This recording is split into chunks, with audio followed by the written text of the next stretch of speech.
Chapter 1508. Compared with the bravery of the men of sacrifice on the ladder, the Baemang archers in the giant towers outside the city caused significant damage to the defenders of Tiger Head City. Compared with the Baemang soldiers who had to pay the price of less heavy armor in order to climb up the city quickly, the Baeliang frontier army's armors were tougher and sturdier. Earlier, the archers of the Baemang's two flanks and the archers behind the shield soldiers seemed to be dense, but they could not cause any real damage unless they hit the vital parts. However, the Baemang's arrows could almost be called a face-to-face, close-range shooting, especially when they were all excellent archers. One by one, the defenders of Tiger Head City had their throats and eyes pierced through. Many Baeliang soldiers even had their armors pierced through on the spot. The ladders in the infantry phalanx were constantly placed on top of the city wall. After more than 1,000 light-armored men of sacrifice opened a path for the rear to buy time, Baemang would not give Tiger Head City any chance to breathe. Soon, the strong men of Baemang wearing iron helmets and chain armor began to climb up the tower.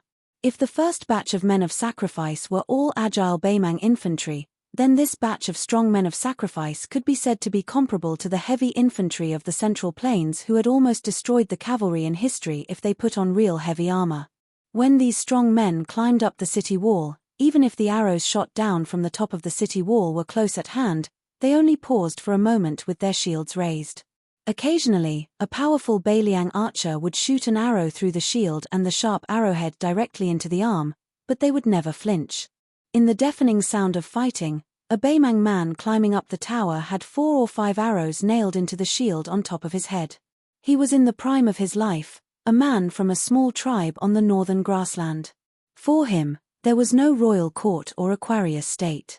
This time, he followed the army to the south only because he wanted to accumulate enough military merits before winter this year so that his son, who was growing up, could have enough meat to eat and be promoted by one level with him. He hoped that his son could walk out of the unpredictable grassland in the future and have a chance to go to the Central Plains of Liang on his behalf. As for himself, he did not expect to leave the battlefield alive. This Tiger Head City was too hard to shake, which was very different from the rumors when he joined the army. However, he was not annoyed because he was deceived. Even if he died in the battle, the pension would be enough for his son to grow up and let his son grow into a grassland man who was not inferior to him. Out of the corner of his eye, the strong man wearing iron armor and a shield on top of his head saw that a tower opposite the city wall was heavily smashed down by a baton. The tower shook violently and the top of the tower was smashed into pieces. More than a dozen master archers were killed on the spot and merged into the tower like meat paste. He breathed heavily, gritted his teeth, and continued to climb up. Then, he left the ladder in an instant. Not only him, but 3 or 4 strong men behind him also met the same fate. His heart immediately turned to ashes. Immediately afterwards, he and several other Baemang strong men's backs smashed into the city wall near the ladder at almost the same time. They were like a bunch of pitiful grasshoppers that were strung up by ropes. The man who fell until he was completely dizzy held his shield tightly, raising his arm to block above his head. Sure enough, immediately afterwards, there were light crossbows that shot down from above the city wall. He who temporarily escaped this disaster knew that the true danger was still to come. Their group had their armors hooked by Baeliang's flying owls. This type of weapon used specifically to deal with Great Mang's strong men was a 7-jong long iron chain. There were sharp flying hooks nailed to the iron chain every 3 feet. Once the ladder-armored soldiers were hooked, they wouldn't be able to control themselves, quickly being dragged up. What welcomed them were spears one after another. He had personally seen many strong men die miserably under these flying owls. If he hurriedly removed his armor at this time, trying to escape by jumping off the city wall, it wouldn't be realistic at all. He who was suspended at the very top of the iron chain lowered his head, roaring angrily, "Hold the warblade tightly." This iron chain flying owl was pulled back by several Baeliang soldiers. The 4 Baemang strong men's iron armor grinded against the walls, releasing kai-kai noises. Out of the 4 of them, he was the first to climb up to the top of the city wall. His mind was blank. He instinctively turned around and faced the top of the city wall. After he was pulled out of the city wall, he held his shield in front of him. Instantly, His shield was hit by a spear and smashed into his chest. However, when he tried to swing his saber randomly, a northern Liang guard on the city wall wielding a strange straight saber smashed into his head. Blood splattered everywhere, and he died on the spot. As for the 3 strong men who were dragged onto the city wall after his death, they either died under this type of axe or spear. Their corpses were removed from the flying owl and then casually pushed off the city wall. Then, that flying owl was flung off the city wall again. On Tiger Head City's battlefront, one side was like ants, the other side was like ants, both sides' lives truly were like ants. HSU Fengnian, who was deep in enemy territory, continued forward, unstoppable like a hot knife through butter. He swept through everything before him, no one able to withstand a single blow. However, HSU Fengnian could clearly feel a few balls of dense energy following him. These people were undoubtedly Beimang martial path experts who were waiting for a chance to strike. Most of them were at Master Realm. Further away, 200 steps away, there were 2 top experts, one King Kong and one Xianji. HSU Fengnian continued forward in a straight line, killing people without any fancy movements. He mostly used the burst and arc spear techniques of the 4-word formula that Spear Immortal King had comprehended. Especially the arc spear technique, it was wide open and was best suited for chaotic battles. Wherever the arc spear technique was used, the burst word formula energy would be mixed in. Within 20 feet of HSU Fengnian, no one survived. However, HSU Fengnian didn't feel proud at all. Instead, his heart became heavier and heavier. He headed straight for Dongzhuo's flag. Everyone knew that the only people who could stop him were those martial path experts. Normal soldiers were useless. However, the Beimang infantry formations pushed forward without any hesitation. If they were unlucky enough to meet him, they would die. Chapter 1509. In history, the grassland cavalry's large-scale invasions to the south mostly bypassed the strategic passes and majestic cities and towns, or they surrounded the enemy without attacking, forcing the enemy to disarm and surrender. In the true sense of the word, the nomads on horseback were not good at siege battles, and the losses outweighed the gains. Instead of fighting to the death with the defending army at the border, it was better to go around the city and raid the hinterland where the city walls were low and the morale was low. Even though Xu Fengnian had long understood that Northern Mang's plan was a bad one, that they had no choice but to make an example out of Northern Liang, Dongzhuo and the Magistrate of Peace were clearly ambitious as well. They wanted to use Northern Liang's 300,000 border soldiers as whetstones. This was the same reasoning as when Xu Fengnian used Tuoba Bodhisattva to build up momentum. If they could win, they would be able to gallop across a wide expanse of flat plains. Once Beiliang fell, Beimang, which seemed to have suffered heavy casualties, could win the most precious general situation. It was just like when the Shu family's cavalry defeated West Shu and secured the victory at the Battle of West Leibi. After that, they attacked West Shu and South Tang. It was just the icing on the cake. The key point that made HSU Fengnian feel heavy was that Beimang only had Dongzhuo and Taiping Ling at the beginning. However, after the fierce battles at Hutu Town and Huluku, Beimang's soldiers began to quickly get rid of the discomfort of dismounting and fighting. HSU Fengnian led the Phantom Cavalry to fight Beimang's cavalry outside Huluku. At that time, he did not see Zhong Tan leading his troops to attack the city, so he did not have a deep impression of it. Only when he was there and saw them advancing in an orderly manner and taking turns attacking the city did he realize that Beimang's million soldiers had a high chance of winning. HSU Fengnian was suddenly enraged. Beiliang was a small place with few people. Every time Qingliang Mountain recruited a master, they had to use them carefully. Even HSU Fengnian treated the Finger Xian Realm Sword Path Grandmaster Mi Fengjie with respect. But on this battlefield, a few Master Realm Masters had already died. Out of the 3 that showed up, there were 2 that blocked his path. He found some clues and casually tossed out an arrow to kill one of them. In the blink of an eye, there were 6. On the other hand, how many Master Realm Masters could there be in the entire Whispering Water Room? Just as HSU Fengnian was about to kill the hidden Masters, those Wu Dao Masters suddenly retreated from the battlefield at the same time. HSU Fengnian raised his head and looked. It turned out that Dongzhuo's South Courtyard King flag had begun to move to the rear. luring the enemy in. Xu Fengnian, who originally wanted to quickly charge forward, suddenly stopped. For the sake of preventing any accidents from happening on the battlefield, the Huayang Pass Protectorate's Liu Ya and Fu Ling garrisons had made corresponding arrangements. If Northern Mang didn't hesitate to send several thousand cavalry to surround and kill him, the two garrisons had even prepared for the worst. Even Liu Jianyu had clearly stated that the cavalry within the city could charge out at any time. Hsu Fengnian had his eyes on Hutu City, so he was confident that he could charge in alone and leave the battlefield. However, at this moment, Hsu Fengnian suddenly had a bad feeling. Dongzhu's breakthrough point, or Beimang's breakthrough point, wasn't Hutu City or Gourd Mouth, but Beimang's Liu province that both sides had their eyes on at the start but had tacitly given up on as the situation changed. At that time, he had suggested Chu Lushan and Yuan Zhuozong to launch an astonishing strategy. They wanted to use the Great Snow Dragon cavalry that had been biding their time and a genuine heavy cavalry as the main force to move their forces and swallow up Yang Yuanzhan's army. They would first invite the enemy into the jar and then catch the turtle in the jar. In that case, was it possible for Northern Mang to change their strategy before this and attempt to swallow up Liu province in one go? Before Hsu Fengnian arrived at Huayang Pass, he had already followed the plan and asked Chu Lushan to give Ku Jianghuai the title of Liu Province General. He would lead 3,000 cavalry and 6,000 Liangzhu infantry to assist Liu Province and work with the Longxiong army to guard the Liu Province battlefield where Tuoba Bodhisattva had joined the battle.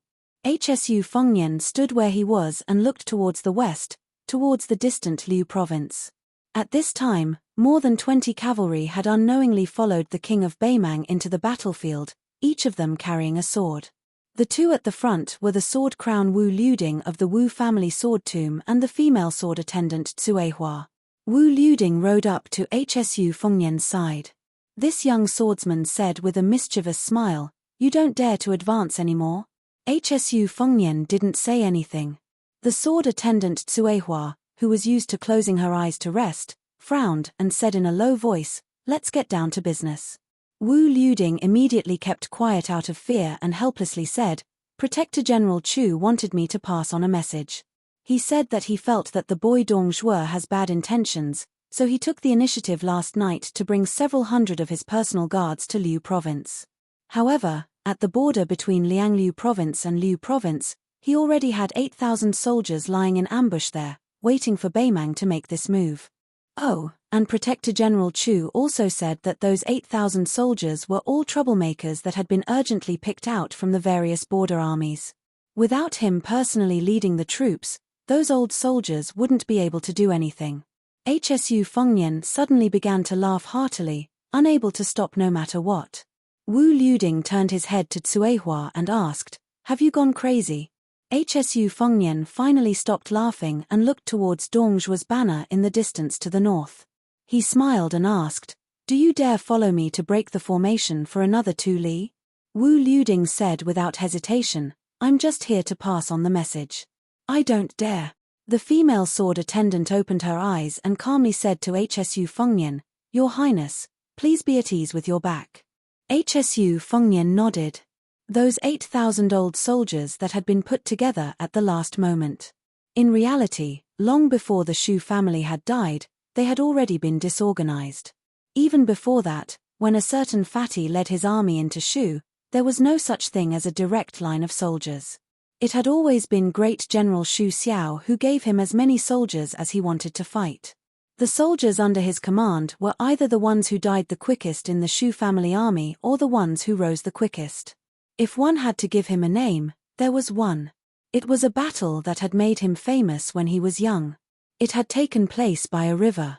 At the time, of the 8,000 cavalry that he had put together, only 400 had survived. After Xu Fengnian's hereditary title as the king of Northern Liang, he had a casual conversation with Fatty, who was the governor of Northern Liang, at Huayang Pass. Only then did he know that ever since Fatty had led troops in more than 70 battles, there were about 10,000 people left in Northern Liang who had served under him and had not died. The older ones had already become the family heads of the general families. Most of them were young men in their 40s in the army. The most useless of them should be at least a standard commander at the very least. If HSU Fengnian remembered correctly, that river was called the Yeluohe. At the border bordering the cold stream, a fatty who had just put on his armor and mounted a horse looked at the cavalry in front of him, those familiar faces. He laughed and asked, "Everyone, how does it feel to go from a general to a lowly soldier under my, Chu Lushan's, command?" The cavalry roared with laughter. The fatty beamed and said, "I hear that there are quite a few people from the infantry who came here to make up the numbers. I, Chu Lushan, am a sentimental person and will not bicker with you all. Presumably, after all these years, you haven't fallen too far behind in archery and horses." The cavalry laughed even louder.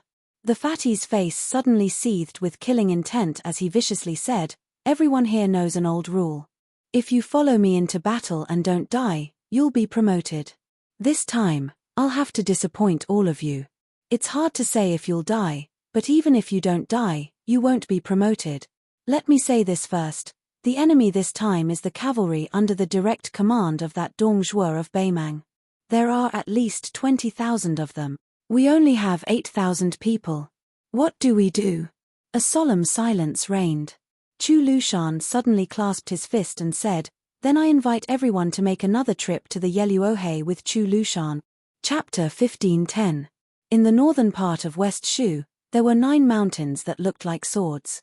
Among them, where the big and small swords faced each other, the old emperor of West Shu chiseled a rock to open the door. People called it the Sword Gate. This was because after Li Yang unified the Central Plains, the Swords Gate mountain road had been banished into the Cold Palace. For many years, only those small merchants would travel through this road. As for the Sword Gate, after Zhen Zhehuang's death battle with Wang Xianji in Martial Emperor City, some people said that the reason for its nickname was due to the fact that Zhen Zhehuang had comprehended the art of swordsmanship while observing the mountains. There were even some who said that before Zhen Zhehuang left Shu, he had carved a sword manual on a stone wall somewhere along the plank road. Now, there were quite a few young swordsmen from Western Shu who came to the plank road in search of opportunities. It was the beginning of summer, when the peach blossoms gradually fell. The winding path between the mountain walls was slightly dark and damp. A middle-aged man was riding a donkey, and a handsome young man who looked like a page boy was leading the donkey. The young man was carrying a large bamboo box, and he was muttering to himself. The ordinary-looking man was probably used to the young man's complaints, so he turned a deaf ear to him and dozed off leisurely on the donkey. At this moment, a group of people came from the front. The leader was a common woodcutter in West Shu. He was leading a group of young men and women in embroidered clothes. The young man's eyes brightened. He threw a bunch of peach branches to the middle-aged man and whispered, "Master, master, hurry up. Turn around and ride the donkey. Also, it's time for you to recite a poem, otherwise, with so many donkey-riding followers in the world, you won't be able to show your identity. Otherwise, you can't call yourself the Peach Blossom Sword God. No one will believe you." The middle-aged man said helplessly, "I've met more than 10 groups of people along the way. Every time, I have to recite a poem with the word peach blossom. How can I have so many poems in my stomach?" The young man glared and threatened, "Then I'll repeat the previous one. That immortals in the forest, it sounds quite celestial.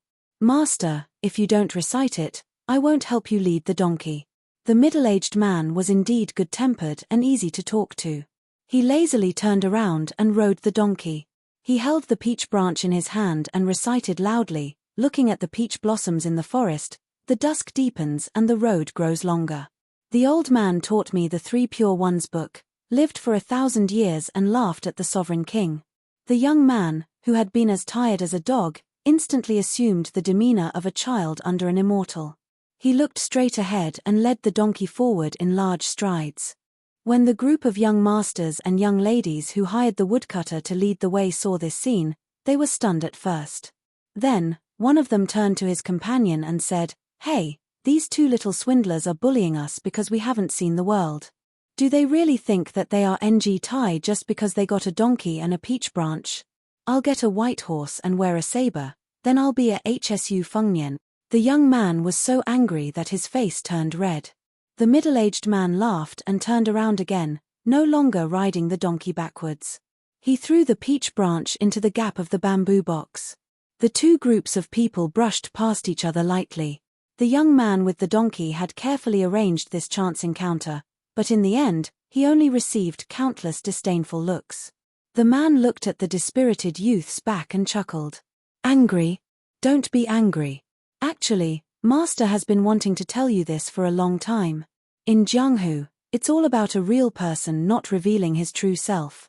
The young man snorted coldly. Obviously, he was still angry. The middle-aged man comforted him. All right, Master will definitely bring you to see the great scenery of Shu this time. The young man was silent. The man could only smile. Why don't Master ride the sword and let those people broaden their horizons? The young man sighed. Forget it. Those guys have eyes but can't see. Anyway, they are the ones who are at a disadvantage. The young man had his own worries. Master, it's not that I want to criticize you. Among the 4 grandmasters in Jianghu, Cao Changqing admires you. Later, you fought with Tuoba Bodhisattva so fiercely that even Hsu Fengnian's flying sword was given by you. But now, everyone is talking about how Cao Changqing defeated that useless monk and how domineering Hsu Fengnian was when he fought with Tuoba Bodhisattva for thousands of miles in the western region. No one said anything good about you. I'm worried. The man joked. Then why do you always practice swordsmanship when I teach you swordsmanship? The young man sighed heavily like an old man. I know my own limitations. I don't have the foundation nor the talent. I can't be a disciple, so I can only hope that Master will be more successful. The man laughed angrily. You're really open-minded. The young man suddenly turned his head and asked, Master, why did you take me in as your disciple back then? Look at Wang Xianji, Lin Ya, and the others. They are all top-notch martial arts grandmasters. So let me tell you, don't expect me to help you make a name for yourself in Jianghu. The man said casually, Master, what do I need that for? Besides, it's great to live happily and die without regrets. Do you think that Cao Changqing, Hsu Fengnian, and Tuoba Bodhisattva can do this? They can't do it. If Master were to die tomorrow, you would be able to rely on yourself and not have to worry about food and clothing. So I don't have too many people and things to worry about. Hsu Fengnian can't let go of his father's inheritance, Cao Changqing can't let go of Dachu's empire, and Tuoba Bodhisattva can't let go of fame and fortune. Don't be envious of these land immortals who don't live happily. The young man sighed. It's really tiring. It was the real peach blossom sword deity, Enji Tai. He smiled and said, Do you feel less tired now that I've said that? The young man chuckled. It didn't seem like he was trying to find joy in his misery. He said sincerely, Master, you're right. There was a commotion behind the master and disciple. The young man turned his head to look. It was the young masters and young ladies who had turned back and stopped not far away. Then, they sent the woodcutter to run in front of them. He seemed a little embarrassed. He rubbed his hands and smiled at Deng Taya, who was on the donkey's back. Can we discuss something? Enji Tai smiled and said, Brother, what is it? The woodcutter lowered his voice and said, Brother, I'm sorry. Those rich kids said that they want to buy a donkey from you. I can't afford to offend them, so I have no choice but to run this errand. Brother, if you're willing to sell it, I think you can raise the price and ask for 20 or 30 taels. I think they won't care about the difference. Before Enji Tai could say anything, the young man was already furious. He didn't vent his anger on the woodcutter. Instead, he turned to the group of rich kids and shouted, Our donkey is not for sale. We won't sell it even if they give us 10,000 taels. Enji Tai, who had turned the donkey around, touched his chin and said softly, If it's gold, we'll sell it. The young man, who wanted to see the world in chaos, added, Count yourselves lucky. Master said that we'll sell it for 10,000 taels of gold. The woodcutter shook his head. These two people really didn't know the dangers of the world. They were in the wilderness. If that group of angry young people had bad intentions, would he have to report them to the authorities after he went down the mountain? Along the way, this group of men and women were all very arrogant. They kept talking about the governor of a certain county and a certain general. They didn't seem to be from an ordinary family. Just as the woodcutter was begging for peace, The 7 or 8 people had already walked over aggressively. One of them was a young man with a strong body and a sword hanging from his waist. He pointed at Enrich and sneered, "Old man, don't be so shameless. This young master is magnanimous. I'll give you one last chance. This donkey, I'll buy it for 50 taels of silver. It's not that I can't pay a higher price. This young master once spent 4,000 taels of gold in a month. However, I've always had a principle in life. Even if I'm a sucker, I still have a bottom line." The young man suppressed the anger in his chest and said, "Master, how can you tolerate this? In short, I don't want to tolerate this anymore. I want to make a move. I won't be able to deal with a grandmaster, but I'm more than enough to deal with these guys." Enrich glanced at a beautiful young woman in the group and then looked at his disciple. The latter swallowed his saliva guiltily. Chapter 15:11. At that time, Enrich had just left the Wu family's sword tomb and was not yet the Peach Blossom sword god. He was a nobody in Jianghu and had no interest in showing off his swordsmanship to others. He tolerated as much as he could. In the early years, it was this foolish disciple who had been beaten up by others when he saw injustice on the road. Perhaps this was his innate chivalrous heart. It was something that Enrich did not have. To Enrich, everything in the world, except for the sword in his heart, had nothing to do with him. Later, one day, after listening to a storyteller's Jianghu romance in a restaurant and commenting on the sects and masters in Jianghu, his disciple suddenly said that he wanted to learn martial arts. Enrich laughed and asked him what would happen if he learned martial arts. He said that he had not thought about it and would think about other things after he learned it. At that time, Enrich was happy to get rid of this burden, so he secretly helped him enter a small sect. When the child, who was thought to have a good foundation, became a direct disciple of the small sect, it did not take long for him to lose his drive to become a master. Practicing martial arts was normal, but because he was a direct disciple, he could get 1 tael of silver every month, so he became a little moneygrubber. Enrich, who was worried about him, had no choice but to show up. The excited child saw Enrich at the gate and said that he wanted to treat him to a good meal. Then he ran back to the sect and took the bag of silver he had saved up. It turned out that the child had bought a saber for Enrich and the sect. Because the child had traveled with Enrich in the past, he had occasionally heard Enrich snort disdainfully at the swordsman of the world. He thought that his savior, who could not afford a weapon, should not like being a swordsman but rather a saber wielder. From then on, Enrich took in his one and only disciple. As for the saber, he exchanged it for a donkey. When Enrich went to martial emperor city of the Eastern Sea to fight with Wang Xianji, it was a time when peach blossoms were blooming. His disciple was very attentive, at least much more attentive than Enrich, who had gone empty-handed. He earnestly advised his master not to fight with someone empty-handed, as it would be too disadvantageous. In the end, he could not persuade his master who was unwilling to use a sword. The child could only point angrily at a peach tree, saying that his master should at least use a peach branch as a sword. After that, there was a peach blossom sword deity who rode a donkey in the Jianghu. Ever since Enrich became famous, this disciple would still complain about his master not being able to win against Wang Xianji. He complained that Wang Xianji had an advantage in age, and that it was an unfair victory. He complained that Enrich gave that box of 12 flying swords to Hsu Fengnian, but he did not complain about his master not thinking about his disciple first when he had something good. Instead, he complained that his master never showed that box of flying swords in front of him, and treated him as an outsider. Because of this, he even had a cold war with Enrich for half a month. The youth also complained that the Jianghu did not have good eyesight.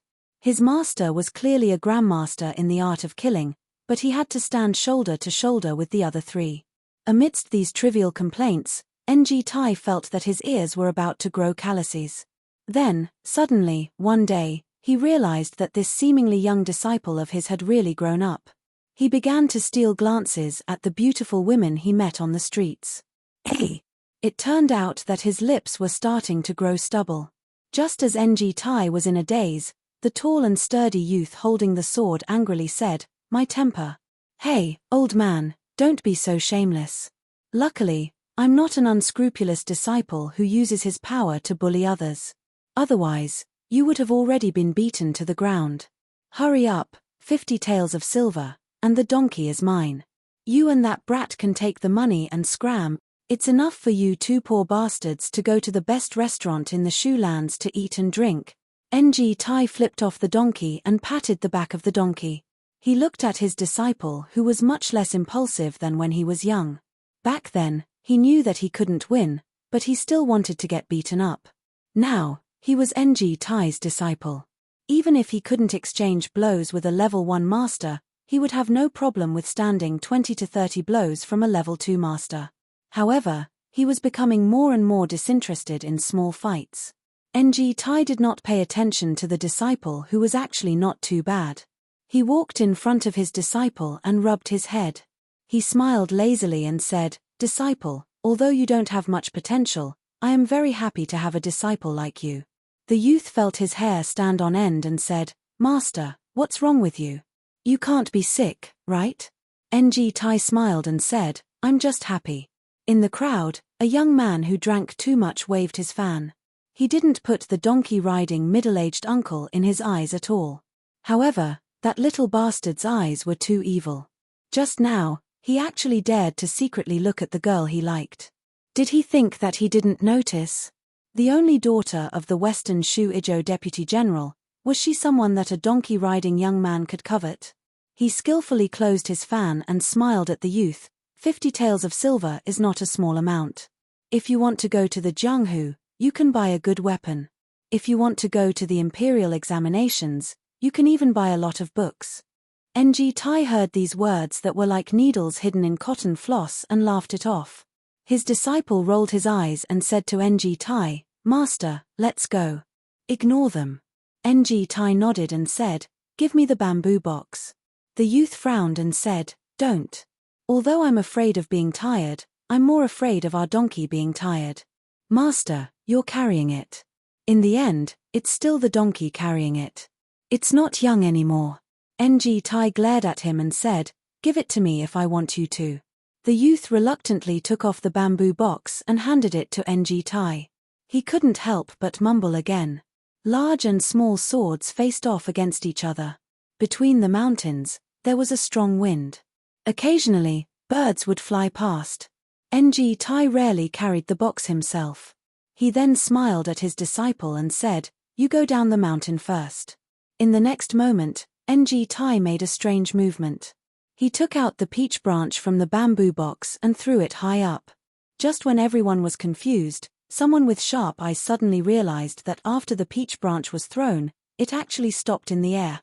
Just when the youth was at a loss, Tai lightly pushed his shoulder and shouted, "Raise the sword with chi, mountain stepping technique." After the youth who was pushed out of the cliff by his master heard this, even though he was high up in the air, he still subconsciously made the sword stepping technique. The youth just happened to step on the peach branch. This scene was like an immortal riding a sword. After a brief moment of panic, the young man, who had never eaten pork but had at least seen pigs run, suddenly laughed heartily and shouted, "Let's go down the mountain." The youth rode the wind and went down the mountain. His laughter echoed in the cliffs for a long time. How many Jianghu youths in the world dreamed of roaming Jianghu with a sword? How many people could be like the youth who was leading the donkey, flying around Jianghu like an immortal riding the wind? Tai rode the donkey again and joked with the stunned youths, 50 taels of silver is really not enough to buy this donkey. Finally, Tai glanced at the young lady that his disciple liked and said with a smile, "Little girl, remember that youth." He nagged Wang Xianji about the martial emperor city, drank wine with Cao Changqing at the same table, pointed at Guangling Crown Prince Zhao Yuang and cursed. Of course, the most important thing is that this guy gave me the nickname of Peach Blossom Sword God. Isn't he awesome? The young lady was so shocked that she couldn't speak. The old donkey's hooves tapped on the ground leisurely and went further and further away. The Peach Blossom Sword God on the donkey's back suddenly felt regretful. Tuoba Bodhisattva had already fought 3 of the 4 grandmasters. He couldn't fight Cao Changqing anymore. Then, Tai didn't know if he would have a chance to fight with Shu Q in this lifetime. "Kid, don't die. If you die under the hooves of the Beimang barbarians, Won't you feel ashamed? Martial Emperor City's status in Jianghu plummeted after old weirdo Wang died in Beiliang, especially after Yu Groom and the others left the East Sea one after another. This holy land of Jianghu in the past went through a long period of unrest. There were many independent forces in the city. Especially without the restraint of the prohibition of martial arts, the fights between the experts were so frequent that it was difficult to find a higher place to fight. The fights between the sects were even more numerous. It was said that some busybodies calculated that there were as many as 60 sects that rose and fell within half a year. Of course, many of the so-called sects were just small kittens and puppies. All this chaos only began to stabilize after the young man surnamed Jiang had been fighting for half a year on the city wall. As for the young man's identity, there were many speculations. Some said that Jiang Fuding was Wang Xianji's real disciple in closed-door training. Some said that he was a banished immortal like Qi Xianzhu who had great luck and was the ultimate counter to the king of Beiliang in this generation. Jiang Fuding, who was a loner in martial Emperor City, didn't pay attention to the affairs of the world. He just fought for the city wall day after day. The handsome young man who used to challenge the king of Beiliang with a pawn entering cold on his waist had become as tanned as a fisherman's. Ever since Lin Ya, the grandmaster of fist techniques, left martial Emperor City, Jiang Fuding stopped drinking. In fact, it wasn't like a turtle dove occupying a magpie's nest. Wang Xianji's residence had become ownerless. Jiang Fuding used his fists to monopolize old weirdo Wang's former residence. Those who didn't accept it or didn't have eyes had their bodies smashed by him. That night, the bright moon shone over the sea. Chapter 15:12. Using the moonlight, Jiang Fuding sat cross-legged at the top of the city wall with a pot of wine, drinking slowly. This young man with a hidden identity had once been young and arrogant. In such a large great peace city, among his peers, he despised the two sons of General Jiyu Gentang for being too rigid. He despised the fourth imperial son for his reputation but lack of ambition. He despised the first imperial son Zhao Wu for being vulgar. He despised the children of the officials for being useless. In the end, he only got along well with the illegitimate son of the previous emperor, Zhao Kai. Before Zhao Kai returned to the capital from Shangyin Academy, and before he died at the Iron Gate Pass of the Western regions, the two got drunk. One said he would do great service for the Zhao Kai of Liyang, the other said with a smile that the country was his and the Jianghu was his. In the future, if he helped Zhao Kai sit on the dragon throne, how about he, Jiang Fuding, be conferred the title of King of Freedom? Jiang Fuding gazed at the bright moonlight on the sea and was in a daze. In terms of status and family background, Zhao Kai was the son of the emperor and the disciple of Yang Taisui. He, Jiang Fuding, was not weak. He was the son of the imperial tutor of Li Yang. While he had completely concealed his identity and did not have the surname Yuan with that man in order to deal with the endless assassinations, which of the people at the top of Great Peace City dared to underestimate him? The youngest son of the former Minister of Revenue Wang Xiongui, the current leader of the four young masters of Jing, had a conflict with him in his early years. In the end, he had come to kowtow and admit his wrongs that night. When he, Jiang Fuding, was young, he said he wanted to practice the blade. That man who spoke ambiguously asked for Jiyu Gentang's blade manual for him. At the time, Jiyu Gentang, who was still the Minister of War at the time, even taught him the Thunder Heart. That man even took out the soldier of crossing the river from the inner treasury. In those decades, no less than 20 martial grandmasters had taught him moves. Among them was Liu Hao of the Great Celestial Phenomenon realm of Great Celestial Phenomenon. Since this was the case, how could he, Jiang Fuding, lose to that Shu? Jiang Fuding threw the wine pot into the sea and shouted, "How can I accept this? How can I admit defeat?" Jiang Fuding gasped for breath and took out a book from his bosom, as if he wanted to throw it away like the wine jug. However, he raised his arm and in the end, did not throw it away. This book was his father's real legacy. The man whose real name was not known was once the well-deserved emperor's preceptor of Liang, the most intelligent strategist of the Liang dynasty. His opponents were Zun Ping, Huang Longsha, Xu Xiao, Zhao Bing, the Prince of Yang Kai, and the Spring of Eternal Hui led by Zhong Julu. Jiang Fuding muttered, "Father, You have never lost, so how can I compare to you? Jiang Fuding slowly retracted his hand as he looked at the yellowed book with a stupefied expression. The title of the book was written in meticulous script. It was a very strange name, Night Sailing Ship. Jiang Fuding knew the reason because that man once mentioned that among all the knowledge in the world, night sailing was the most difficult to deal with. At the beginning of the book, there was an absurd story about people from the three sects of Confucianism, Buddhism, and Taoism. The four of them were sailing on the sea together with an old boatman. The Confucians said that the study of saving the people was awe-inspiring and righteous. The Taoist said that the method of immortality was incomparably mysterious. The monk said that the profound Buddhism was like a fairy scattering flowers. The more the boatman listened, the more frightened he became. He was so scared that he almost threw away the bamboo wormwood in his hand. Later, the more he listened, the more sleepy he became. In the end, he accidentally threw away the bamboo wormwood, causing the four of them to be unable to return to the shore. This book was personally given to Jiang Fuding by Yuan Bengzi when he brought Song Kelly out of the capital to travel north and south of the Great Jiang.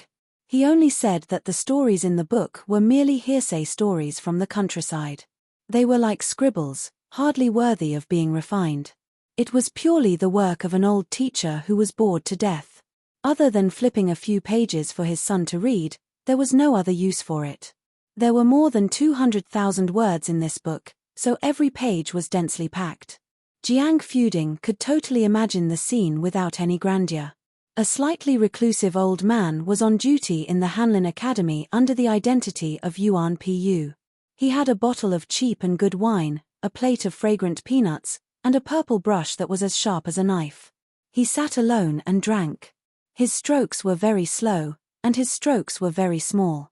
Every time he wrote something he was satisfied with, he would take a sip of the wine. Jiang Fuding carefully put the book back into his arms and lay back. He looked at the bright moon above his head. When I was young, you told me that heaven and earth gave birth to me as a man.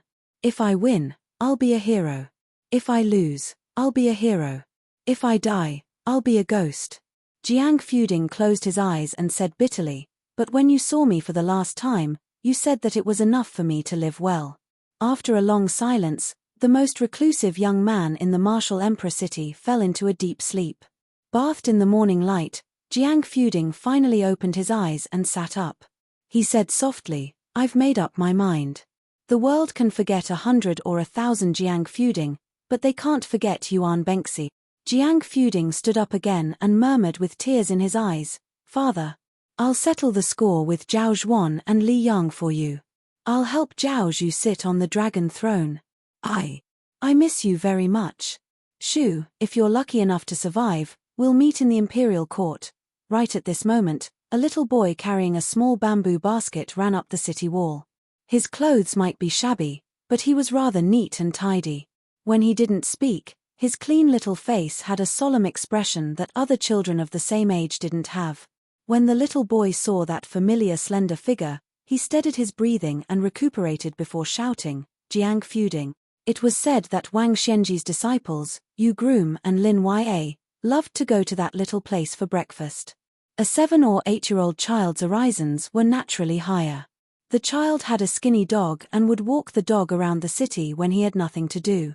It was as though he was a general patrolling his territory. After Jiang Fuding arrived at the martial emperor city, there was no one to help him take care of his life. Especially after Lin Ya left the Eastern Sea, she was very particular about everything. Therefore, she would casually settle her breakfast at that bun shop. Every time, she would spend 20 copper coins to buy a small basket of thin and juicy buns. As time passed, she became familiar with the little boy who collected the money. She would occasionally tease this little boy who was very rigid in everything he did and said. Jiang Fuding was also puzzled. How did such an easygoing couple raise such a strange child who was filled with the aura of an old scholar? The child who followed this old man and Lin Ya with the surname go past the basket of buns to Jiang Fuding and said seriously, 20 copper coins. Put it down first. If you forget, I will remind you. Jiang Fuding said helplessly, Go, don't care. It's only 20 copper coins. I won't forget you. The little boy stared and said, My surname is Go, and my name is Yufang. I took it from the saints' scriptures. When one's parents are around, one should not travel far. There must be a method to travel. Jiang Fuding, who had been quiet in the Eastern Sea for a long time, only showed some of the demeanor of the capital city's top-notch clan when he met this interesting child. He smiled and said, "You don't even know who your parents are. Why do you need to have a method? In my opinion, that green-clothed girl who grew up with you, the nickname she gave you is more suitable. Go don't care, it's easier to call you that." The child put on a stern face and said, "Don't say indecent things." Jiang Fuding laughed and said, "What does a little kid know about etiquette?" Back then, the scholar who told me about etiquette was Duke Yangsheng of the Zhong family. The child frowned. "I don't know if that teacher is learned or not, but I know that his students did not learn well." Jiang Fuding, who was being teased and lectured by a child, was not angry. He sat on the city wall and opened the slightly cool bamboo basket. He gently picked up a small and exquisite bun with 2 fingers and threw it into his mouth. His mouth was full of fragrance and endless aftertaste. In the past, in Great Peace City, he had eaten so many delicacies that were called the best in the world that he could not remember the taste. Now, it was these small meat buns that were only 2 copper coins each. If he did not eat a basket of them each day, he would not be able to forget them. Jiang Fuding smacked his lips and ate 6 or 7 buns in one go. Then he seemed to remember something of the past. He chuckled and said, "It rained heavily in Great Peace City. Many fish drowned." Go Yufang sighed and said softly, "It's not funny." Jiang Fuding lowered his head and looked at the buns in the basket. He said emotionally, "That's right. People eat dirt once, and dirt eats people once." The child did not say anything. After all, he was so young and should not have such feelings. Jiang Fuding suddenly turned his head and looked at the child standing beside him. He smiled and said, "After 2nd grade master, entering the Vajra realm depends on perseverance. Finger Xian depends on talent and comprehension. If you want to have the phenomenon of heaven and earth, you have to rely on your innate talent. As for becoming a land immortal, it depends on that illusory fate. Go Yufang, do you want to practice martial arts?" The child shook his head without hesitation and said, "No." Jiang Fuding said in shock, "In this martial emperor city, you interact with people of the underworld every day. You don't want to practice martial arts?" The child said softly, "I heard that practicing martial arts is a bottomless pit. No amount of money can fill it. I have no money." Jiang Fuding suddenly looked at the last bun in the basket in a daze. He asked in surprise, "Go Yufang, I remember that I have already eaten 10 buns. Why is there one more today?" The child said calmly, "Grandpa said that you people of the underworld need to train your body. Therefore, you need to eat more. I asked Grandpa for one more. I can only ask for one more. Otherwise, this basket of buns will be a loss. It is not easy for Grandpa to earn money." Jiang Fuding did not know whether to laugh or cry. Then, he smiled gently. He seemed to be reluctant to eat the 11th bun immediately. Chapter 15:13. Jiang Fuding finally picked up the steamed bun and ate it slowly. He looked into the distance and laughed softly, "You might not want what I give you. Moreover, in the long run, I might not be good to you. However, I'll be leaving this city soon and most likely won't be coming back. But I'll miss you, little brat, and I hope you'll live well. I hope that when you grow up one day and I haven't been eaten by 2DI, you'll come and find me. I'll treat you to a drink then." Hearing that Jiang Fuding was leaving the martial emperor city, the child was a little disappointed, but he didn't show it on his face. He only nodded and said, "Okay." Jiang Fuding smiled and lifted the bamboo basket with one hand. He looked at the vast sea with rising tides and laughed loudly. "Don't you see the 3 mountains and 5 peaks in the sky? Don't you see the endless sandstorms in the northwest killing people? Don't you see the great rivers flowing into the sea and never returning? Listen to me, one's life is only 100 years. If you want to seek immortality, you can only do it in a cup of wine." The child also laughed along with Jiang Fuding's heroic spirit. For the first time, he joked, "When we meet in the future, you must treat me to good wine." Jiang Fuding threw the bamboo basket into the sea and rubbed the child's head. "It's not a big deal." The child was stunned. He said anxiously, "Jiang Fuding, why did you throw the steamed bun basket away? I want to bring it back for Grandpa." Jiang Fuding was stunned and speechless. He was in the wrong. A long time later, in the Jianghu where the grandmasters of the older generation passed away one after another, there would be a very interesting saying. Yu Delong wasn't really invincible. It was because there were still some tricks in the world. The people south of the Guangling River in Liang found it hard to imagine that there were places where the frost hadn't completely stopped at the beginning of summer. This was the Tu Liao. There were black mountains and white rivers here. Perhaps the first snow of the Liang dynasty would fall here, and it would also be the last snow. The winter snowstorm here was known as the Great Smoke Bubble, blotting out the sky and the sun. During the cold winter of last year, 2 people were escorted by Qi Jiajie from the north of Jingji into Liao and Liao. The reason why the number 1 swordsman in the capital was naturally because Groom Yu was a martial arts master that many forces were secretly trying to rope in. After Groom Yu declined the emperor's invitation to stay, Emperor Zhao Zhuan asked Qi Jiajie to escort him all the way to dispel the covetous thoughts of the other forces. As the first disciple of Wang Shenji, being on good terms with Groom Yu was almost equivalent to accepting the mantle of the martial emperor city. Lu Huang, Lu Bank, Lin Ya, and the other 3, even if they couldn't be of use to themselves, they could at least establish a good relationship with these top masters who were of the same breath and branch. Therefore, Qi Jiajie passed a message to the emperor at the border, telling Groom Yu that no matter when he returned to Great Peace City, His Majesty would treat him as a friend.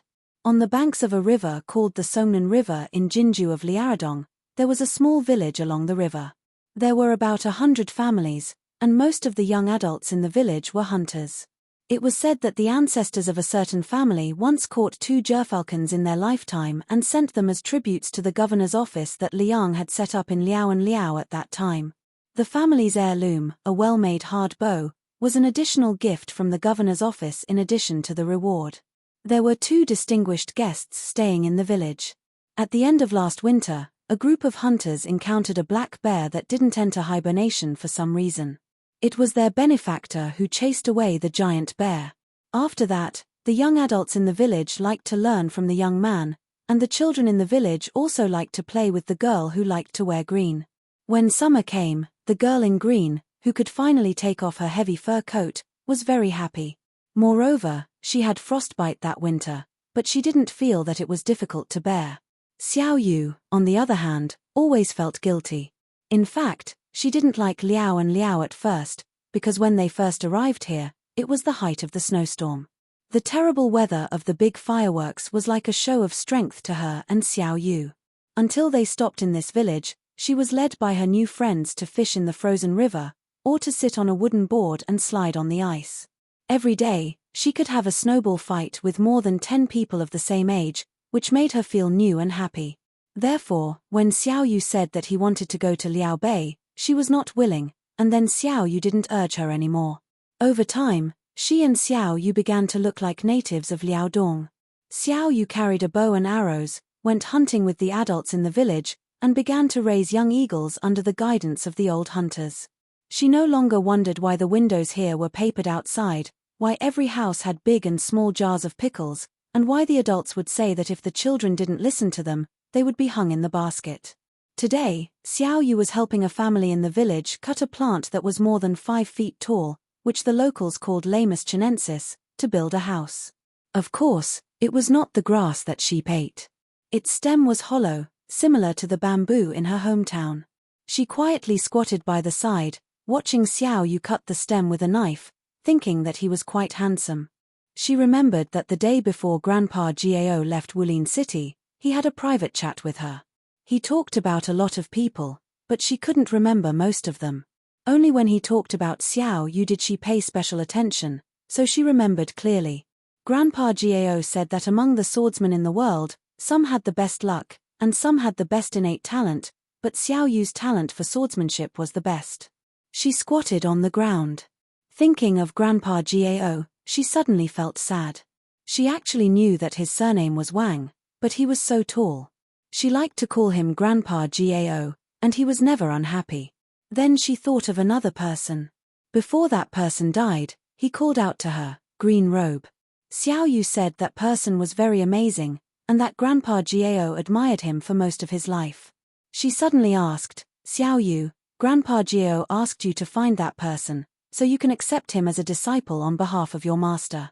But how do we find him?" Yu Groom turned his head and smiled. "We can always find him." She said, "Oh, I'm going to play." Then she got up and ran away.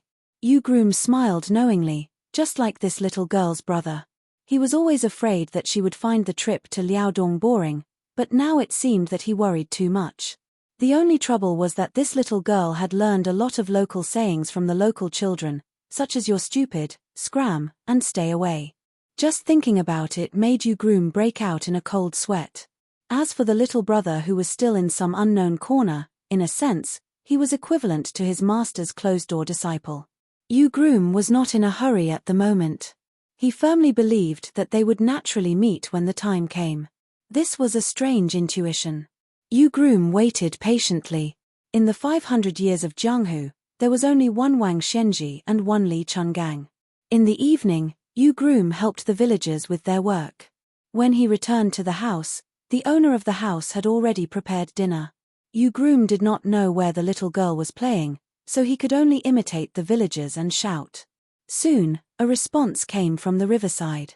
She quickly ran back, lifted her skirt, and lightly stepped over the threshold. She saw Xiao Yu and the family already sitting on the brick bed. Because they waited for her, they did not eat. She made a face at Xiao Yu and then sat next to him apologetically.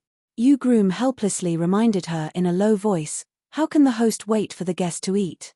The middle-aged village woman liked the girl in green from the bottom of her heart.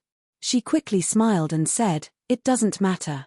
The middle-aged man who looked like a southerner poured a glass of wine for Yu Groom. The man was actually a foreigner, and his wife was a local. His ancestral home was in Dongyu. Back then, he followed his grandfather and father to Jinju. However, he went north earlier than Hongjiao. It was a blessing in disguise. He was lucky to escape the spring and autumn war that burned the Central Plains. Because Liaoxi was the place where Liang rose, Liaodong also benefited a lot. Although it was not as good as Liaoxi, it was still worlds apart from the people of Dongyu who had heavy taxes. Moreover, everyone knew that there was a king with a different surname who came out of the forest in Jinju. In addition, the king of Liang who was in charge of the two Liaoxi was Zhao Sui, the king of Jiaodong. Zhao Sui was also very kind to the people in his jurisdiction. Although Beimang and Liang were in confrontation for many years, the flames of war had never spread here. Therefore, even the middle-aged man had never seen war since childhood. When the man's family was convicted and moved north, they brought a large box of books with them. Even if it was passed down to only one child in 4 generations, each generation of parents taught their children to read and write. They were able to do something that many nobles in the Central Plains could not do. The reason why Yu Groom chose to live in this house was that he felt close to the middle-aged man's scholarly aura, which was extremely rare in the north. When he heard that Yu Groom was leaving the village for Jinju the next day, the man inevitably felt a little regretful that he did not have a drinking buddy. Probably after drinking half a bowl of wine, the middle-aged man, who could not hold his liquor but was good at drinking, did not have too many to booze. He smiled and asked in a low voice, "Brother Yu, are you going to see the ancestral home of the king of Beiliang?" To tell you the truth, there's nothing to see. First, ordinary people can't get close because the guards of the king's mansion are watching. Second, many people say that there are only 2 or 3 shabby houses. It's said that many people who went to Jinju to join in the fun went in high spirits but returned in disappointment. Yu Groom asked, "Many people go to Jinju?" The man gulped down the remaining half bowl of wine and said with a smile, "That's right. There are many stories about this. We're only about 80 miles away from Jinju. When the village finds something valuable, such as mink fur and fox fur, especially the old ginseng that the Shangguan family forbade to privately dig up, they'll be handed over to me, a bookkeeper who can only read a few words, to secretly sell it in Jinju. That's why I'm not unfamiliar with Jinju." Although the woman had a very good impression of the groom and the little girl, when her husband talked about selling ginseng privately, she still secretly kicked him. Chapter 15:14. The man could not openly criticize his wife, so he pretended that nothing had happened. He continued, as for the famous butcher, even though he left Jinju for more than 20 years and died in Bailiang, people in Jinju still talk about him with relish. The first decade was the most lively. It was said that many powerful families in the Central Plains who had irreconcilable enmity with Butcher did not dare to go to Bailiang for revenge, so they thought about digging up the ancestral grave of the Shu family. If our king of Jiaodong had not been on good terms with Butcher, I'm afraid he would have been killed. In my opinion, our king of Jiaodong was also implicated by Butcher. Otherwise, with his ability, he would not be in such a bleak situation now. Last time, you said that Zhao Ying, the Duke of Huainan, also died heroically in battle. Our king is not comparable to Butcher and the king of Yang, but compared to the Duke of Huainan and the new king of Jing'an, he is more than enough, right? Otherwise, he would not be able to sit on the position of the king of Jiaodong. Besides Bailiang, only the vassal territories here face to face with the barbarians of Baimang, right? If the late emperor did not trust our king's ability, he would not dare to make such an arrangement. Yu Groom nodded. The late emperor of Liang had painstakingly placed Zhao Ying in Huainan Dao, which was right under his nose. He banished the ambitious Zhao Bing to Nanjiang. He let his brother Zhao Yi, who had the same father and mother, govern the richest Guangling Dao. The king of Jing'an, who was the most unruly, was placed in Xiangfan, Qingju, which was surrounded by enemies. Only Xu Xiao and Zhao Sui were placed in the two places of Beijiang. The middle-aged man, who was neither a scholar nor a scholar, had unwittingly drunk 2 bowls of wine. Originally, he could only hold this much alcohol, but perhaps it was because 1,000 cups were not enough for a bosom friend, he poured himself another bowl. His wife could not stop him. He raised the bowl and smelled it, but did not drink. He raised his head and looked at Yu Groom opposite him. His eyes were a little unfocused. This middle-aged man, who was far away from the smoke of war and the court, seemed to be talking to himself. The Dongyu where my ancestors were in was destroyed by General Jiyu Gentang.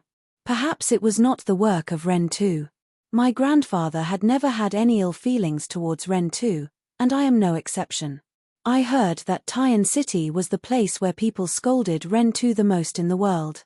Then, it was Guangling Dao, which was known as the talented scholar, followed by Jiangnan, where there were countless distinguished scholars. Now, even the new king of Liang is being scolded together. It seems that the more they scold, the more powerful they get. One of them is the assistant minister of the Ministry of Rights. I heard that he is from Bailiang. Hey, so I really want to understand one thing. Since those people have all become officials of the Liang imperial court, many of them have not even seen Ren Tu and the new king of Liang. Even the rise of their families can be attributed to Ren Tu's victory. Younger brother you have seen a lot. Looking at your temperament, I think you are also a well-read person. Can you help me clear up my doubts? Groom Yu hesitated and smiled, pick up the bowl to eat, put down the chopsticks to curse. The middle-aged man sighed, yes. A country without a hero is like a house without a pillar, a person without a backbone. The man drank a big mouthful of the 3rd bowl of wine and was really drunk. He fell asleep under the care of his wife. He muttered to himself that if the new Liang prince couldn't defend the northwest, he would also curse, including the young king's father. The middle-aged man's wife didn't know whether to laugh or cry. She nagged, "Do you really think you are a high official? I don't see you working so hard on the crops all these years." Although the woman was nagging, she lowered her head to look at her man's face, which was much rougher than when he was young. Her slightly tanned face couldn't help but reveal a smile. She thought to herself, who asked you to be so handsome? Back then, I had to fight with many women to get you. Even if your farming is sloppy, it doesn't matter. After hearing that, Groom Yu suddenly drank a bowl of wine and said indifferently, a country without a hero, how sad. A country that has heroes but doesn't know how to respect them, how sad is that? Groom Yu got off the kang and brought a small stool with the little girl to sit outside the room. He turned his head to look at her, who was in a daze, and said with a smile, "How about we go somewhere else to find your Grandpa Gao's disciple?" The little girl turned her head and rolled her eyes. "If you want to go to Bailiang, just say it. I don't really care." Groomyu was a little embarrassed. He was about to say something when the little girl said seriously, "Go, go. I miss Uncle Lu anyway." This Uncle Lu, when he was still in Woo Woo City, he didn't know how to take care of himself. "I don't feel at ease with him away." Groomyu rubbed her little head and smiled. "Yes, yes. Uncle Lu, Uncle Gong, and your Aunt Lin, they can't do without you." She hurriedly shushed him. "You have to call her Sister Lin. If you call her Aunt Lin, she'll get angry." Groomyu laughed. "No wonder Master said you're not afraid of anything except the forest crows." The little girl suddenly sighed and said earnestly to Groomyu, "Xiao Yu, let's make a deal first. When we reach Beiliang, let's not fight and talk nicely, okay?" Groomyu pretended to be surprised. "Eh? Who said we shouldn't quarrel if we can use our fists?" The little girl raised her chin and said fiercely, "I haven't said the second half of my sentence. When it's time to quarrel, we should discuss things properly. Those who use their fists aren't heroes." Groomyu narrowed his eyes and said softly, "If you travel the Jianghu in the future, you'll definitely become a heavenly heroine." The little girl nodded vigorously and then put her head on Groomyu's knee. She said in a muffled voice, "Xiao Yu, I've wanted to go to Beiliang for a long time. I want to visit the place where Grandpa Gao passed away." Groomyu nodded lightly and didn't say anything. The little girl raised her head slightly. There were still traces of tears, but there was a smile on her face. Xiao Yu, Beiliang is in the northwest.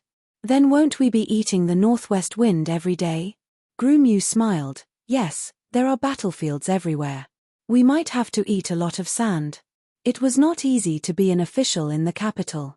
Even though Fan Zhonghu, who had been bestowed the title of the #1 national chess player of the dynasty by the emperor, had become a new noble in the Hanlin Academy, he couldn't help but sigh. The Fan family could be said to be a scholarly family. However, in Xiangzhou, it was not considered a luxurious family. When he was summoned to the capital, he went north alone. He didn't bring any servants with him. He had about 700 to 800 taels of silver on him. He thought that even if he couldn't be extravagant in the capital, he wouldn't be too shabby. He didn't think that when he actually became an official in the capital, he would realize how expensive it was. After all, Fan Zhonghu had never received the special honor of being conferred by the emperor, and he wasn't a true scholar in the imperial examinations. He didn't have a master room in Tai'an City to rely on, and he didn't have the financial support of his fellow countrymen. However, for officials in the capital, especially Huang Menlang of the Hanlin Academy, their residences had to match the prestige of the official system. Thus, Fan Zhonghu gritted his teeth and rented the old residence of an old assistant minister of the Ministry of Works. It could barely be considered a place with a pavilion, a garden, and lush greenery. However, this cost him 200 taels of silver. That was the price the old assistant minister gave him for the sake of Huang Menlang. If it were any other official, not to mention 200 taels of silver, even 400 taels of silver wouldn't be enough. The Liang Imperial Court did not take care of everything in the matter of official uniforms. Other than a few sets of official uniforms that were set by the Ministry of Rites, the rest had to be provided by the officials themselves. The purchase of a wide variety of official uniforms was another large expense. Fan Zhonghu had only learned after working for a period of time in the Hanlin Academy that many old-fashioned old Hanlin scholars who did not know how to make money were so poor that they had to borrow official uniforms all year round. To make matters worse, Fan Zhonghu, as a newly popular person in the great and city officialdom, had to attend a variety of banquets and weddings and funerals of his colleagues. This caused this young man to spend money like water. Adding on the dignity of the Hanlin Academy, the ink and paper that he needed for his daily study, he had all kinds of connections. Fortunately, when Fan Zhonghu went to the capital, he had brought with him about 20 unique and rare books that had been engraved. Many of his colleagues in the Hanlin Academy loved books to the point that they would borrow money to buy books even if they were poor. After receiving this gift, Fan Zhonghu started to gain a foothold in the Hanlin Academy. He also promised many of the officials in the capital that he would buy the locally engraved and large books in his hometown that were relatively cheap. This gave Fan Zhonghu a good impression. In reality, the purchase was just an excuse. He was giving away his treasures from the library at home. He believed that those old foxes who had cultivated for half their lives in the government knew this, but neither side said it out loud. Most of the officials from outside the capital lived in the southeast area of the city. The scenery here was not bad. Scholars from the south like Fan Zhonghu all had to enter the capital through this area. Therefore, those prominent officials from Liang, even though they had been given positions in the court of the inner city, still had their own residences here. It was convenient for them to guide their descendants. Most of the recitation gatherings in Greaton City were held here. From spring to summer, it was close to the Mang seed. There was an old saying that spring fought for the sun and summer fought for the time. In the past, it was always the Mang seed time. Large numbers of scholars and refined scholars would hold gatherings near the Shinran Pavilion. What was interesting was that some family was so large that they had specially set up 20 or so mu of rice fields that were not easily seen in the north for people to enjoy. In the summer, every night, there would be frogs croaking. This year's Shinran Pavilion gathering was especially interesting. It was unknown if those old officials had a tacit understanding. From Secretary of the Secretariat Qi Yanglong to Tantanan of Manxia Province, to Zhao Yuling and Yin Mao Chun who had risen in the eternal Hui Spring, none of them participated this year. But from Chen Wang, Yang Jieshi, Jin Lanting, Li Jifu, Jiao Tingshu, Sun Yin, and the others, these young people with the greatest reputation in Greaton City, almost none of them were absent. They all attended this Shinran Pavilion gathering. Fan Zhonghu, who had risen in fame, was also present. This gathering of people did not strictly have an initiator. They just called their friends and brought them along. The Shinran Pavilion became unprecedentedly lively. Chapter 1515. At that time, Fan Zhonghu and the youth from the Imperial Astronomer had a discussion in front of the Emperor and Empress. In the end, 6 people stayed until the end. Among them, Chen Wang and the Zhuangyuan Li Jifu had a good chat. Their imperial brother-in-law Yang Chiji chatted with Song Kelly, and he, Fan Zhonghu, got along well with the crazy Sun Yin on chess. Interestingly, his experience in the bureaucracy of the capital followed this trend. Li Jifu was often an honored guest of the Chen Manor, and in the Hanlin Academy, Yang Chiji and the young phoenix of the Song family studied history together. It was said that they got along very well. Although Fan Zhonghu and Sun Yin were not close friends, they would occasionally talk about the state of the world. Today, Fan Zhonghu met with Sun Yin and then went to the Shinran Pavilion together. In Great Peace City, many officials would laugh and say, high officials ride thin horses and don't show off their wealth. But Sun Yin, who had been banished, was different. He openly bought a tall horse from Beiliang and rode this horse to and fro every court meeting and when he was on duty. It was very eye-catching. Today, Fan Zhonghu had the good fortune to ride a horse with the wind. He rode the same horse with Sun Yin. When they arrived near the Shinran Pavilion, where there were many carriages and tourists, Fan Zhonghu flipped off the horse and couldn't help but rub his butt. Sun Yin, this guy, really rode in Great Peace City. Fan Zhonghu was going to suffer. When Sun Yin saw Fan Zhonghu's sorry state, he gloated. They arrived at the Shinran Pavilion one after the other in an inconspicuous carriage. 2 men wearing simple but elegant green robes stepped out. Sun Yin saw that they were Chen Wang, the assistant of the left scattered cavalry, and Li Jifu, the Zhuangyuan scholar. He originally thought that, according to Sun Yin's noble nature, he would at most give them a sidelong glance and then ignore them. Unexpectedly, Sun Yin actually took the initiative to pull him forward. Li Jifu, who also saw the 2 of them, obviously did not expect Sun Yin to greet them. He could not conceal the incredulity in his eyes.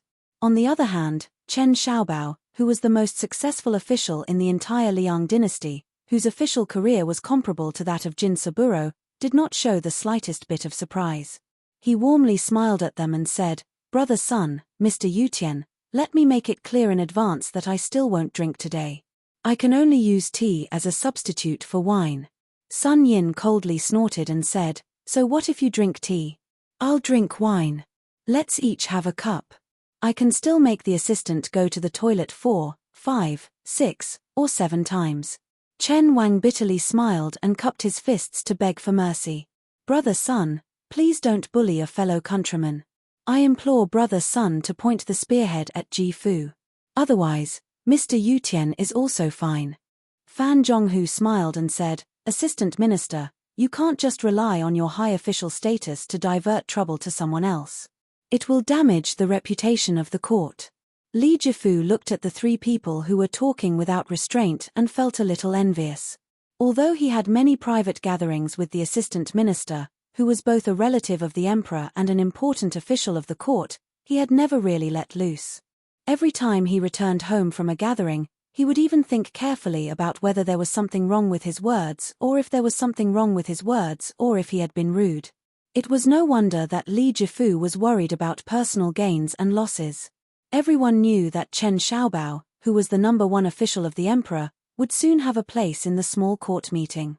Moreover, compared to other officials in the capital, Li Jifu knew more reliable insider information. The secretariat of the Liang Imperial Court had been empty for decades. After Qi Yanglong took over, it could be said that there were many things waiting to be done.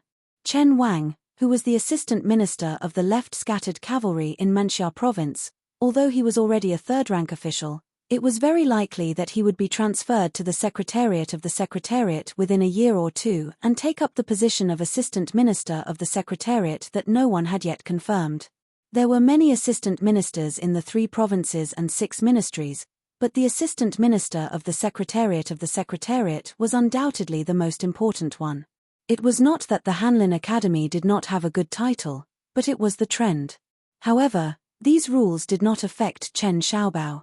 A 30-year-old assistant minister of the secretariat might not be considered shocking in the old Liang dynasty, but Li Jifu dared to say that this was a feat that would never be repeated in the future. Zhao Yuling, Yin Maochun, Jin Lanting, all of them had their eyes fixed on the title of Grand Secretary. However, only Chen Wang was so absent-minded and leisurely strolling. Perhaps many people present at the time did not expect that this gathering at the Shinran Pavilion in the second year of the auspicious era would leave behind many popular and elegant stories in the history of the future.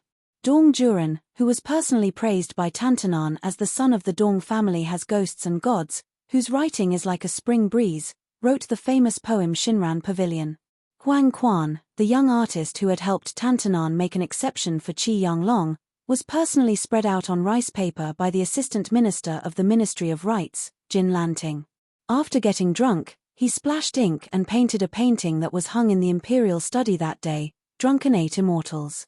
As for the poem that spread throughout the capital almost overnight, it was started by Sun Yin, followed by Jin Lanting, Yang Chiji, Song Kelly, Chen Wang, Fan Zhonghu, and Jiao Tingshu, a total of 64 people.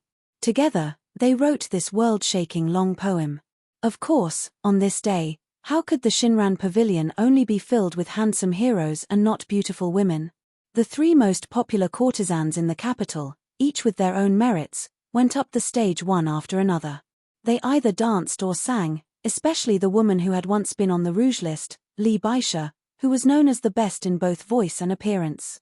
Her solo dance could be said to have shocked everyone.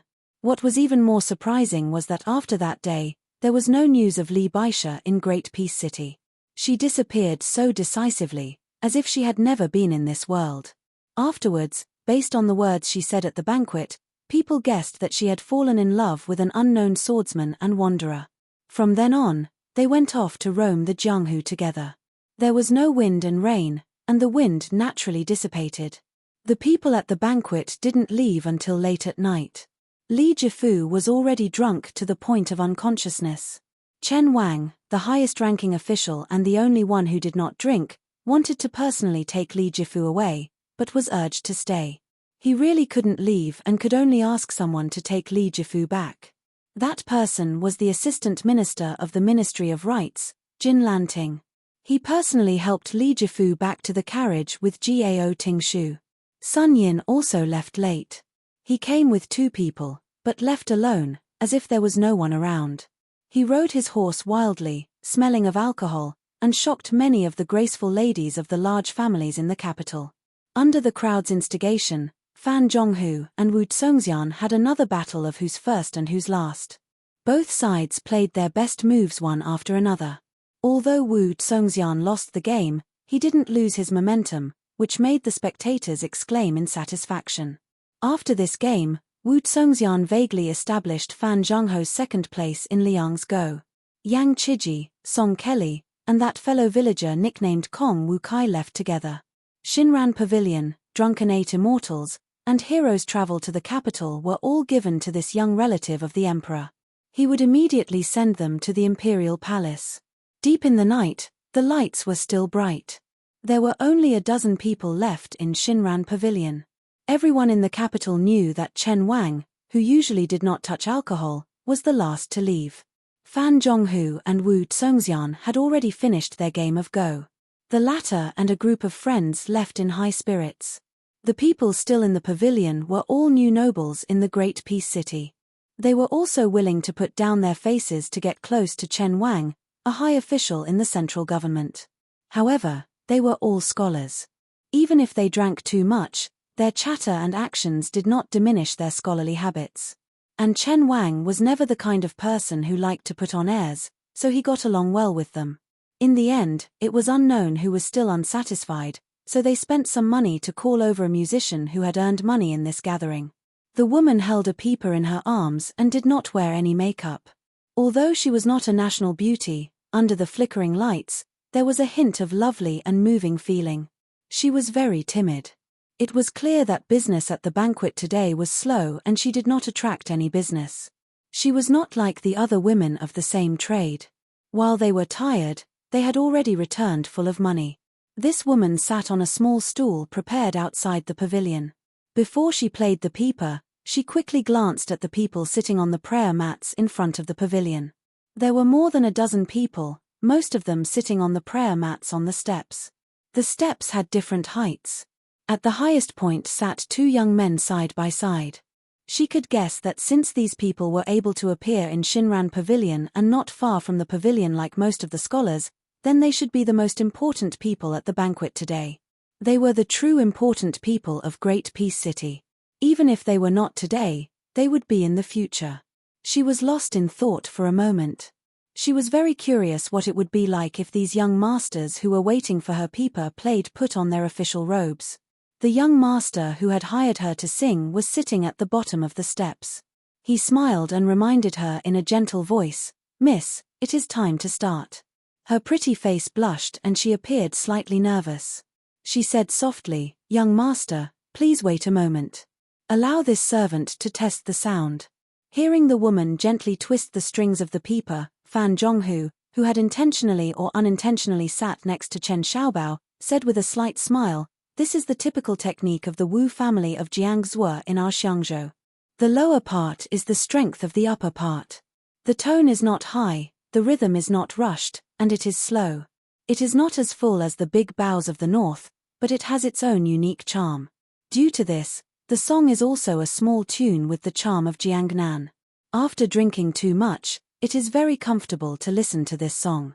Chen Wang smiled and nodded. He said softly, "I only learned about the peeper when I came to Jing. In my hometown, there is a saying about the drum on horseback.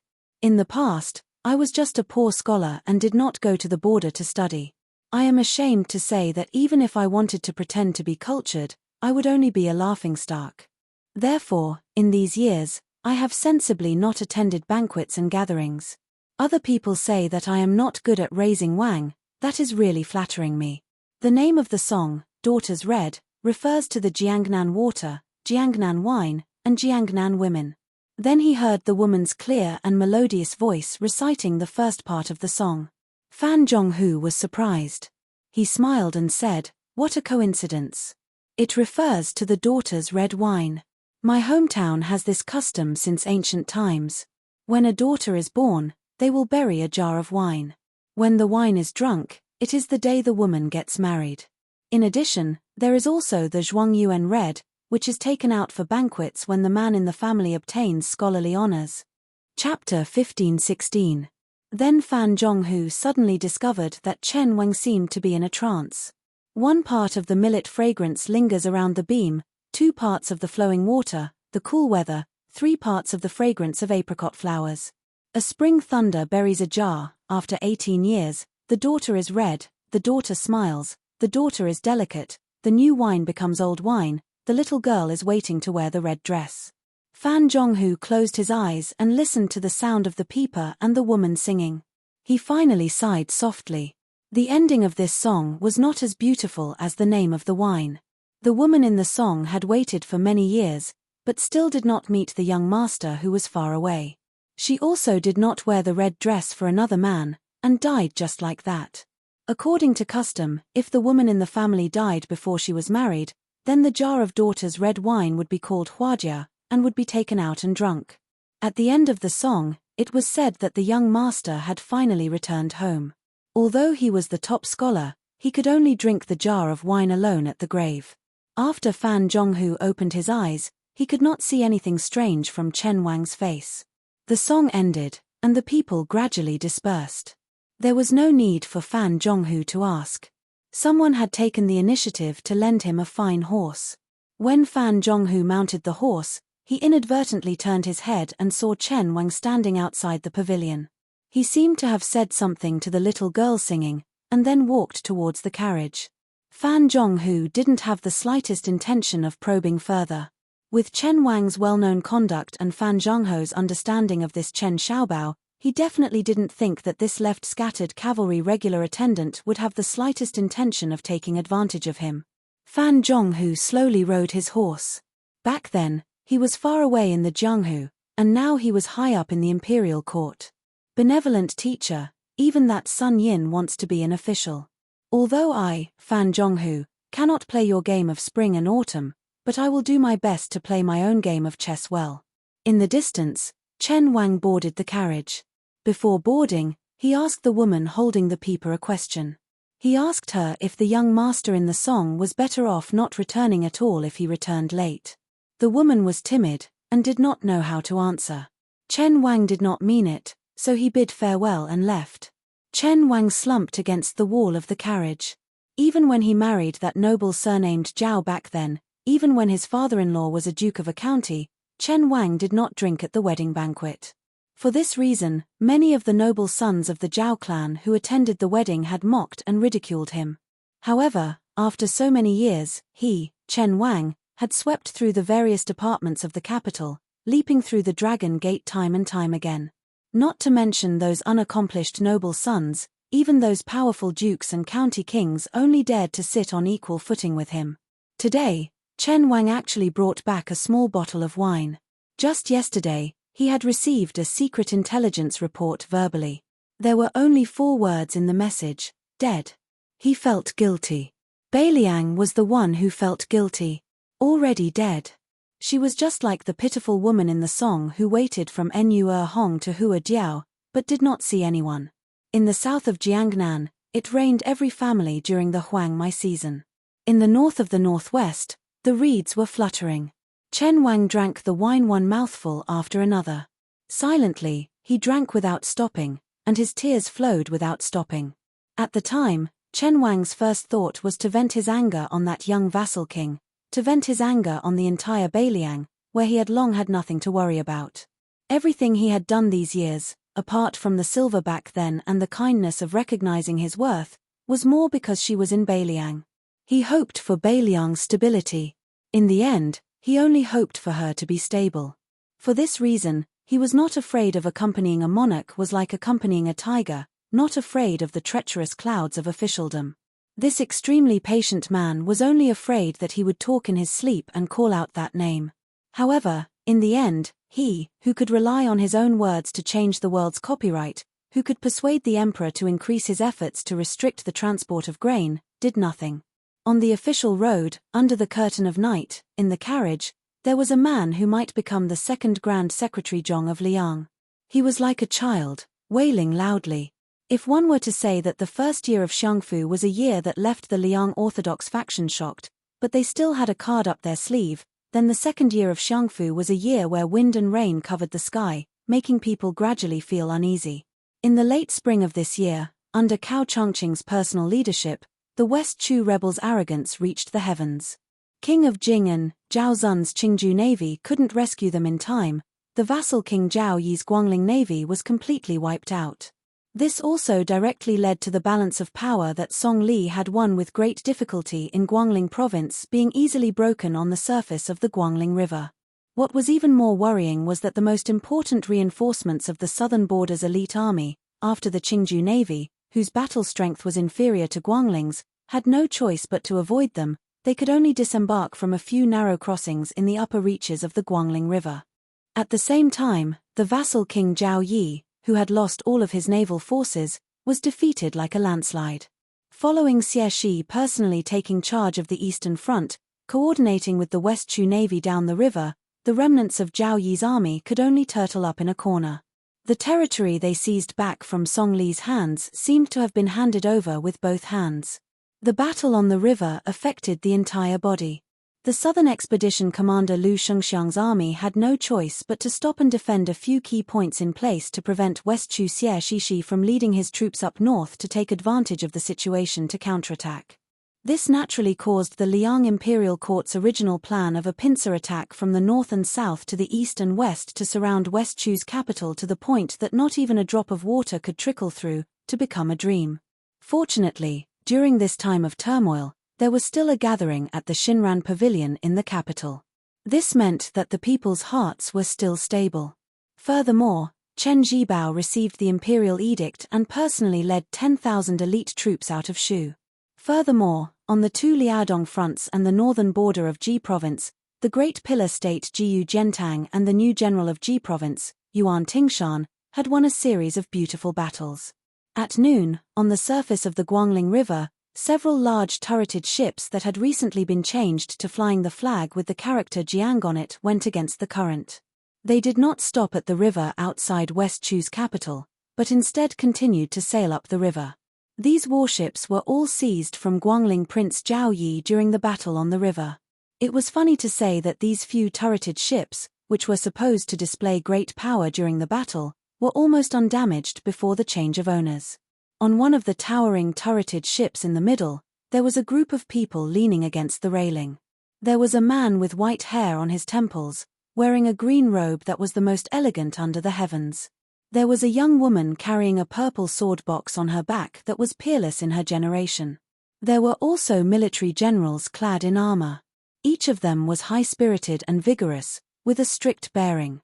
There was also a group of civil officials who had temporarily boarded the ship from the capital to enjoy the scenery, chatting and laughing. Among them, there were two young men who were the most eye-catching. If their identities were not taken into consideration, one of them had an ordinary appearance and a reserved bearing. He was only eye-catching because of the position he was standing in. He was standing beside the middle-aged man in green robe, frowning faintly. He was very different from the rest of the military generals and civil officials on the ship. The other young man made everyone's eyes brighten. They could not help but marvel at the fact that there was such a handsome man in the world. Wearing a white robe and a jade belt, he stood against the wind like a god or an immortal, enough to make others feel ashamed of their inferiority. The four people closest to the bow of the ship were Cao Changqing, Jiang Ni, Xie Shibian, and Song Marolin. At present, Xie Shibian's reputation in the imperial court of Liang was extremely great. Even the common people had heard that an extraordinary genius general had emerged from the rebel army of West Chu. He had the bearing of a soldier of the spring and autumn period, Yi Bai Kuei. As for Song Marolin, although he was a late bloomer in the imperial court of West Chu, he was not inferior to Xie Shibian, who had established brilliant military achievements. The two of them, one in civil and the other in military, were known as the twin jade annulus of Da Chu. Because of Song Maolin's outstanding appearance, he was like an immortal banished from the world. In addition to his brilliant literary talent, other than being known as the twin jade annulus of Da Chu, he was also known as the Northern Shu and the Southern Song dynasty together with the Northwest vassal king. Song Marolin was born into a rich and powerful family, so he was probably a true proud son of heaven. The main pillar of West Chu, Cao Changqing, whose hair was even more white, suddenly turned his head to Xie Shibian and laughed in a low voice. "What's wrong?" It wasn't easy to chase away Song Li, but in the end, Chen Zhibao from the east came to the Qingju Navy, Wu Zhongshuan from the south, and Lu Shengxiang from the north is also truly in control of military power. "Do you think the fierce battle has just begun?" Xie Shibian said softly. "If General Ku was still here, it would be much better." Cao Changqing laughed casually. "Don't worry about that guy. He has a big temper. Yes, and his heart is not small either. Xie Shibian was silent, as if he was afraid of something taboo. Cao Changqing sighed. Last year, old Grand Preceptor Sun said that West Chu was a burden to me, Cao Changqing. Today, I also want to say something to you. It is I, Cao Changqing, who is a burden to you, my student. Xie Shibian shook his head. Teacher, you must not think this way. I have been a citizen of Da Chu for generations. Da Chu was born in Xie Shibian, and I am willing to die for it. Cao Changqing suddenly laughed. There is a young man who should really get to know you. Only then will he know what it means to be a scholar. That guy, back in the day, had a lot of resentment towards us scholars. In Gangnam-do, the first time he saw Tongshi Sword Immortal Lu Baijie, he asked, Teacher, can you sell me a few pounds of benevolence, righteousness, and morals? When he saw me, he did not have a good expression either. Xie Shibian was puzzled. But I have seen Beiliang's various actions. They have established academies within their borders, and are very kind to scholars. The new Prince of Liang does not seem like this kind of person. Cao Changqing smiled knowingly. Perhaps it is because a man has a burden on his shoulders, so he cannot do as he pleases. No matter what, Hsu Fengnian is indeed the most interesting young man I have seen in my life. There is no one like him. Afterwards, Cao Zhongqing suddenly laughed to himself and said in self-mockery, even if I, Cao Zhongqing, praise him like this, Xu Fengnian wouldn't feel the slightest bit of honor. After all, he is the #1 vassal king of Liyang who commands 300,000 cavalry, and at the same time, he is also a martial arts grandmaster on par with me, Cao Guanzi. So no matter how many good words I say, it can only be considered as mutual appreciation. To be honest, when I first saw that kid a few years ago, I never would have thought that the situation would be like today. If I had known, I would have beaten him up back then. Now that I am talking about it with you, it is easier to brag. Xie Shibian felt a little sad for no reason. Although his teacher was always easy to get along with, he was not such a talkative elder. Cao Changqing seemed to have seen through Xie Shibian's thoughts. He patted the young man's shoulder and smiled. When young people do young things, it is fine to be frivolous. There is no harm in saying that you are worried about new words. When you are 30, you can do things that are responsible. As for people like me who are old, they should honestly admit that they are old. Occasionally taking advantage of my seniority is one of the few pleasures in life. Chapter 15-17. Xie Shibian forced a smile. Da Chu was most proud of Mr. Cao. Would he grow old? Cao Changqing lowered his voice and said, that guest will secretly come in the evening. You and Song Marolin will stay by my side. You don't have to do anything. Xie Shibian asked worriedly, why does the current Duke of Yangsheng, a saint family with a history of more than 800 years, want to meet you? I don't understand. What else is there to say? Cao Changqing did not immediately give an answer. Liu Songtao, who became a Buddha in Lantuo Mountain, came to him to persuade him to let it go. That Duke of Yangsheng should be the same. Kings and officials can decide life and death with a word. Scholars like us are full of hot blood and have nothing to fear. However, if there was someone who could decide whether a person's name would be passed down through the ages or go down in infamy, wouldn't they calm down and think about it carefully? Cao Changqing looked at the sky and muttered, when one has to let go of one's country, one can only let go. Jianghu can also be let go. But some things can't be let go even if I want to.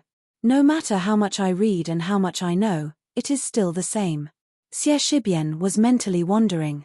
If one day he could fight the Beiliang cavalry on the battlefield, he would have no regrets even if he died. But such an opportunity would not appear.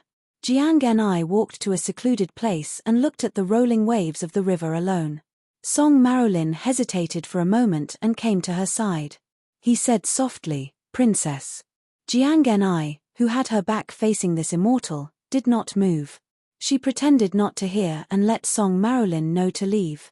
Song Marolin smiled bitterly, Princess, I only have one thing to say. I will leave after that. Jiang and I could only turn her head and said calmly, Speak. Song Maolin's voice was warm as he said softly, I can guess where you went and who you met a while ago. I don't dare to say anything. I only hope that you will not take such risks in the future.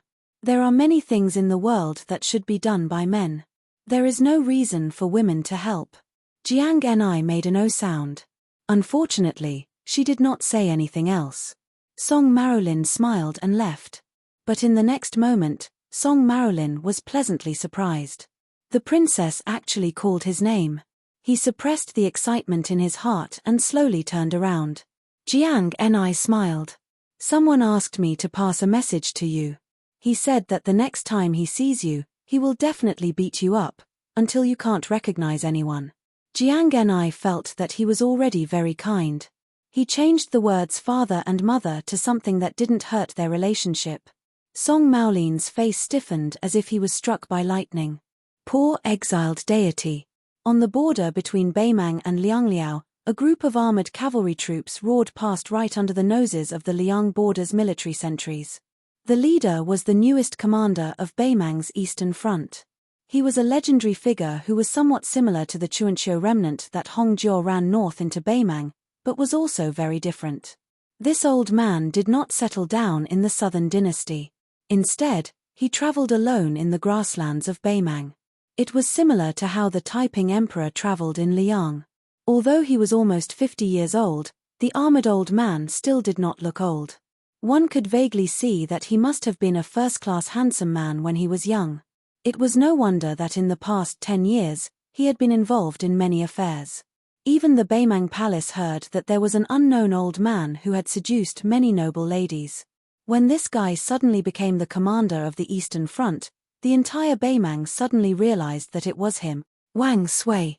Along with Yi Baikue, Xu Xiao, and Jiyu Zhentang, Wang Sui was known as the four great generals of the spring and autumn period. He was the youngest and most unruly prince consort of Dongyu. Unlike Yi Baikue, who was victorious in every battle, he had only lost once. Unlike Xu Xiao, who was the ultimate winner, he had actually suffered many defeats. Unlike Jiyu Zhentang, who was suspected of not living up to his name, Wang Sui was truly undefeated on the battlefield he was in.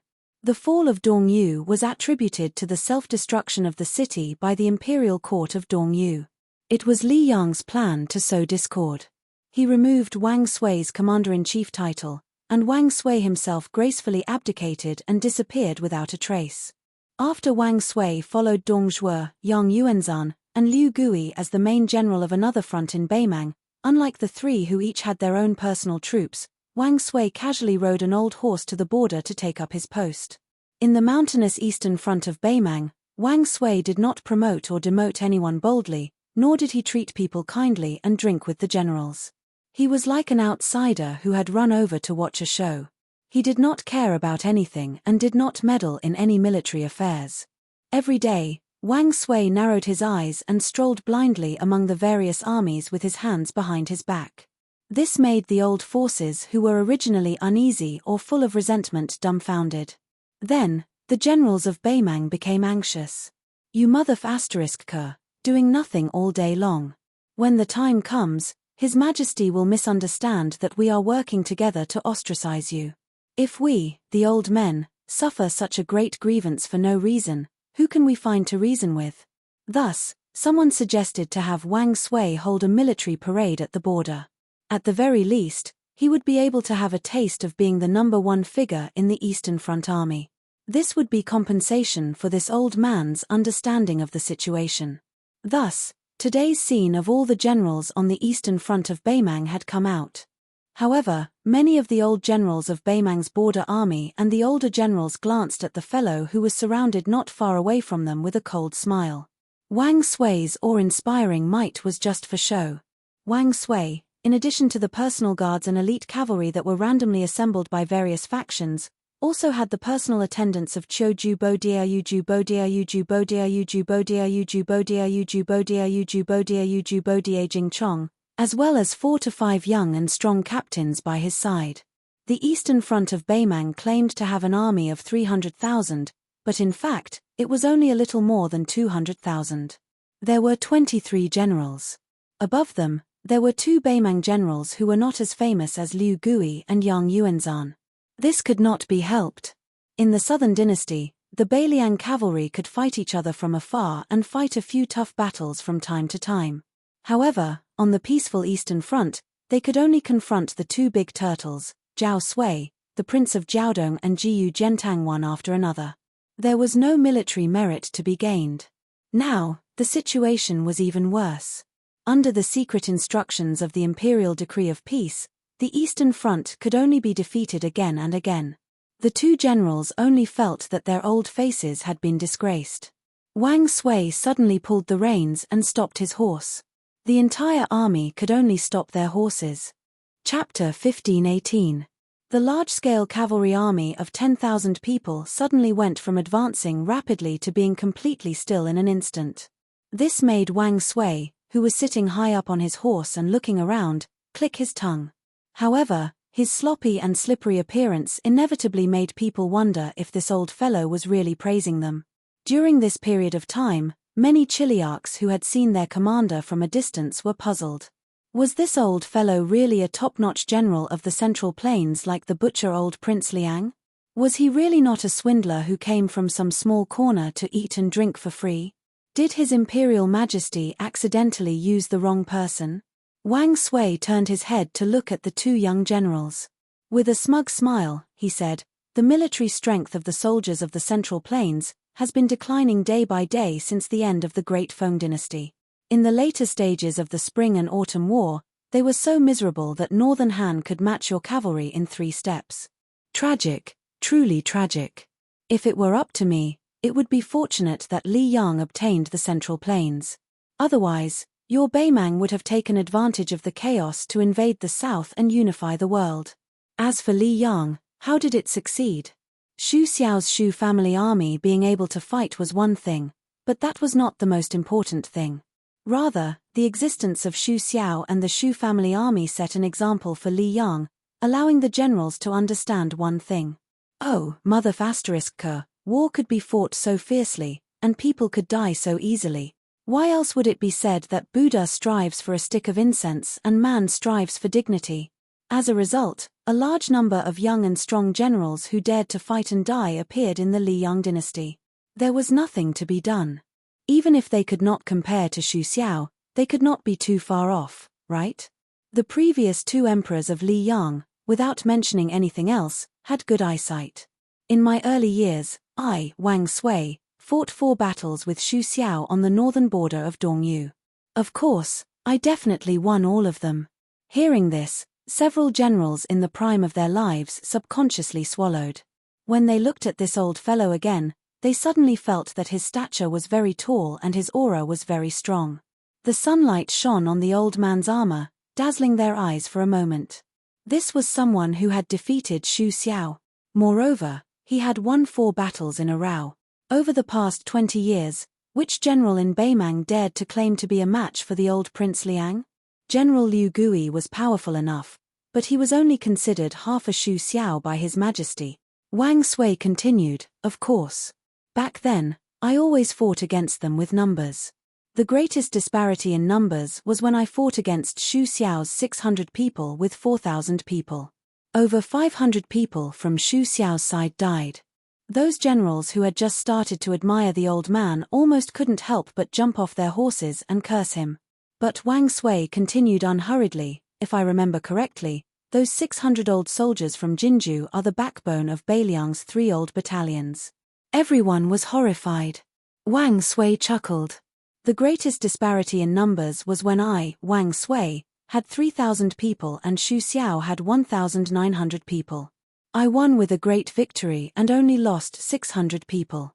Xu Xiao suffered a crushing defeat and lost his capital again. That was why he had to run to the Ministry of War Yamen in Liang to wait in the rain. Not only were the generals and the Chiliarchs quietly approaching, but even the 2 generals of autumn and winter were listening attentively, their emotions surging. Wang Sui asked and answered his own question. Am I, Wang Sui, really a godlike commander? Among the generals of the spring and autumn period, I probably am. But if anyone thinks that old man, Xu Xiao, is useless, then they are gravely mistaken. Xu Xiao is the truly powerful one. So what if he loses many battles? He can always win the last battle, and that is enough. When a general leads an army on the battlefield, don't learn from Yi Baikue. You have to learn from Xu Xiao. Wang Sui looked around at the faces that weren't too unfamiliar. He chuckled and said, "An army isn't afraid of losing battles or dying people. As long as there is that soul, even a tiger won't fall, let alone an army made up of thousands of soldiers." Wang Sui smiled. "I don't know how many of you here are truly dead set on dying for that old woman. But I know that Beiliang has 300,000 border soldiers who are truly willing to die for those two people." Wang Sui's eyes suddenly sharpened. "After I arrived at the Eastern Front, I've been eating and waiting for death. That's because I, Wang Sui, don't think much of Jiu Gentang or the Tu Liao defense lines.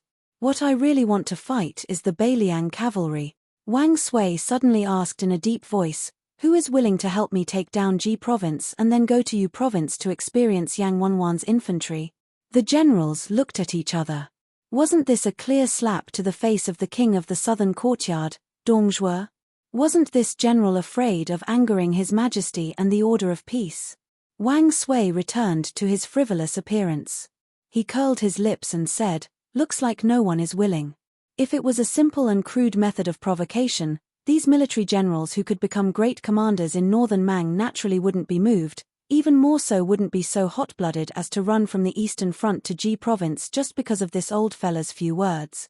But things were far from that simple. No matter how the Liang court viewed the Battle of Liangmang, Beimang itself was already full of worries. They were all looking forward to someone breaking the deadlock on a certain battlefield.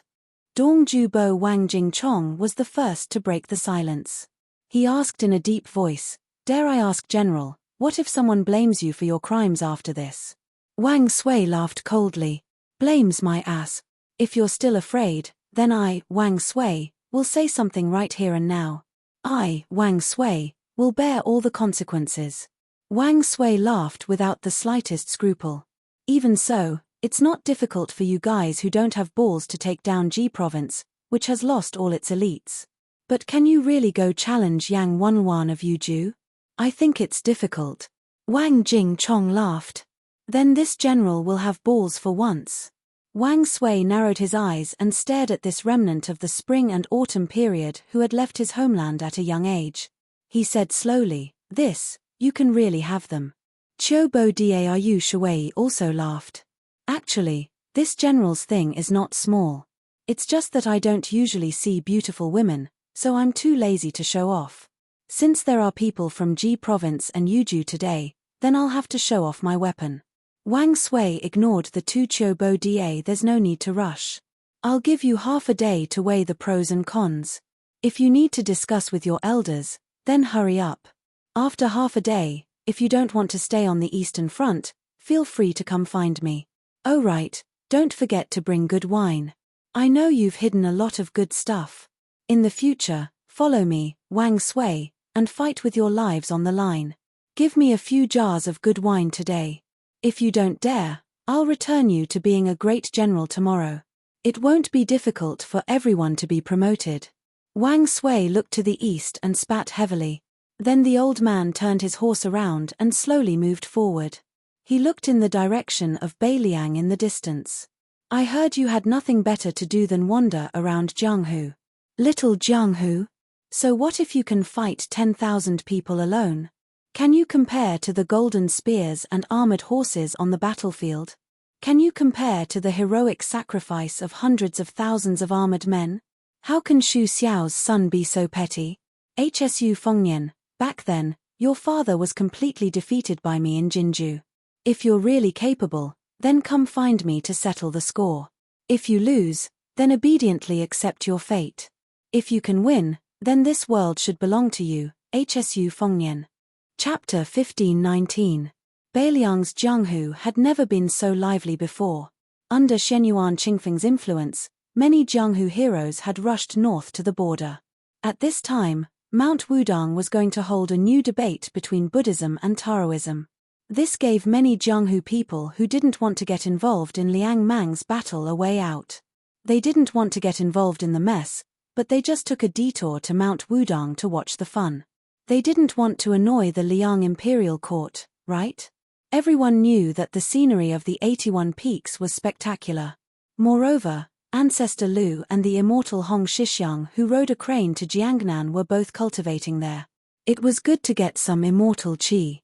For a time, the number of foreigners pouring into Yu and Liang provinces was as large as carps crossing the river. As the local tyrant of Beiliang, the Fish Dragon Gang not only took the initiative to lead the way for the Jianghu Friends under the leadership of gang leader Liu Nerong, but also took care of all the necessities. Moreover, if someone didn't want to travel with others, they could get a lot of money from the Fish Dragon Gang with their travel pass. As for whether they really went to Mount Wudang, the rich Fish Dragon Gang wouldn't really care if they went to the brothel to get drunk or to have a good meal halfway through the journey. This imperceptibly raised the status of the Fish Dragon Gang in the Central Plains. It was true that the Fish Dragon Gang didn't have many top masters, but it couldn't stop their wealth. If you wanted to live comfortably in Jianghu, didn't you need to rely on your fists and money? Otherwise, did you think you were the handsome king of Beiliang? It was said that before he started practicing martial arts, he used only his face to make more than 10 female heroes who came to Mount Qingliang to seek revenge fall in love at first sight. Since then, they were willing to stay in the Wutonghan of the king's mansion as his mistress. The number of martial arts masters could be counted with one hand. The peach blossom sword god Ng Tai was too elusive. The great official Cao Chongqing was not young after all. Tuoba Bodhisattva was a Beimang barbarian who was born unlikable. Therefore, Hsu Fengnian, who was in his prime and had many magnificent achievements, became the most interesting topic of conversation for the Jianghu people in Liang. The king of Beiliang was full of praises for the king of Beiliang's signature products. Especially those shops that sold rouge and face powder, they swore solemnly that Hsu Fengnian had bought things for his close female friends. What made the young heroes and young masters most indignant was that these shops were obviously deceiving people, but the accompanying female heroes and fairies seemed to have been possessed and bought a lot of extremely expensive bottles and jars from those shops. The key point was that the real spendthrifts who spent money like water were none other than these men who protected the flowers. When the Jianghu in Beiliang was bustling, it happened to be the time when the Beiliang custom of rolling willows was at its peak. The sons of the Beiliang rich families would ride horses and shoot arrows in the countryside or in the martial arts arena. They would hang any object on a tree branch and shoot it down. This was called rolling willows. When the foreign Jianghu men saw that many Beiliang women were also familiar with bows and horses, they were inevitably shocked. They had only heard that the Beiliang people were valiant, but now they were sure that the rumors were true. Most of these Beiliang men and women who were rolling willows tied white hemp silk to their arms. After asking around, they found out that the people of Beiliang would tie hemp silk to their dead relatives within a month after they took off their mourning clothes. This was somewhat similar to how the families in the Central Plains tied colorful silk to their arms in the middle of summer to ward off ghosts and diseases. At the same time, this was also shocking. Could it be that Beiliang had really lost so many people in the battles at Hutu City in Liangju and Huluku in Yuju? Why was it that when they were in the Central Plains, they only heard that the Beiliang frontier army either retreated without a fight or collapsed when faced with the million-strong Beimang army? However, they heard that the two Liao provinces under the command of the great pillar state Jiyu Gentang and his son-in-law Yuan Tingshan's Jibei defense line were both filled with victory reports. After entering Beiliang, they saw with their own eyes that other than the Beiliang disciples who were riding and shooting willows that made them feel ashamed of their inferiority, the patrolling cavalry that was transferred from the Beiliang garrison made them feel awe and respect. It was said that these cavalry troops were far weaker than the cavalry troops at the border. If they were really sent out to fight the so-called elite troops in the Central Plains, wouldn't it be like a level 1 expert crushing a level 2 master? When most of the foreign Jianghu men began to climb the mountain or approach Wudang, they heard another two legendary news. The king of Beiliang, Hsu Fengnian, had led 10,000 Yuju cavalry troops to battle outside Huluku. This time, he had broken through the enemy lines outside Hutu City and forced the Beimang South Courtyard king, Dong Zhuo, to retreat again and again. As for the infamous Beiliang governor, Chu Lushan, he personally led 8,000 Yuju cavalry troops from Huayang Pass to the northeast border of Liuju and defeated the Dong family's private army of 30,000. Evil people were hated by everyone, But if this evil person was one of their own, it was actually quite reassuring. Chu Lushan, the evil person who could stop children from crying, was the most suitable person to be placed in Beiliang's border.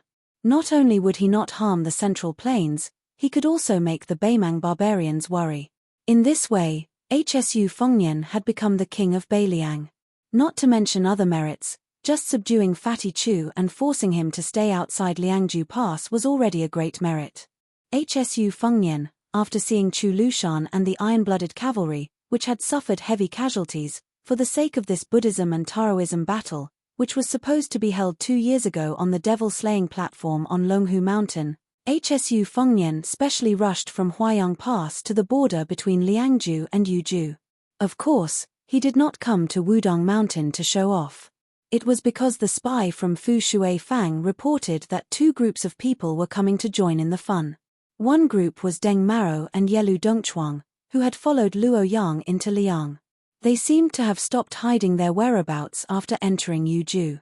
The other group was even stranger. It was a couple who could be said to be unique in the world. Hsu Fengnian paid more attention to them than the couple from Huyen Daguan. This was because the man was the white-robed monk, Li Dangxin, who was the abbot of the 2 Zen temples in name. He was also the father of a young girl who had long since decided to become a heroine. The arrival of the white-robed monk greatly justified the debate between Buddhism and Taoism on Little Lotus Peak. Since Li Yufu, the head of Wudong, was not on the mountain, the Taoist who was debating with the Buddhists was a Taoist priest that many people in Beiliang had never heard of. He was a disciple of Song Jiming, and it was rumored that he had just built a monastery on Little Pillar Peak. Not all of Wudong's 81 peaks have a Taoist monastery. Most of the peaks have been raised in seclusion and no one knows of them. Currently, Wudong Mountain only had 12 peaks. Among them, the Big and Small Lotus Peaks were the most famous. The Jade Pillar Peak, which was known as the Jade Pillar of Internal Strength, was also quite famous. From this, it could be seen that the Taoist priest named Han Gui, who was regarded as someone who could hold his own, must have some skills. In addition, the Green Mountain Monastery had been funded by the king of Beiliang from Mount Qingliang, and the status of Little Pillar Peak had naturally risen. As one of the ancestral courts of Taoism, Wudong Mountain was separated from Mount Longhu and had been fighting for hundreds of years. Of the few immortals of the highest generation, Wang Zhongluo was the first to pass away. Hong Shixiang, whose cultivation had reached Tongxian, was reincarnated for some unknown reason. Sword maniac Wang Xiaoping, who blocked the way, Wang Xianji, died heroically on the banks of Guangling River. Song Jiming, who had lived for more than 60 years, had also died.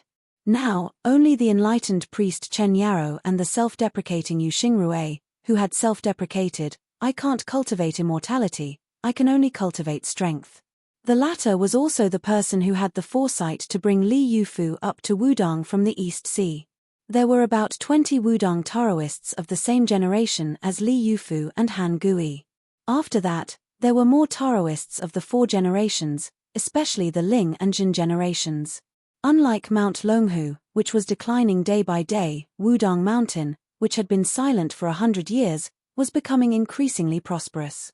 There were now more than 600 Taoists of the Jin generation, and this was under the premise that Wudong Mountain was not willing to accept disciples indiscriminately. When going up the mountain to burn incense, whether it was the people of Lingju or the pilgrims of Ji and He Prefecture, they would usually climb the mountain from the southern divine path, which had the most beautiful scenery and the best route. Hsu Fengnian had chosen the northern divine path to climb the mountain. He did not expect that he had underestimated the huge appeal of the battle between Buddhism and Taoism. Apart from the 700 to 800 Jianghu people, most of the rich people of Beiliang and the other 3 prefectures had come by car or horse. There were even many people from Huainan and Gangnam-do who had come to burn incense and watch the battle. The northern divine path of Wudong Mountain was not wide to begin with. What was even more unfortunate was that it had started to drizzle early in the morning. The rain was not enough to obstruct the road, but the muddy road was a pain. Coupled with the constant trampling of the people, the rugged road of less than 20 miles was more tiring than 50 miles of the official road. Chapter 1520. This time, HSU Fengnian didn't have any retainers following him to Mount Wudang. Because he was in a hurry, he didn't even ride a horse. Instead, he chose a secluded path and flew like a bird, so he didn't look travel-worn. He wore a green robe and had 2 sabers hanging from his waist. One was a soldier that he had stolen from Jiang feuding, while the other was an ordinary cold saber. At noon, Xu Fengnian stopped at a simple and crude restaurant at the entrance to the Northern Divine Road. The name of the restaurant was quite interesting. It was called Passing Village Inn, probably to remind pilgrims who had come from afar that there wouldn't be another shop after passing through this village.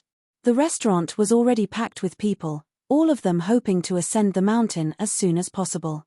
HSU Fengnian could only sit on a small bamboo stool under the eaves with a dozen or so other people to shelter from the rain. If they wanted to eat hot food or drink hot wine, they had to obediently wait in line. HSU Fengnian asked for a pot of tea. The tea was under the banner of Wudang's Taoist tea. For a palm-sized pot of tea, he dared to ask for an exorbitant price of 25 copper coins. HSU Fengnian held the pot in one hand and the cup in the other. He drank it all in a few mouthfuls. When he asked the waiter to refill his cup, he had to fork out another 5 copper coins. Obviously, HSU Fengnian wasn't the only one who felt that he was being overcharged. The pilgrims around him were also complaining. A few of the younger ones even had a bad impression of Wudang. They said that if a single leaf was like that at the foot of the mountain, then the Wudang Taoist priests on the mountain must be like that as well. From their accents, it was clear that they were all foreigners.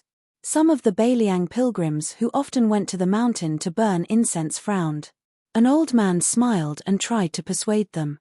He said that when they went to the mountain to burn incense, even the incense sticks were a gift from Wudang, and they didn't charge a single copper coin.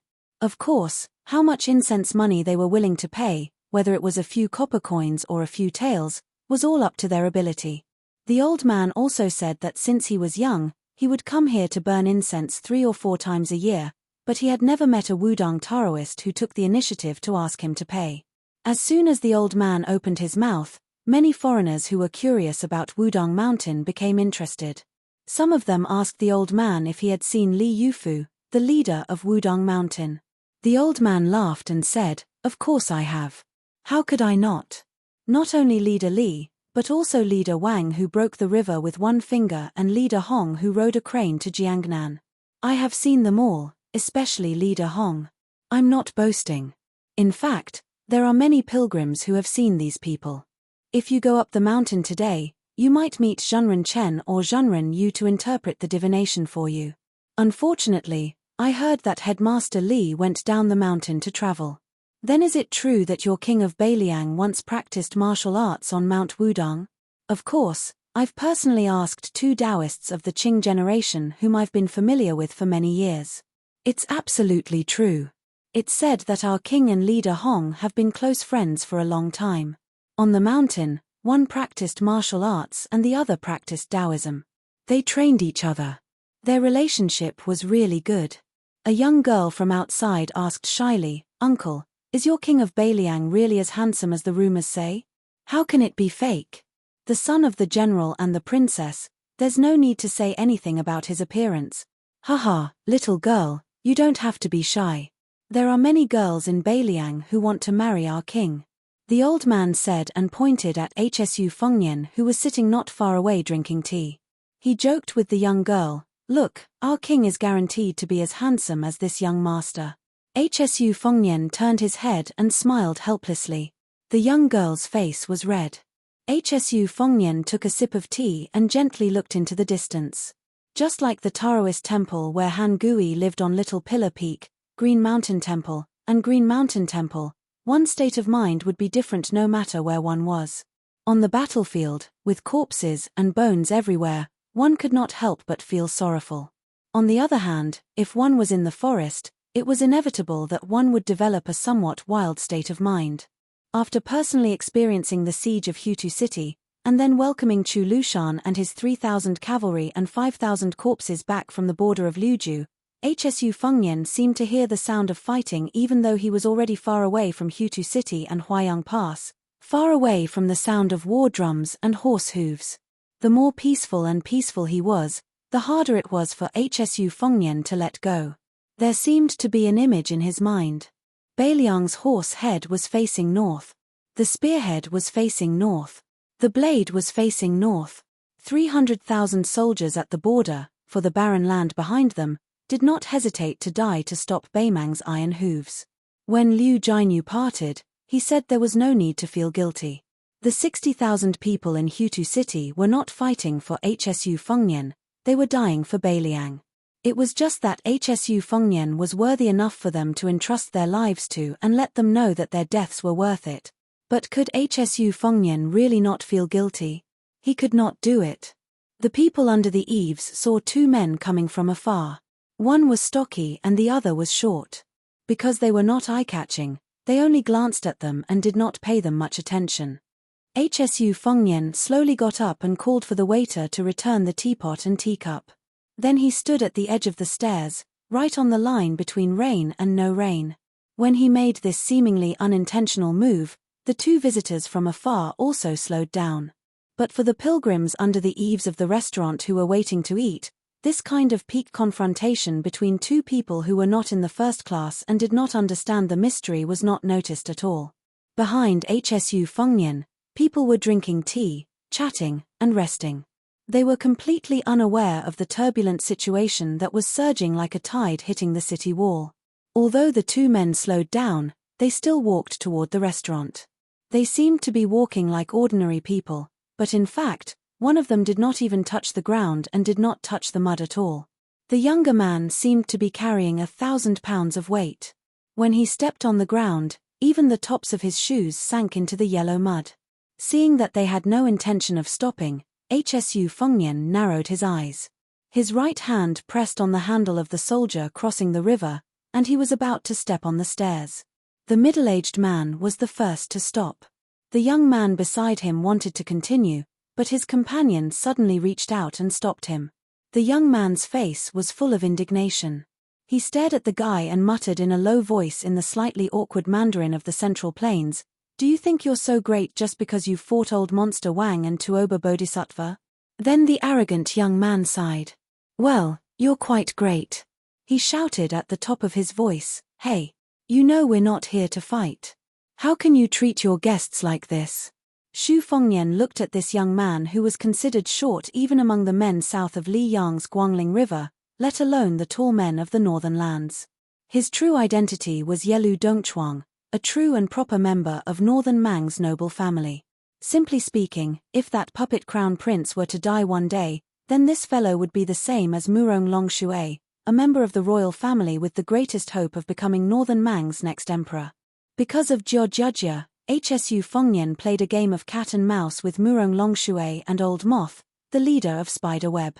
She was quite an interesting woman. For some reason, Yelu Dongchuang swaggered along with Luo Yang to Zhulu Mountain.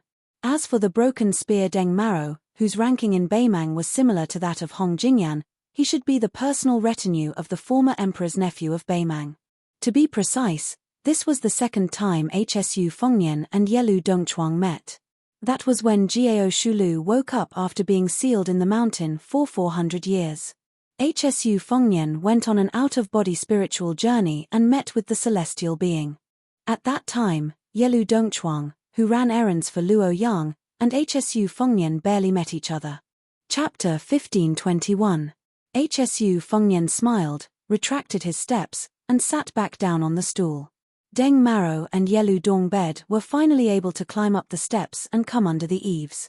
It wasn't that Deng Maro didn't have the ability, but since he didn't have the heart to fight to the death, Deng Maro wasn't the kind of person who would look for trouble. As for Yelu Dongbed, against the current Hsu Fengnian, if the latter wanted to make him unable to take a single step closer to the restaurant, he, as a member of the Beimang royal family, really didn't have the ability. The soles of Yelu Dongbed's shoes scraped the edge of the steps, scraping away a thick layer of dirt, before he sat down next to Hsu Fengnian. Deng Maro didn't sit down, because the restaurant only had one stool available. Yelu Dongbed lowered his voice and asked, "Did you really fight with Tuoba Bodhisattva? What was the result? I want to hear the truth." Hsu Fengnian said to this overly familiar fellow, "Is Xu Ying well?" Yelu Dongbed was stunned. "Xu Ying? Who? HSU Fengnian finally smiled a little, and said softly, "The girl who likes to wear red robes by Luo Yang's side." Yelu Dongbed said, "Oh, she's just like that. In the past, she was neither human nor ghost. Later, she went crazy and cut off her own face. Now, she looks like a normal girl. But when she has nothing to do, she still likes to wander around there by herself. That red robe can go around for almost an hour in one breath. Anyways, it makes my eyes dizzy and my heart tired." HSU Fengnian didn't say anything. Yelu Dongchuang was startled. "What, you like this kind of thing?" HSU Fengnian didn't turn his head to look at this blabbermouth young man. He only asked indifferently, "You're not afraid of dying here?" Yelu Dongbed rolled his eyes.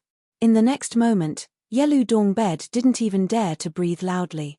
The people under the eaves did not notice that at that moment, the handsome young master with the twin sabers had swayed a little.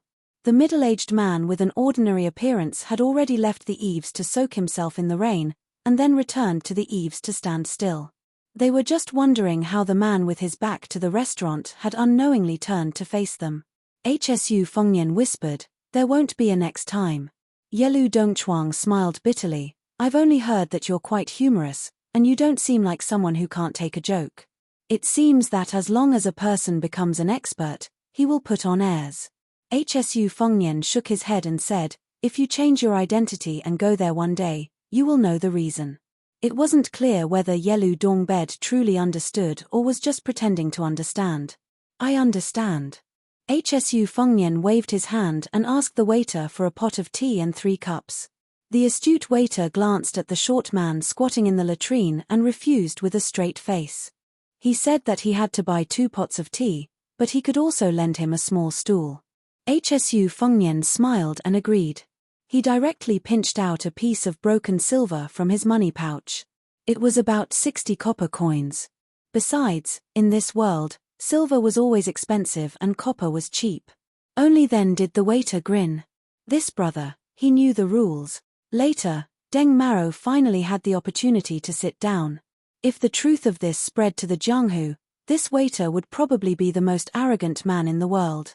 He haggled with HSU Fengnian, the king of Beiliang, rolled his eyes at Yelu Dongbed, and rewarded Deng Maro with a stool. HSU Fengnian poured a cup of tea for each of the Beimang men on his left and right. He asked, "What business do you have in Beiliang?" Yelu Dongbed didn't keep him in suspense. "Luo Yang told me to tell you that other than Cao Changqing and Duke Yangsheng, who helped persuade Emperor Liang, there is no need to call off the 3-year agreement." Yelu Dongbed took a sip of the tasteless tea and continued, "Also, I wanted to see you. I wanted to know if there was a possibility that we could do something together." HSU Fengnian was a bit absent-minded. He looked at the light curtain of rain outside the eaves and took a deep breath. He calmly said, "Tell me." Yelu Dongbed said self-deprecatingly, "In my family, many relatives around my age have died in recent years. Of course, most of them have the same surname as me. As for that, well, those who have my aunt's surname, most of them are women, like that fat girl Murong Longshui. So to tell the truth, I still have a chance. Even if it's not big, it's still there. The reason I snuck out, to tell you the truth, is to avoid that chess and sword music school boss who's making a comeback. There's no other way. That old man was actually chased out of Liang by my grandfather. This time, he's come back for a surprise attack. Of course, it's not as simple as just giving me a hard time. The old man values my older brother more. The reason is that he would find a dog to guard a house, not a wolf cub. I know that the current situation of Liang Mang's stalemate is ultimately the idea of 2 people, the old man and Fatty Dong. Not everyone thinks so. HSU Fengnian said with a half-smile, "Show some sincerity, okay?" Yelu Dongbed laughed. His voice was even softer as he slowly said, "At the very least, I know that 6 out of the 8 governors and 12 great generals are firmly against it. As for Helian Wu Wei and the others, it's up to them to fight Liang Mang. It's hard to say that they're fence-sitters. In any case, they're just going with the flow. Of course, my parents died a long time ago, but my grandfather is still alive. Although he's not a great general or governor, he's still comparable to a great general and a governor, right? Hsu Fengnian was familiar with the inside story of the Beimang royal court. He shook his head and said, "That's not all." Yelu Dongbed turned his head and stared at the side of the young king's face. He asked, "Do you want to do this deal?" Hsu Fengnian asked back, "Other than wanting me to defeat Dong Zhuo and the governor of Taiping's momentum, what else do you want me to do?" Yelu Dongbed laughed foolishly. "First of all, you have to kill Tuoba Bodhisattva. Secondly, you have to do your best to protect the main force of the Hong Jingyan Ruren cavalry on the battlefield." Hsu Fengnian said mockingly, "You should really go to the battlefield and see. Then you wouldn't have to make it sound so easy." Yelu Dongbed laughed, "If it were anyone else, I wouldn't even mention this, but you can. That's why I'm sitting here today, drinking 20 copper coins for a pot of good tea." Hsu Fengnian asked, "You want to be the emperor that much?" Yelu Dongbed asked back, "You don't want to?" Hsu Fengnian laughed it off. Yelu Dongbed quietly waited for him to continue. Hsu Fengnian finally said, "I can only promise you that we'll take it one step at a time." Yelu Dongbed slapped his thigh, "That's enough." Yelu Dongbed placed the teacup by his feet. As he bent down and stood up, he said softly, "If the two of us can reach that step, I can also promise you one thing. Half of the southern dynasty can be considered as me, Yelu Dongbed, returning the money for your tea. Once both sides of Liang Mang are done, and if you still have the intention of heading south to the Central Plains, I can even lend you the entire Eastern Front for 3 years. I can help you suppress the Liang border army for 3 years." Hsu Fengnian watched the two of them leave. The tea had cooled. After Yelu Dongbed and Deng Maro had walked more than 10 li, Yelu Dongbed asked, "Do you think he'll agree?" Deng Maro said expressionlessly, "Why wouldn't he agree? Other than the matter of Hong Jingyan's Ruren cavalry, everything else is something Hsu Fengnian should do. As long as Dong Zhuo and the Taiping magistrate are still working together to control the court, Liang Mang is a dead end, and the chances of Hsu Fengnian's Beiliang winning are too small." Yelu Dongbed crossed his arms behind his head and sighed, "That's right. It seems like he can only accompany me in this gamble, and can only help me once. Rather than fighting to the death with my million-strong army without any chance of victory, it's better to do everything in his power to ruin Dong Zhuo and the Taiping magistrate's reputation. At the very least, it'll be relatively easier. As long as I can force these two fellows to weaken in one spurt of energy, I won't even need to exhaust myself. It'll be equivalent to winning an opportunity for me. When the time comes, it'll depend on my ability and destiny." Deng Maro hesitated for a moment, then asked, "If you really succeed? Dividing the world between the north and the south?" The dwarf's lips cracked into a soundless smile, revealing a savagery and bloodthirstiness that had not been seen in the last 20 years of the Yelu surname. And under the eaves of that restaurant, Hsu Fengnian's lips twitched. Hsu Fengnian stood up and walked down the steps, beginning to step onto the northern divine path of Mount Wudang. So what if such a person became the emperor of Beimang? Chapter 1522. The rain gradually stopped and the sun gradually rose. Hsu Fengnian began to climb the mountain. He passed by Zhenlongguan, Nyangzi Slope and Yellow Monkey Ridge, and then passed by Huqiao Mound to Leigong Stream. Hsu Fengnian saw several groups of pilgrims at Leigong Stream. Most of them were resting on the rocks by the stream, swallowing the snacks they brought with them. After all, the mountain path was muddy, which was the best way to eat people's strength. Among the groups of people, there were some pampered young masters and young ladies who appeared to be extremely tired. A few young women were gently beating their calves, complaining to their companions that the scenery of this Shinto path was too different from the reputation of Mount Wudang. They said that the shabby Taoist temples from before were unbearably narrow. At first glance, it was obvious that it was not a place that could accommodate immortals. Those Taoist masters in the mountain also did not have any sage-like demeanor. As for the moving scenery of Mount Wudang that was like lotus peaks and bamboo shoots, they did not even see a shadow of it. Along the way, the scenery along the way could not be said to be barren and unruly, but it really could not be compared to the beautiful scenery of the Taoist paradise. Hsu Fengnian picked a relatively secluded place by the stream and sat down. The ancient trees towered into the sky and the shade was dense. Although he did not do anything out of the ordinary, The dual sabers on his waist were actually quite eye-catching, especially for the locals who knew their stuff. When they saw the Beiliang sabers, their eyes became a bit more complicated. Nowadays, in Beiliang, those who secretly carried cold sabers, regardless of their family background, were all arrested and imprisoned. Therefore, Hsu Fengnian was regarded as a member of the army. This was actually normal. Wudong Lotus Peak was hosting a huge Buddhist debate, so Beiliang's military would certainly arrange for capable people to keep an eye on the situation to prevent negligence. Hsu Fengnian suddenly looked up and saw a pair of acquaintances walking over together. They were the Taoist master of Qingshan Monastery, Han Gui, with whom he had once discussed Tao on Xiaozhu Peak, and his disciple, Qing Xin. Hsu Fengnian hurriedly got up to greet him. Towards this Daoist priest who was favored by Wang Zhongluo and Hong Shixiang, Hsu Fengnian had a very good impression of him. He felt that he was fully deserving of being called a person of the mountain. Han Gui wholeheartedly cultivated the Tao. Cultivating the heart was also cultivating the truth. Based on Hsu Fengnian's status as a vassal king, Zhonglu Zhenren Chen Yarou or Yu Xingrui should have rushed to the foot of the mountain to personally welcome him, but they still let the junior Taoist priest Han Gui be in charge of this matter. This was probably the unique feature of Wudong Mountain. Not only it did not make people feel neglected, on the contrary, it made people smile. If he was climbing the mountain together with the two elderly Taoist priests, although the ceremony had arrived, other than the longer the mountain path, the more difficult it would be for him to exchange pleasantries. What else could he say? How boring that would be.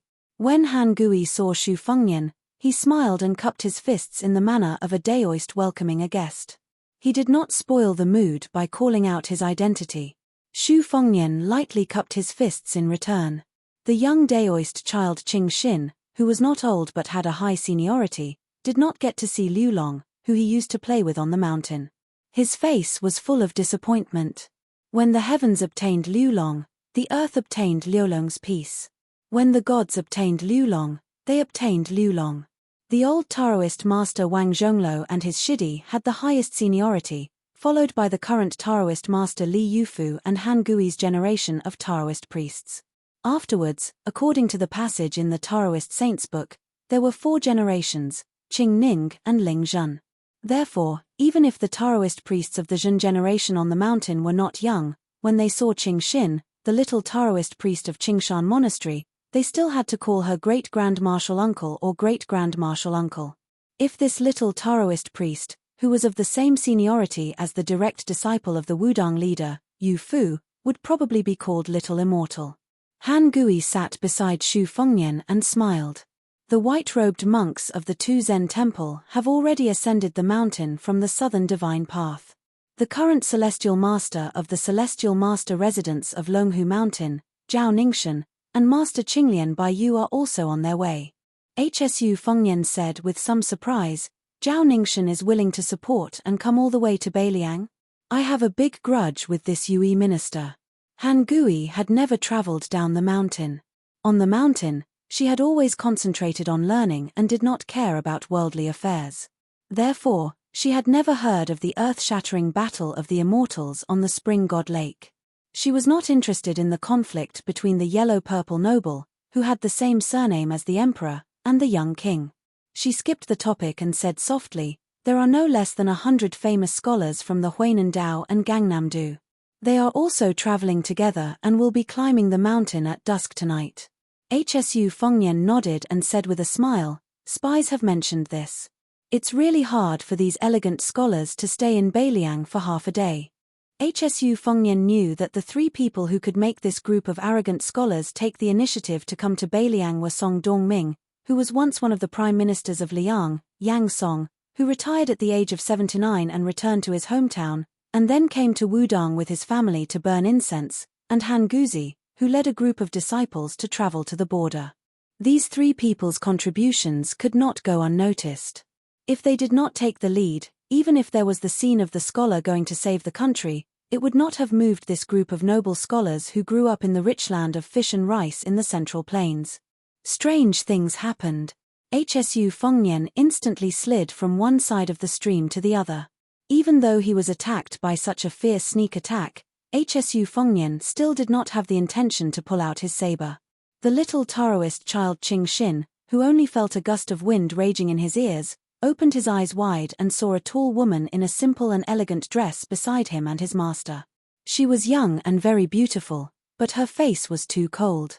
Compared to the time when the old Taoist priest accidentally tasted the food he cooked, her face was much worse. The little Taoist child saw the strange sister squinting her eyes, which were long and slender like the bamboo leaves on the mountain. The pilgrims near the stream were first stunned, but soon there were some quick-tempered busybodies who cheered loudly. In their field of vision, the ripples on the water surface caused by the young man with the saber gradually dissipated.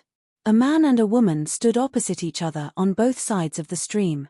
A handsome man and a beautiful woman, and each of them had the bearing of a master. No matter how they looked at it, there was a story to be told between the two of them. This immediately made the pilgrims who were bored to death on the mountain road excited. They could not wait for the two of them to fight until the mountains collapsed and the earth split. Of course, it would be best for them to reveal their identities and sects before fighting, report their Jianghu nicknames, and talk about their love and hatred, and then fight to the death. This way, their trip to Wudong would not be in vain. In fact, HSU Fengnian, who took the initiative to back down, asked with a smile, "Didn't you return to Mount Hui?" The woman who was not wearing purple today sneered and said, "If the interest keeps on rolling, it will be too late for me to collect the debt. Even you may not be able to pay it back." Perhaps they felt that the couple was too young and unfamiliar. Even if their martial arts cultivation was good, there was a limit to it. Very soon, some impatient spectators shouted at the top of their lungs, "Fight! Why aren't you fighting? Fight well! Fight well! We'll immediately go back to the Jianghu and say some good words for you too." Some people who did not know what was good for them shouted, "Hurry up, the two of you can't just talk and not fight." The Taoist priest Han Gui sighed softly. He only hoped that if HSU Fengnian really fought with the strange woman, he would not be implicated. So at this time, he took his disciple and walked into the crowd. It looked like they were taking refuge, but in fact, they were helping to block the disaster. Chapter 1523. At this time, there were already people who claimed to be from Jianghu talking about it. They explained to the layman that there were 9 levels of martial arts in the world. In the end, they all revolved around the 7 words of skin, flesh, tendons, bones, body, qi, and spirit. Only when one reached the 2nd level of master realm could one touch the threshold of qi. For example, when a swordsman reached the 2nd level, he could barely control qi and fly a sword. The handsome young master with the twin sabers at his waist was repelled, sliding from the stream to the other side. However, his calves were not soaked. This clearly showed that he was in the 4th level realm or even the 3rd level realm. It could be assumed that with his age, he was fully deserving of the title of a rising talent in the martial arts world in a province or county. HSU Fengnian suddenly smiled and said, "If you want to fight, sure, but we have to make a small deal. As long as you help me find someone, you can choose the time and place. Also, you have the final say on who wins or loses." She hesitated for a moment, but finally nodded. HSU Fengnian asked curiously, "You want that title that much?"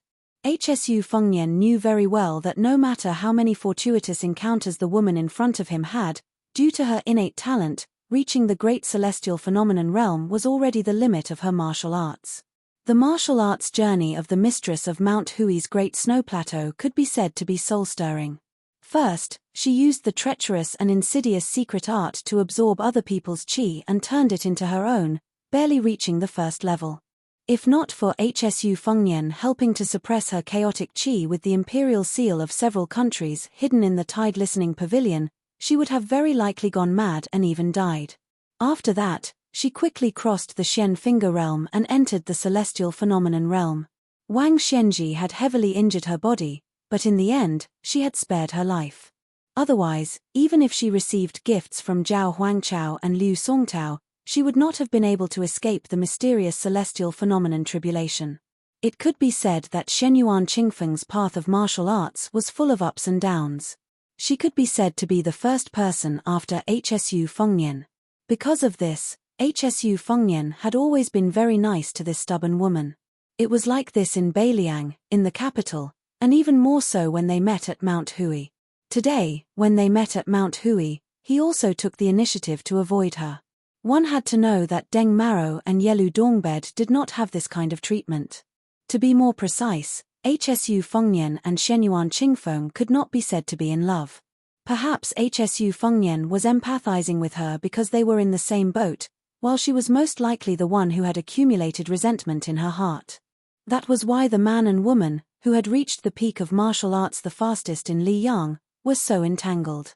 Although Hsu Fengnian had long known that Shenyuan Qingfeng was very competitive, she was already the first female martial arts alliance chief in several hundred years.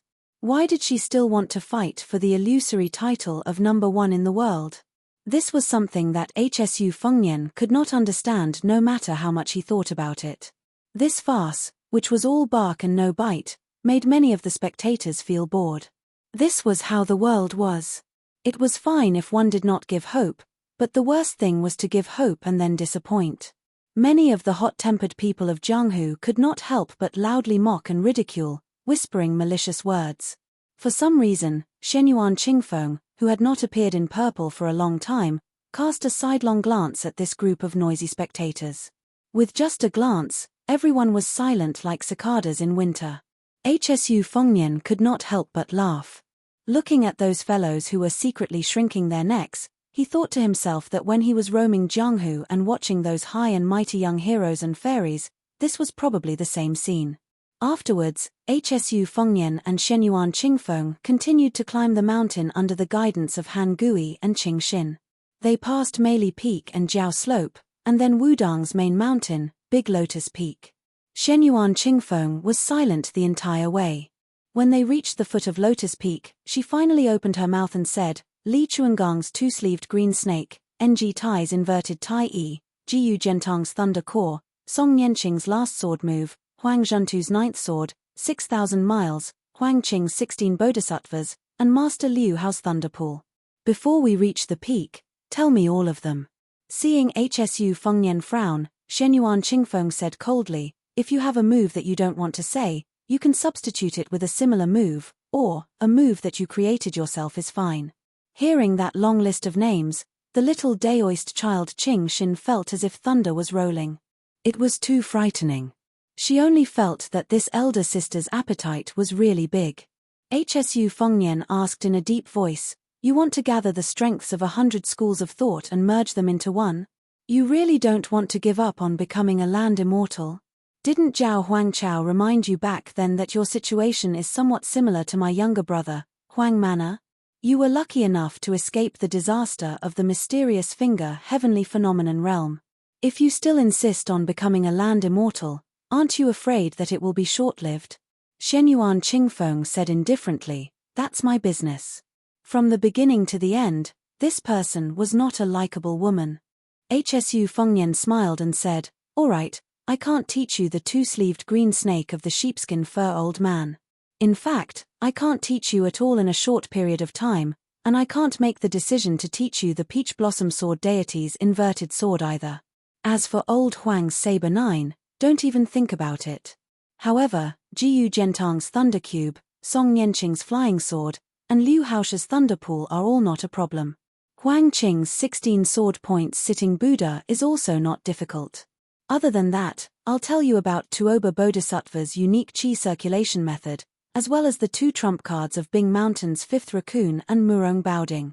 If you learn fast enough, I still have many good things. I'll take them all. This time, it was Shenyuan Qingfeng's turn to feel incredulous. He turned his head and stared at this somewhat abnormal fellow. Her eyes seemed to be saying, it's one thing for me to ask for a sky-high price, but you're even saving me money by sitting on the ground. Hsu Fengnian smiled and said, I'll teach you one by one, but you have to promise me one condition. In the future, when you find one or a few disciples, you have to teach them everything you know. Even if it means that you don't want this bit of Jianghu to end. Then, the 4 of them went up the mountain. Han Gui intentionally led the little Daoist child Qing Xin in front, putting a large distance between them. Hsu Fengnian really did tell Shenyuan Qingfeng everything he knew. He explained the essence of the world's top martial arts to Shenyuan Qingfeng. Shenyuan Qingfeng memorized everything. Occasionally, when there was something he didn't understand, he would get to the bottom of it without hesitation. He would even interrupt Hsu Fengnian's speech when there was a subtlety, thinking carefully before allowing him to continue. On this section of the mountain road, Hsu Fengnian was like a knowledgeable teacher, while Shenyuan Qingfeng was a competent disciple who diligently memorized everything. At the back of Big Lotus Peak, on the back of the White Dragon, which was only 1 li away from the peak, Han Gui, who was standing in the distance, turned his head and discovered that the two people had stopped. What happened next made this young Daoist, who was very likely to be the next Wudang sect leader, speechless. When Hsu Fengnian and the woman parted ways, the former kicked the latter's butt, neither lightly nor heavily. The latter was obviously angry from embarrassment, and the entire White Dragon's back was filled with killing intent. However, the young king said something, and the woman was stunned for a moment before giving up and going down the mountain. The little Daoist child Qing Xin immediately prostrated himself in admiration. He thought that if he could also wander the Jianghu in the future, he must have at least half of the elegance of the king of Beiliang. When the three of them went up the mountain again, even Han Gui couldn't help but ask curiously, "Your Highness and that woman are old acquaintances?" Hsu Fengnian smiled and nodded. He said softly, "She's an enemy we've known for many years, and kicking her was a person's dream." The little Daoist child of the Qing generation thought about it seriously. Thinking about that fairy sister's cold and elegant appearance and arrogant manner, he didn't think that person's dream was childish at all. He laughed and said, "Your Highness, that kick was very awe-inspiring, I like it." Han Gui rubbed his forehead, feeling a headache. A cold snort came from far away. It scared the little Daoist child so much that he had goosebumps all over his body. Hsu Fengnian rubbed the child's head and said gloatingly, "You're in trouble. For the next 20 years, don't go down the mountain and go to the Jianghu." The little Daoist child asked timidly, "That sister, is she very powerful?" Hsu Fengnian smiled and said, "A woman who wants to be the second Wang Xianji, don't you think she's very powerful?" The little Daoist child said with a bitter face, "No wonder junior granduncle always said that the woman at the foot of the mountain is a tiger." At this moment, a white-robed monk walked down from the top of the mountain, his sleeves fluttering. He looked like he was going to fight Hsu Fengnian to the death. Chapter 1524. Hsu Fengnian was a bit embarrassed by the white-clothed monk's aggressive approach. He wasn't afraid, but he couldn't help but feel a little guilty. Which father in the world wouldn't be angry at the bastard who dared to trick their own daughter? Back when Li Thing ran away from home and snuck out of the two Zen temples to roam the Jianghu, she carried around 200 taels of silver. It was probably her father's accumulated wealth from lecturing in the temples for many years. In the end, when she met the three of them, she ate and drank without restraint and quickly became penniless. Perhaps this heroine had let it slip when she returned home and bore a grudge against the white-clothed monk. Hsu Fengnian knew that he was in the wrong, so he could only force a smile and make up his mind not to retaliate or scold. The white-clothed monk walked quickly with large strides. There was actually a woman following behind him. She couldn't be considered very beautiful, and the makeup on her face was a bit thick. It turned out that Li Thing had hung 1/2 kilogram of rouge on her face in Wutongin back then because she had learned it from her family. The white-clothed monk hurriedly came in front of Hsu Fengnian and pointed at Hsu Fengnian's nose, denouncing him, "Where are my daughter and my disciple Nanbei? I heard that you thought they had too many tables to eat, so you chased them to Shishu and Nanjiao. Is this how your Mount Qing Liang treats its guests? If I see that my daughter has lost a few kilograms, do you believe that I won't go to your doorstep and scold you?" The woman who came to the white-clothed monk's side first smiled at Hsu Fengnian, then tugged at his monk robe and muttered in a small voice, "What do you mean by I or I? You have to call yourself a poor monk. How many times did Li Thing tell you after she returned to the mountain? An expert must have the bearing and demeanor of an expert. Li Thing always said that there was a swordsman who traveled the Jianghu with her. What was his name again? Old Huang? She could tell at a glance that he was an expert. Li Xiaoshan, look at yourself. Is this proper?" The white-clothed monk was clearly still angry. He gave a cold snort and changed his tone slightly. Do you believe that I won't go to Mount Qingliang to scold and make a scene? It's just that this poor monk didn't bring the knife that has been sharpened countless times today. The woman seemed to have more worldly wisdom than her man. She coughed and interrupted the white-robed monk's threatening words. She turned her head to Hsu Fengnian and explained with a smile, Your Highness, don't listen to this bald man's nonsense. There's no such thing as a knife. In fact, it's just something that the old abbot of our temple uses to chop firewood. The father of this thing just misses that old bald man. Oh, no, he misses his master. So, from time to time, he takes it out to sharpen the knife, afraid that it will rust. The old abbot did not leave anything behind, only a hatchet, a handwritten copy of the Diamond Sutra, and that big vat for washing our hands after returning from work every day. The hatchet and the sutra were still all right, we took them, but that vat was a bit heavy, so we had no choice but to leave it in the temple. Otherwise, in the future, we would have one more item for our dowry. The monk in white said helplessly, How can you treat a water jar as your daughter's dowry? The woman rolled her eyes and said, How many famous people in Gangnam-do like to use the mud at the bottom of the vat to make pots? It's worth a lot of money. Hsu Fengnian smiled and agreed, That's right, I once saw Zhongnan's Lu family's minister Lu from the Ministry of Rites use a famous pot. It was made in the early years when he went to the two Zen temples to burn incense, using various methods to ask the old abbot for a few kilograms of mud. The woman immediately beamed with joy, looking at this young vassal king who did not have any heirs, more and more pleasing to the eye. That's right, that's right. Then she stared at the monk in white and said, Speak properly, don't injure us. Li Dangshan rubbed his bald head. Everything had its vanquisher, and the words of his wife were more effective than an imperial edict. At this time, Han Gui was finally able to get a word in. He bowed and said, I am Han Gui from the Little Pillar Peaks Green Mountain Monastery. I have long been fascinated by monk Wu Chan. Li Dangshan looked at this Wudong Taoist who was not famous before the battle between Buddhism and Taoism. Compared to the way he treated Hsu Fengnian, he smiled a little more and returned the greeting. Greetings, Zhenren Han. There are 3 debates on Lotus Peak this time, and you and I will be in the 3rd debate on the last day. When the time comes, I hope Zhenren Han will be merciful. Han Gui smiled and said, I am really not worthy of being called Zhenren. 2 Zen monks can just call me Daoist Han. Li Dangshan laughed and said, Daoist is a person of the Tao, a person who has attained the Tao, a Taoist priest, a Taoist priest, a person who has proven the Tao, a Zhenren, a Zhenren, a Zhenren, a person who seeks the truth.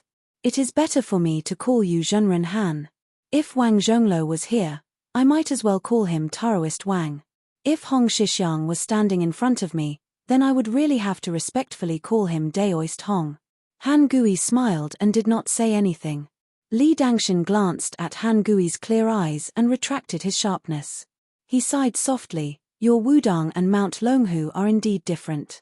If those yellow and purple nobles heard this, not to mention the old Taoist of the Hope generation, even those of the Ning generation would be furious and would not have peace. Han Gui said calmly, It is not that Wudong Taoists have a longer peace of mind compared to Mount Longhu. It is just that the cultivation paths of the 2 mountains are different, but in the end, different paths lead to the same goal. My master and Master Wang are extremely respectful of Mount Longhu's old Zhenren Zhao Shituan. They have invited him to Wudong to discuss the Tao. Every time he passed by Beiliang, he would never refuse because of the different sects. I have personally heard Zhenren Zhao talk about the unification of the 3 sects twice and benefited greatly. The white-robed monk smiled and asked, If I remember correctly, it was your Wudong's ancestor Lu who first advocated the unification of the 3 sects. Then I would like to ask, who is part of it? Han Gui blurted out without thinking, Ancestor Lu once said that the Tao is the same. This is the root of the unification of the 3 sects. In my humble opinion, I don't know what it is, but I know what it is not. It is this one. It may not be in the hands of the Wudong monks who have reached the depths of Zen, nor may it be on Mount Wudong where Buddhism is destroyed and Taoism is flourishing. Similarly, it may not be in the mouths of those scholars who are good at talking. Li Dangshan touched his bald head again, his eyes seemed to be full of admiration. He nodded and said apologetically, I have rudely probed you 3 times. Please don't blame me, Junrin Han. Han Gui smiled and said, it's fine, it's fine. The group of people climbed the mountain together. The white-robed monk and Han Gui casually chatted about Wudong's local customs. There was neither Buddhism nor Taoism. It was as if they had met an old friend in a foreign land. Their words were as slippery as watermelon skin. The white-robed monk deliberately ignored Hsu Fengnian. He was probably afraid that he would not be able to hold back and look for a knife to chop people. If a man met someone who was trying to steal his wife, he would pick up a knife and chop the person without hesitation. If he met someone who was trying to steal his daughter, whether he would chop or not depended on not only the character of the daring little bastard, but also the attitude of the daughter's mother. At this time, Li Dongsha's mother, or rather the little monk Nanbei's master's wife, was extremely amiable towards Xu Fengnian. Although it was not the gaze of a mother-in-law that would grow fonder the more she looked at her son-in-law, it was as if she had met a young man of the younger generation who was interested in her daughter. She was not deliberately warm, but she would definitely not lower her face to treat Xu Fengnian. The woman's heart was boundless. At first, she was still a little reserved.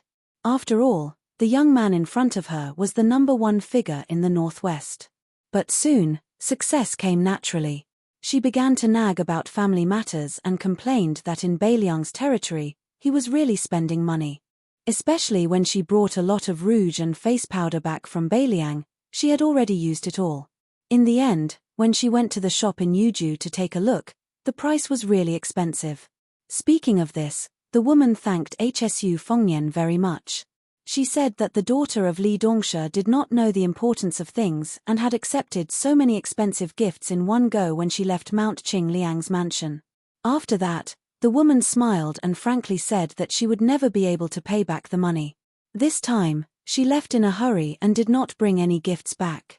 Therefore, she had long squandered all the savings at home. The smile on Hsu Fengnian's face never disappeared as he listened to the woman's blabbering. The little Taoist boy Qing Xin, who was eavesdropping on both sides, felt strange. It was strange enough that his master, a Taoist priest, could get along well with the famous white-robed monk who was known as the Bodhisattva of flesh.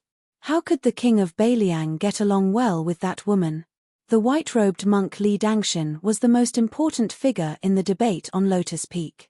As the current head of the 2 Zen temples, he himself was the leader of Buddhism under the heavens. Hsu Fengnian was also a top-honored guest of Wudong. As a result, this group of people headed straight for Wudong's Xiang Palace at the top of the mountain to settle down. Wudong originally did not have the habit of dividing people into different ranks. However, very quickly, Wudong Mountain discovered that while they did not pay attention to it, the mountain visitors paid the most attention to it. It was from the mouths of the guests that the 9 palaces and 36 temples that originally belonged to Wudong Mountain's Taoism actually already had a ranking system in Jianghu. Being able to stay in the 9 palaces was something that could demonstrate one's official status and position in Jianghu the most. If one was able to enter one of the 8 upper temples of the 36 temples to rest, then it was also worth being complacent about. Following the increase in the number of visitors, especially the arrival of the 2 famous families of Jiangnan and Huainan, many of the lower 8 temples that were far from the main peak were also overcrowded, to the extent that they had no choice but to close their doors and decline visitors. Just as Hsu Fengnian and the white-robed monks group stepped foot into the Xiang Palace from the back door, a delicate and pretty little Daoist boy rushed in front of Hsu Fengnian and said in a low voice with a sad face, "Grand Marshal Uncle, a new group of honored guests have arrived on the mountain. The Taoist master personally accompanied them on a tour of our main peak. The guests are also not like the usual foreigners who make many requests. They did not insist on resting on the mountain. They said that they had already booked rooms at the small town at the foot of the mountain, but the Taoist master personally said that these guests could not be neglected. He wanted us to make 3 or 4 elegant and quiet rooms for them. My master and a few martial uncles were all worried to death. With great difficulty, they were only able to find 2 rooms in the Xiang Palace. Any more than that really could not be done. The Divine Firmament Temple and the Void Temple that are near the top of the mountain are also in a difficult position, saying that even the woodshed has been vacated for the guests to stay in. Then there's no reason for us to let half of the guests stay on the mountain and half leave the mountain, right? Chapter 1525. HSU Fengnian had met most of the Taoists from both Qing and Ning generations when he was practicing his blade on the mountain. He had a photographic memory, so he asked with a smile, "Little Taoist Ning He, who are you? Why are you so important?" The little Taoist had accompanied the ox-riding Grand Marshal uncle to welcome the person in front of him at the mountain gate. Naturally, he knew HSU Fengnian's identity. The little Taoist quickly bowed and said, "Your Highness, I heard from Marshal Uncle Qing Feng that he is a student of Shangyin Academy's Mr. Han." HSU Fengnian was enlightened. He had received a spy report from Qingtsang City in Liu Province. It said that Mr. Han continued his journey west to Mount Lantuo, but when he heard that there was going to be a battle between Buddhism and Taoism on Mount Wudang, he sent a few disciples back to Liangzhu and met up with the immortal of wine, Chang Sui, who had gone to Jibei alone. The old man only brought his granddaughter, Han Guoxiu, and a few escorts to continue his journey. HSU Fengnian only dared to hope that one of Han Gu's disciples would stay in Beiliang. It would be best if it was Xu Huang, a master of the art of war. If it was the carefree Sima Kan, it would also be good. HSU Fengnian felt a little regretful when he heard the news. If only 1 or 2 people came to Mount Wudang, they would most likely be working for Beiliang. But even Chang Sui came, it probably meant that none of them would stay in Beiliang. HSU Fengnian sighed in his heart and said with a smile, "Little Taoist Ning He, go and tell your master that this king's room will be given to these guests." This king guessed that it would not be difficult for 2 or 3 people to stay in that room. The little Taoist did not dare to say anything. Han Gui said gently, "Ning He, just do as your highness said. Also, give Qing Xin and my room to the guests." Before Han Gui could finish, the little Taoist said loudly, "Grand Marshal uncle, how can we do that? Little Pillar Peak is more than 10 miles away from Green Mountain Monastery and Lotus Peak. Every time Qing Xin, Marshal Uncle Qing Xin comes to Lotus Flower Peak to play with us. No, she comes to Lotus Flower Peak to help Marshal Granduncle borrow books. She's always exhausted." The voice of the little Daoist of the Ning generation became softer and softer as he spoke. Han Gui's disciple, Qing Xin, wished she could dig a hole and hide in it. She was done for. When she returned to the Green Mountain Monastery, she would be punished to copy the classics 10 times. The white-robed monk turned to his wife and clicked his tongue. "Look at the juniors on the mountain. They're all siding with their elders. Those little baldies who play with the stupid Nanbei all want to eat and drink in our house all day long." The woman smiled and said, "You're wrong. They're clearly targeting our daughter. Usually, the little monks I see on the way to the temple are very sloppy, but every time they come to our house, which one of them doesn't wear clean monk robes that have just been washed?" The white-robed monk flew into a rage. "Is there such a thing?" The woman rolled her eyes and said, "You just found out." The white-robed monk said angrily, "Those little baldies are asking for a beating. And the stupid Nanbei is even more stupid. If this isn't inviting a wolf into the house, then what is?" The woman said unhappily, beat them until they have an epiphany. It's better that you don't have to be the abbot who doesn't take money but only gives out money." In the end, Han Gui and the little Daoist went to stay with the Qing generation disciple of the Zhenlu Zhenren Chen Yao. And HSU Fengnian went to the thatched hut at the elephant pond halfway up the mountain where he used to practice his blade. Before going down the mountain, HSU Fengnian first sent the white-robed monk to the room where he stayed. Han Gui took the lead and left. At this time, everyone on Mount Wudang was extremely busy. Other than being responsible for bringing HSU Fengnian to the Xiang Palace, Han Gui actually had a lot of work to do. In fact, the Taoists of all generations on the mountain knew that Han Gui was going to take on a big responsibility in the future. After all, even the old chief Wang Zhonglo said that Han Gui's Taoist heart was the most stable. Even Hong Shixiang half-jokingly said that there were many small pillars of Osmanthus trees on the mountain, which was most suitable for Han Gui, who had the word Osmanthus in his name to cultivate and comprehend Taoism. And the 2 most senior Zhenren Chen Yao and Yu Xingrui of Mount Wudang today also valued Han Gui, a junior who stood aloof from worldly affairs. Hsu Fengnian sent him to the doorstep. After the white-robed monk pushed the door open, he suddenly turned around and asked, "Have you met my senior uncle?" Hsu Fengnian was stunned for a moment before he realized that he was talking about the chicken soup monk at the foot of the little rotten Tuor mountain in the western region. The old monk was the senior brother of the dragon tree holy monk. He nodded and said, "I can fight with Tuoba Bodhisattva and not die." Li Dangshin waved his hand, "He's already dead. Who are you trying to say nice things to?" Hsu Fengnian was silent and speechless. The white-robed monk sighed and said sadly, "But then again, the reason why senior uncle was able to plant the lotus in my heart was because of your appearance. Back then, when I traveled thousands of miles to the west alone, it was because senior uncle was worried. His original intention was to go to the western region to bring me back to the two Zen temples. He didn't expect that one stop would last for more than 20 years. This penniless monk's epiphany is also thanks to martial uncle's insights. Alright, that's a separate matter. The matter of my daughter is not over yet. But for senior uncle to be able to plant the lotus, I have to thank you." Li Dangshin lowered his head and put his palms together. Hsu Fengnian put his palms together and gently returned the greeting. After Hsu Fengnian left, the white-robed monk closed the door. The woman sat on the chair and rubbed her calf. She smiled and said, "There's only one daughter. Even though the north and the south are stupid, they're already a family. Sigh, if only I had 2 daughters." Chapter 1526. Li Xiaoxin muttered softly, "Even if I have 2 daughters, I still don't want to be this kid's father-in-law. Every time I see him, I'll chase him away with a broom." For the first time, the woman did not argue. She said softly, "When I was chatting with this child, I talked about how our family was too playful. As he chatted with me, he casually said something that was quite interesting. The general idea was that when he was young, he was truly naughty and mischievous. When he was young, he would always disdain his elders for restraining him. In the end, when he finally grew up, he suddenly realized that when he made a mistake, no one would scold him. Instead, he missed his childhood." The white-robed monk leaned back in his chair and rubbed his bald head. For some reason, he also missed the scene when he was young and would nag at his master's ear.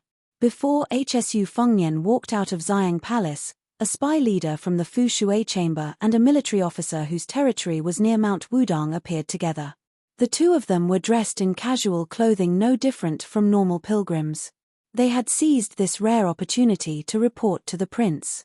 This made Hsu Fengnian seem like a noble young master who had brought his servants and servants out for a trip. Today, there were no poor people in Xiang Palace. Most of them were foreigners who had deep connections with Huagai County and even the entire Beiliang officialdom. Everyone was either rich or noble. Otherwise, they were people like Xu Huang and Sima Kan, who had enough confidence to look down on nobles. It was said that even the eldest son of the Hezhou provincial governor and the daughter of the Ji provincial governor had climbed the mountain together, but they were still not allowed to enter Xiang Palace. They could only stay in the Heaven Temple. Hsu Fengnian listened to the two's concise and respectful reports. He did not give any orders. As they neared the elephant cleansing pool, he let them do their own things. They didn't talk much, but the two of them still felt honored. Regardless of whether it was the shrewd spy or the steadfast military officer with real power, when they looked at each other and smiled, they couldn't hide the smiles on their faces. This kind of honor came from the bottom of their hearts. It was the attitude of the other officialdom officials to get close to the big shots of the officialdom to get familiar with them. In fact, there was a world of difference. Hsu Fengnian revisited this place and found that the quiet and empty elephant cleansing pool of the past was extraordinarily lively. It could be said that the crowd was shoulder to shoulder. After asking, he found out that there were 2 people competing on the giant rock in the pool. The rules were very simple. Whoever fell from the rock into the pool would lose. Hsu Fengnian really could not squeeze his way to the edge of the pool. He could only stand about 50 steps away from the elephant cleansing pool. In the stream of people, there were many hawkers with bamboo chests hanging in front of their chests. They were shouting, watching 2 masters fight, "How can we not drink a big cup of our Beiliang's greenant wine? Or buy 2 jugs of wine and we'll give you a copy of the King of Beiliang's martial arts quotations from Mount Wudong for free." The two masters on the giant rock in the pool were in the midst of a fierce battle. Hsu Fengnian's ears were filled with loud cheers. As far as the eye could see, only when the two masters leaped high in the air could he see their silhouettes. One saber, one sword, the light of the saber and the shadow of the sword reflected each other's brilliance. This was probably the so-called floating like a startled swan. Hsu Fengnian did not know why his interest was piqued. He bought some melon seeds and red dates from a hawker. Like most of the spectators, he stood on his tiptoes and stretched his neck, listening to the spectators beside him explain their moves in surprise. He was somewhat self-deprecating. Look at how imposing the other people were when they were fighting. The spectators were as numerous as the clouds, the cheers shaking the sky. Compared to his final confrontation with Tuoba Bodhisattva in the small alley, this was countless times more awe-inspiring. That's right, it seemed like this was the Jianghu that he had dreamed of when he was young. Hsu Fengnian leisurely ate the melon seeds, listening to the friendly introductions that did not even charge him a single copper coin. He was very satisfied. According to the most well-informed ears around him, Hsu Fengnian learned that the two young warriors who were showing off their skills to their heart's content were not nameless juniors in the Jianghu. Among the new top 10 experts in the great snow plains of Mount Hui, the Jianghu talent with the famous sword Wu Shu was a close friend of the direct disciple of one of the grandmasters. Their relationship was a little distant. Could an ordinary cat or dog be related to the direct disciple of the new top 10 experts in the world? As for the local Beiliang youngster who used the saber, he was even more influential. It was said that even the king of Beiliang, Hsu Fengnian, cherished his talent and even personally taught him 2 or 3 moves of the saber technique. Hearing this, Hsu Fengnian could not help but grimace even more than when he heard Miss East-West say that she had seen through old Huang's identity with just a glance. Just as Hsu Fengnian was feeling a little depressed, the crowd was forcibly pushed aside. Hsu Fengnian turned his head to look and saw 2 men walking side by side. Both of them looked solemn. One of them was holding a long sword, the other had his hands behind his back. It seemed like they were about to participate in a peak battle for the title of top 10 experts in the world. Hsu Fengnian could only follow the crowd around him and make way for the 2 experts. It turned out that after the battle between the 2 young warriors on the giant rock had ended, it was the turn of these 2 Jianghu heroes who were more important in the Jianghu to compete on the stage. One of them was known as the Jiangnan Plum Rain Sword, while the other was known as the Central Plains Divine Dragon. Just listen, with such a respectable nickname, how could they not be heroes? While Hsu Fengnian made way for the 2 heroes, he thought to himself that he did not seem to have any good nicknames. It was a little unreasonable.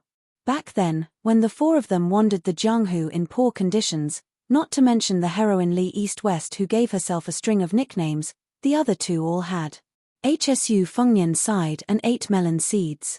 Not only was he depressed at the moment, but his crotch was also depressed. Chapter 1527.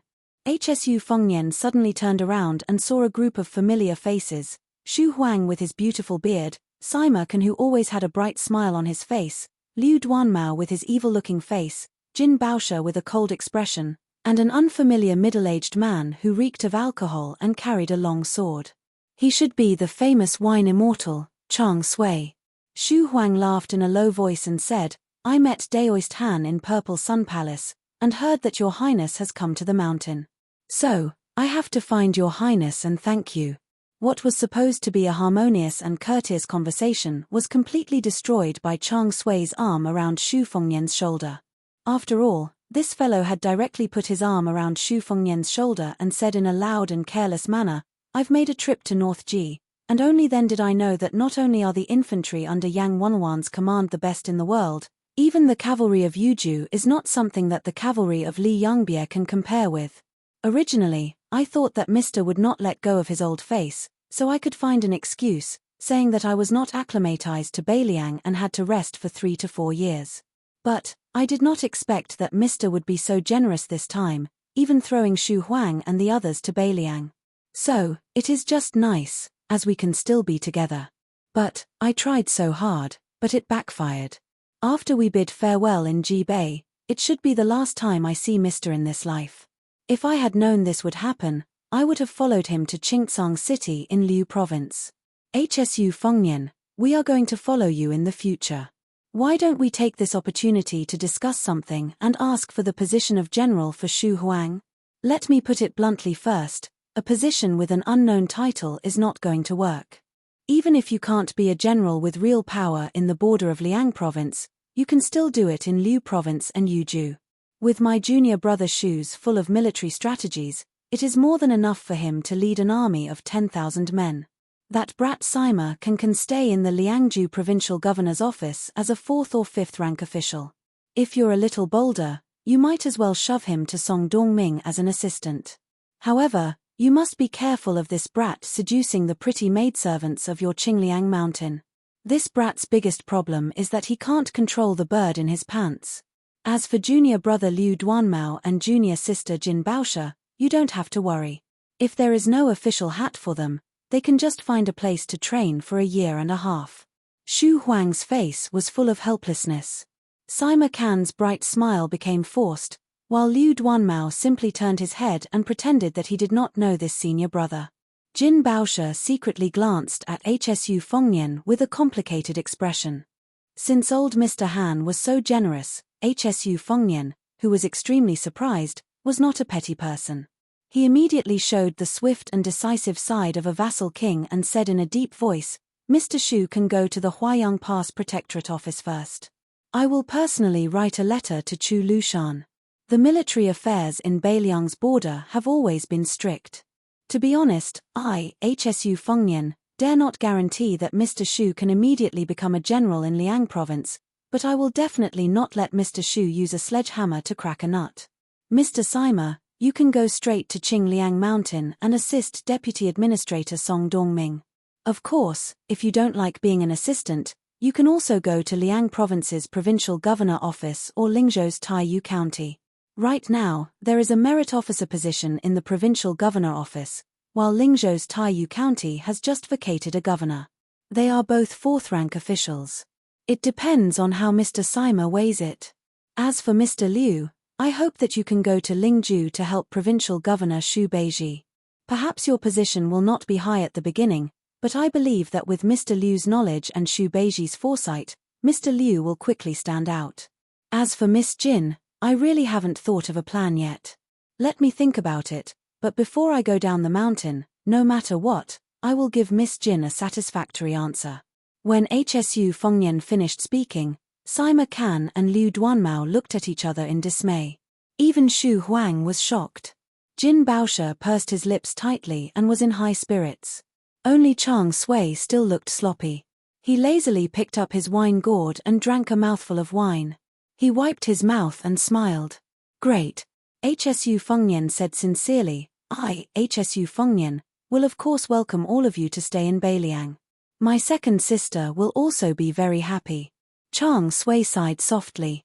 "Then, other than the eldest apprentice brother who has a grudge with the Shu family, and the youngest apprentice brother who has no choice but to stand against you, you have a total of 8 disciples. Currently, 6 of us are working together in Beiliang. Life and death are fated. Riches and honor are in the hands of the heavens. People come and go as they please. The 6 of us are already considered lucky." Chang Sui's last sentence was clearly said to his junior apprentice brother Liu Duanmao, who still had a knot in his heart. Among the 8 of them, Liu Duanmao had the best personal relationship with Prince Zhao Kai. Liu Duanmao turned a deaf ear. Next, Chang Sui suggested that they get together to taste the most authentic green ant wine in the world.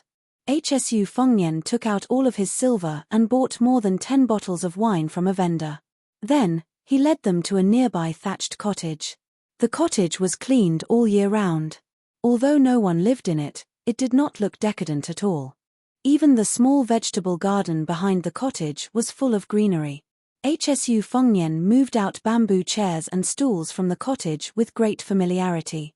He even took out a table that was originally used to store books. The thatched cottage was not far from the elephant washing pond, but the contrast between the two was clear. This had a lot to do with Mount Wudang's intention. The group of people sat around the table in the open space in front of the cottage. Chang Sui had already begun to drink to his heart's content. Xu Huang and Liu Duanmao sat side by side. Jin Baosha sat across from Chang Sui, diagonally across from Hsu Fengnian. Naturally, Xu Huang and Hsu Fengnian talked about the naval battle of Guangling. When they met in Liuzhu, regarding the fact that it was just a civil war that belonged to the Guangling Navy, the two of them each had their own opinions. Just as Sir Han had said, the two of them each had their own opinions. Xu Huang guessed half correctly that it was a quick battle, while Hsu Fengnian guessed correctly that West Chu had won the battle. As for the following situation in Guangling, Hsu Fengnian and Xu Huang had a dispute. Xu Huang, a master of the art of war who had traveled through the old West Chu several times, firmly believed that Liang would quickly form an encirclement, and West Chu's breakthrough point would inevitably be the seemingly unstoppable 100,000 elites from Nanjiang. Only by doing this could they truly gain strategic depth for West Chu and gain a firm foothold in the gap between Jiangsu and Nanjiang, and truly display the advantages of the Guangling River as a natural barrier. Although in this way, it would still be difficult to escape the predicament of being pincered by Lu Shengxiang and the Prince of Yang, but compared to desperately defending a corner of West Chu's capital city and only being destined to be nibbled away bit by the Liang imperial court, the situation was still much better. For this reason, Hsu Fengnian specially dug out a geomancy map of the Guangling Road from his room and slowly spread it out on the table. Xu Huang held a wine cup in one hand and used the other to point out the mountains and rivers. He spoke tirelessly. Landscape painting emphasizes power, and when martial artists exchange blows, they also emphasize power.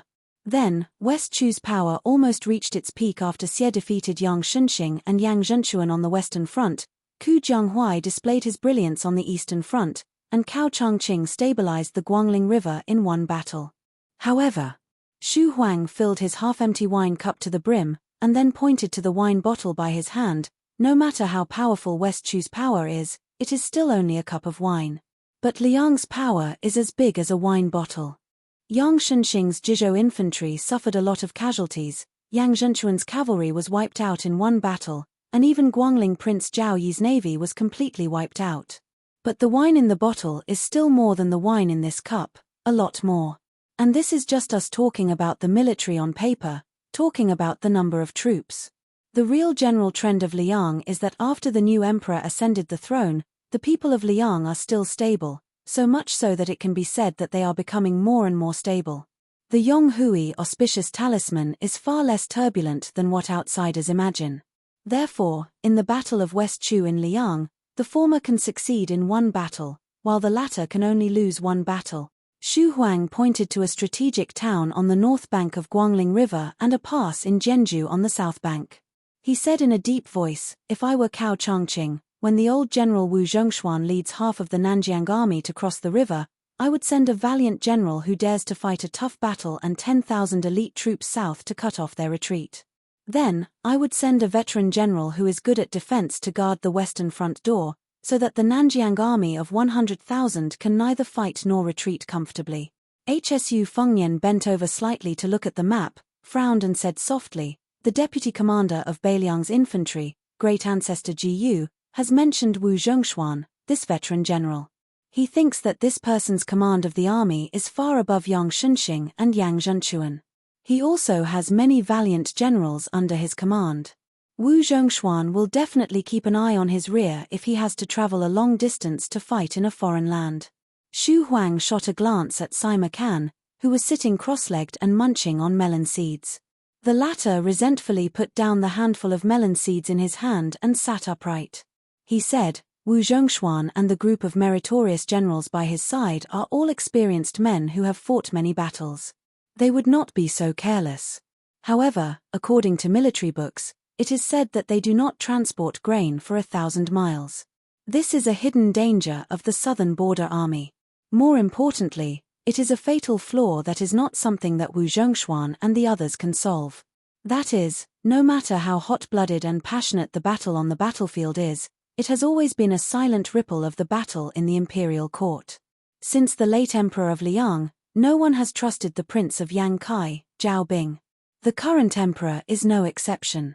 Isn't it using northern Mang to cut down the 300,000 cavalry of northern Liang's territory, and using Western Chu to cut down the 200,000 ferocious troops of southern borders territory?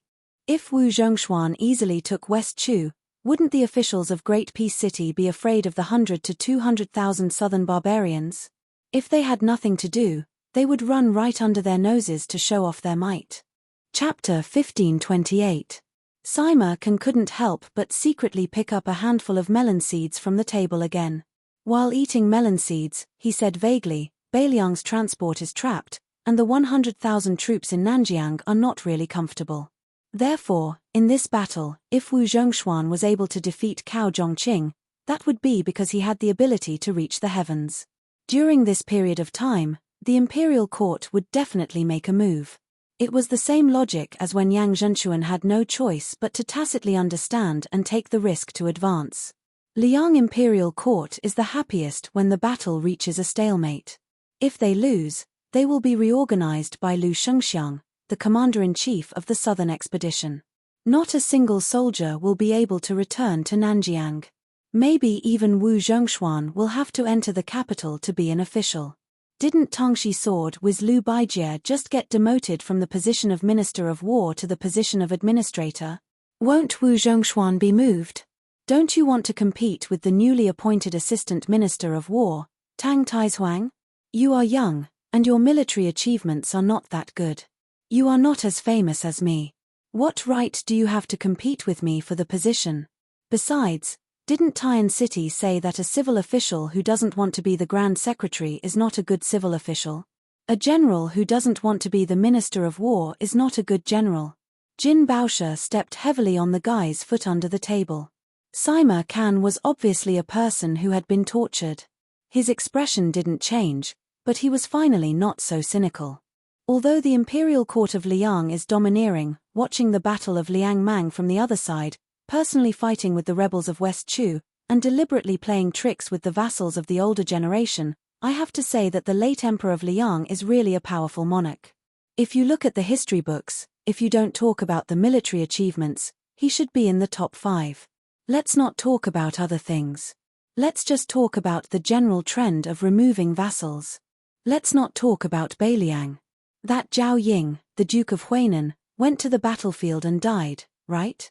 Zhao Sui, the Duke of Jiaodong, has been guarding the door of the northeast for so many years, right? Zhao Zun, the hereditary king of Jing'an, also wished he could pour out his heart to the imperial court and carve the word loyalty on his forehead, right? That was why it was said that in a history book of the spring and autumn annals, it was about generals from various countries appearing on stage. Emperors and civil officials were all written to the side. Every page was filled with the words martial artists save the country. As for the spring of eternal Hui, it was replaced with the words literati rule the country.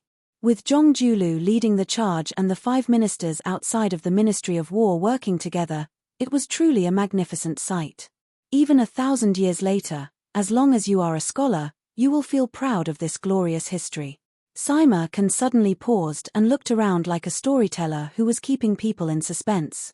He took a sip of wine and said, "Then, here's the problem. Why is it that on the surface, the longer Li Yang drags on, the greater the chance of victory, while Beimang drags on, the smaller the chance of victory? Why is it that Xiandi still insists on having Guangling Road burn, and then let Beimang feel that they have a chance to invade the south at this time? Fighting on 2 fronts, aren't you afraid that even the thickest of assets will be squandered?"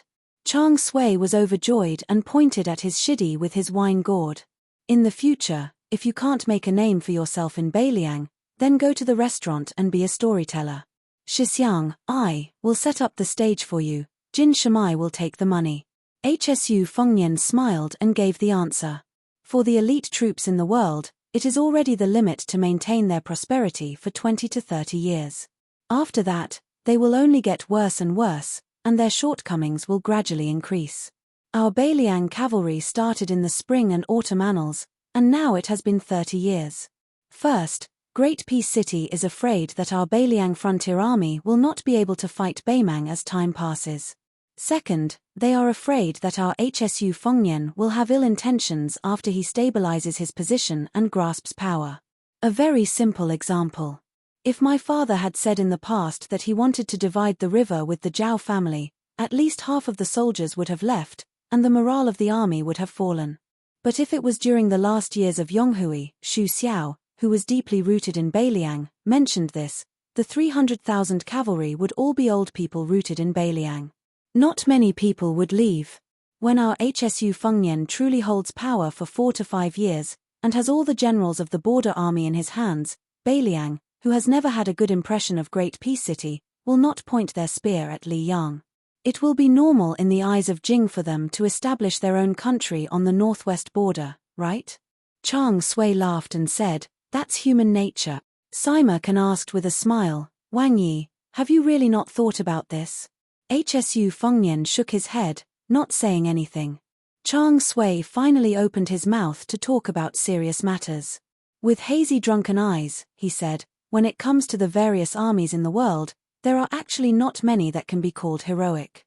My old foundation is the Southern Ji infantry of the Northern Han Imperial Guard, which has already been ruined by Yang Shunxing. Yang Zhenchuan's cavalry was originally one of the best elite cavalry in Li Yang. Unfortunately, the old general died a sullen death and did not die in battle. Now, the number of soldiers left can be counted on one hand. The newly appointed administrator of Huainan, Cai Nan, has expanded from 60,000 to 80,000, and her military strength has decreased by quite a bit.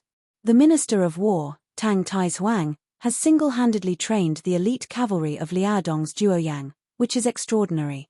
The Blackwater cavalry of the vassal prince of Liaoxi, Zhao Sui, is also not bad. Wu Zhongshuan's great armor of the southern frontier is said to be able to compete with Yang Wenwan's Yuzhu infantry. The king of Yang, Zhao Bing, personally leads the 40,000 Wufeng army. As for the navy, the Guangling navy has been split into two, so there is no need to mention it. The Qingju navy has long been corrupted by the officials of the Green Party. If they can fight with words, they will probably be invincible. No matter how you look at it, only your northern Liang border army has been able to maintain its sharpness for a full 30 years. Chang Sui stood up and said slowly, "In the Central Plains, relying on natural barriers and cities will definitely not be able to stop Beimang's iron hooves. Therefore, I want to stand here in the only Beiliang frontier army that can withstand the disadvantage of numbers and not take a step back. I want to use my meager strength to block for the Central Plains." Chang Sui raised his head and drank half of the gourd of wine. At the mouth of the gourd in Yuzhu, there are 2 cities and hundreds of fortresses. When Beimang's hooves advance, it will only be after the Beiliang's defenders are all dead. Chang Sui muttered to himself, "Before I personally went to the border, I always felt that it was grand and majestic when I wrote poems after getting drunk. Only now do I know that the true border of 100 battles is not at all as heroic as the scholars imagined." Chapter 1529. Chang Sui said loudly, "Why write poems for the dead? It's better to die here and leave your last word." Sima Can said softly, "Second marshal brother is really drunk." Xu Huang suddenly stood up and raised a cup of wine. He looked at HSU Fengnian and said, "To Gourd Mouth of Yuzhu, to Tiger Head City of Liangju, to Qingcang City of Liuzhu, a toast to the prince." Sima Can, Liu Duanmao, and Jin Baosha also stood up and raised their cups. HSU Fengnian stood up and said softly, "I don't deserve this toast. You can all drink a toast to the Beiliang who has lived up to his name for the Central Plains for 20 years. In the end, Sima Can was so drunk that he had to look for a cup under the table. Chang Sui also sang at the top of his voice, but he was humming in the dialect of his hometown that no one could understand. Xu Huang also couldn't escape this calamity. This beautiful bearded man, who valued elegance the most, drank until his beard was covered in wine. Even Jin Baosha, who drank the least, drank until his cheeks turned red. This made HSU Fengnian, who drank the most but was still sober, feel a little embarrassed. One time, when he pulled Sima Can out from under the table, he looked up and saw the woman with smiling eyes. HSU Fengnian blushed and said, "I'm the only one who isn't drunk. It's a bit of a bummer." The drunk Xu Xiao squinted his eyes and smiled. He was already tongue-tied. "I heard from the teacher that before the great general was conferred the title of prince, you came to the capital to confer a reward. After the court was dismissed, you knocked on the hat of a big shot from the Ministry of War and said that I, Xu Xiao, only had 600 to 700 men. In your eyes, I'm not even worth a fart. When I have 6,000 to 7,000 men in my hands, whether I can see you or not depends on your mood. When I have 60,000 to 70,000 men in my hands, you call me brother on the surface, but behind my back, you still call me a stupid old ruffian. In the end, I accidentally gained control of 200,000 to 300,000 soldiers and destroyed 6 countries. I even killed 4 emperors. What do you think? Today, I will call you elder brother, but do you dare to accept? Haha, great general, oh great general, as a martial artist of the younger generation, I, Xu Huang, also hope to be able to gallop on the battlefield like you, and settle my grudges as I please. HSU Fengnian saw the questioning gaze from the Treasury Department and said helplessly in a low voice, "This is just a rumor spread by the officials of Liyang. There's no such thing. If there really was such a thing, Xu Xiao would have bragged to me hundreds of times." Chang Sui also went crazy from the alcohol. The great general is indeed formidable, but how could Li Yishan, who relied on the scholar's strength to assist the great general, ultimately helping Northern Liang fight Northern Mang alone, be inferior in the slightest? It's a pity that Li Yishan is already dead. Otherwise, I, Chang Sui, would be willing to become his errand boy. It's a pleasure to be able to chat with him. Liu Duanmao looked around in a daze. The wine in the cup in his hand had already spilled, but he was still muttering to himself, "Where's the wine cup? Where's the wine cup?" Sima Can slammed the table and replied, "Isn't the cup on the ground? I saw it under the table just now." The half-drunk Treasury Department reached out to touch his forehead. Couldn't these brothers have a little bit of the restraint of scholars? It was fine when they were in Shangyin Academy, but why were they so unrestrained in Beiliang, a place they were unfamiliar with? HSU Fengnian smiled and said, "It seems that our Beiliang's greenant wine is still the best." At dusk, in the end, Chang Sui and the others still didn't let Xu Fengnian send them up the mountain. They supported each other as they staggered towards Xiang Palace. However, Chang Sui didn't forget to shamelessly ask for the northern cold saber from Xu Fengnian. Jin Baosha laughed and said, "Senior apprentice brother definitely isn't drunk. Otherwise, every time he gets drunk, he would give people things. He definitely doesn't have the habit of asking people for things." Chang Sui glared and said, "Senior brother doesn't even want his life anymore. What's wrong with asking for a saber?" Then, he immediately muttered to himself drunkenly, "I don't want to think about sword chi soaring into the sky. At least I, Chang Sui, can fight like a bull when drunk." HSU Fengnian, "You brat, you're not honest. Drinking depends on one's character. How can you be the only one sober when everyone is drunk? This won't do. I'll drink with you again tomorrow. Today's because my junior brothers and sisters were dragging us down." Jin Baosha said unhappily, all right. We'll talk about it tomorrow when you can get the money from Mount Wudong." HSU Fengnian smiled and said, "Then I won't see you off." Jin Baosha nodded and said apologetically, "Sorry about that.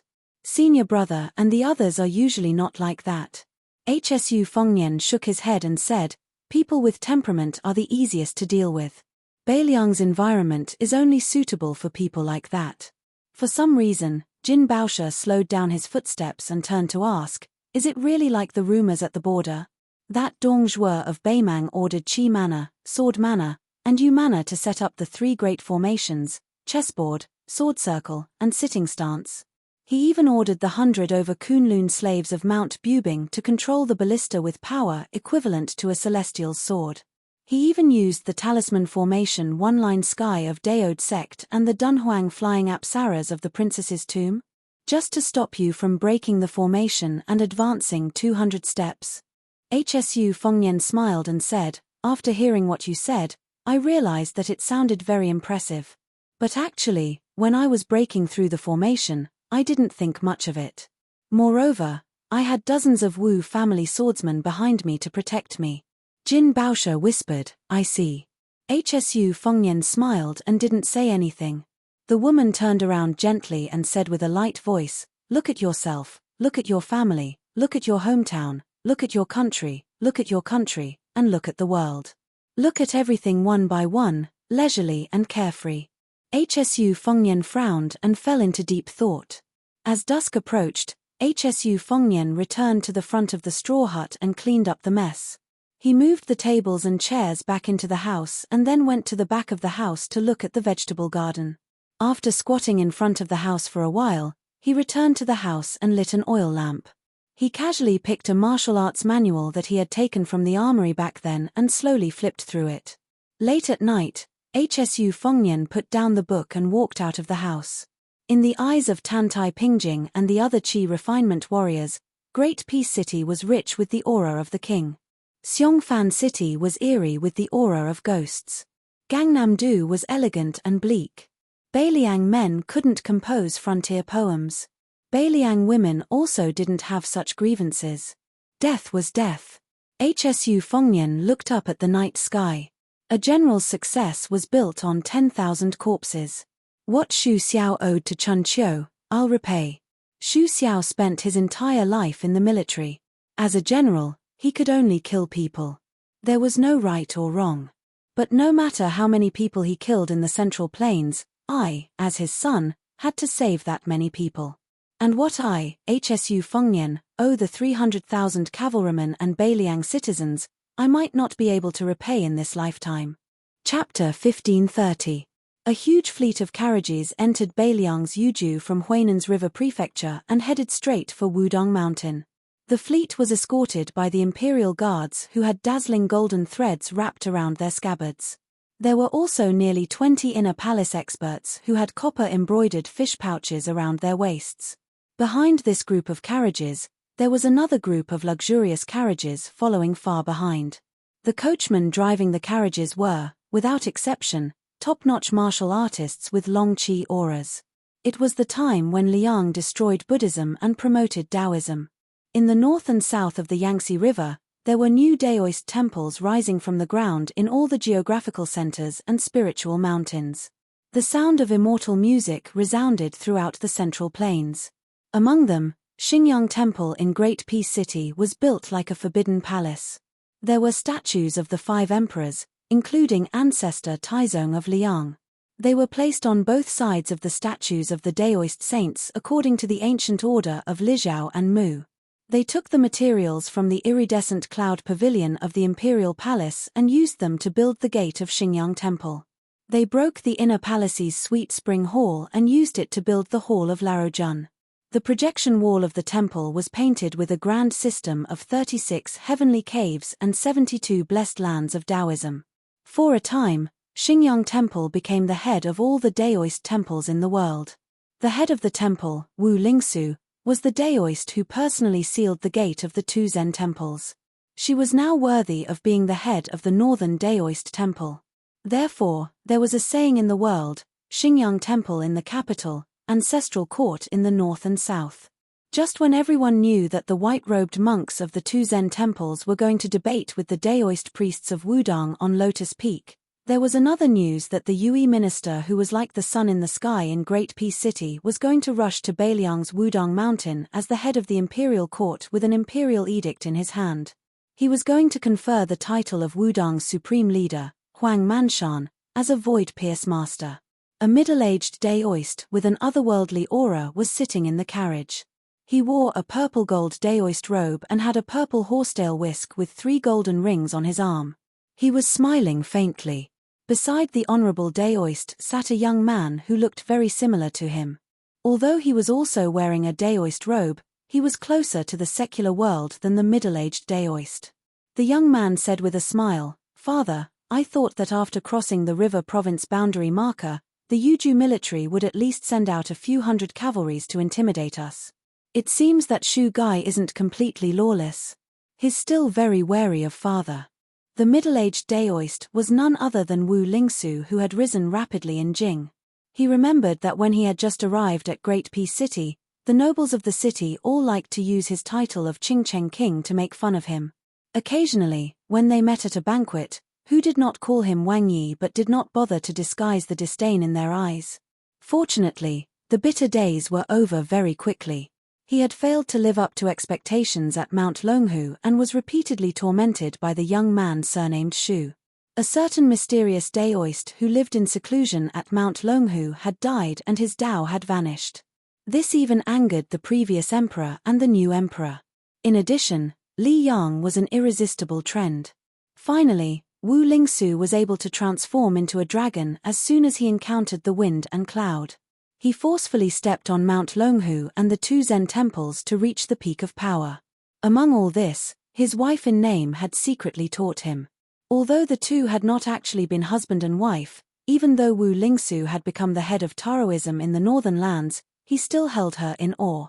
Wu Lingsu glanced at his only son, Wu Shizhen, and felt somewhat dissatisfied.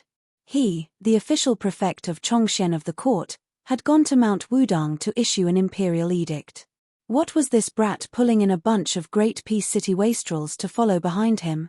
That first young master Wang Yuanran, his old man Wang Xiongui had already been pushed from the position of Minister of Revenue to the position of Administrator of the Guangling Path. First my ass.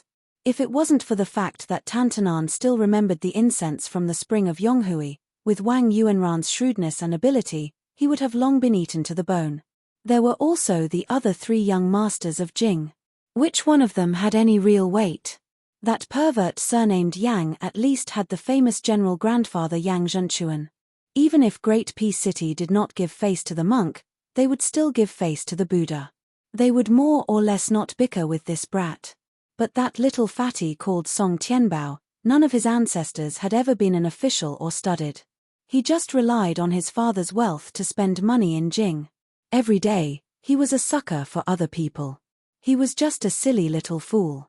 Could this kind of rootless wealth last long? It was just 100 zhong tall building built on sand. When the wind blew, it could collapse at will.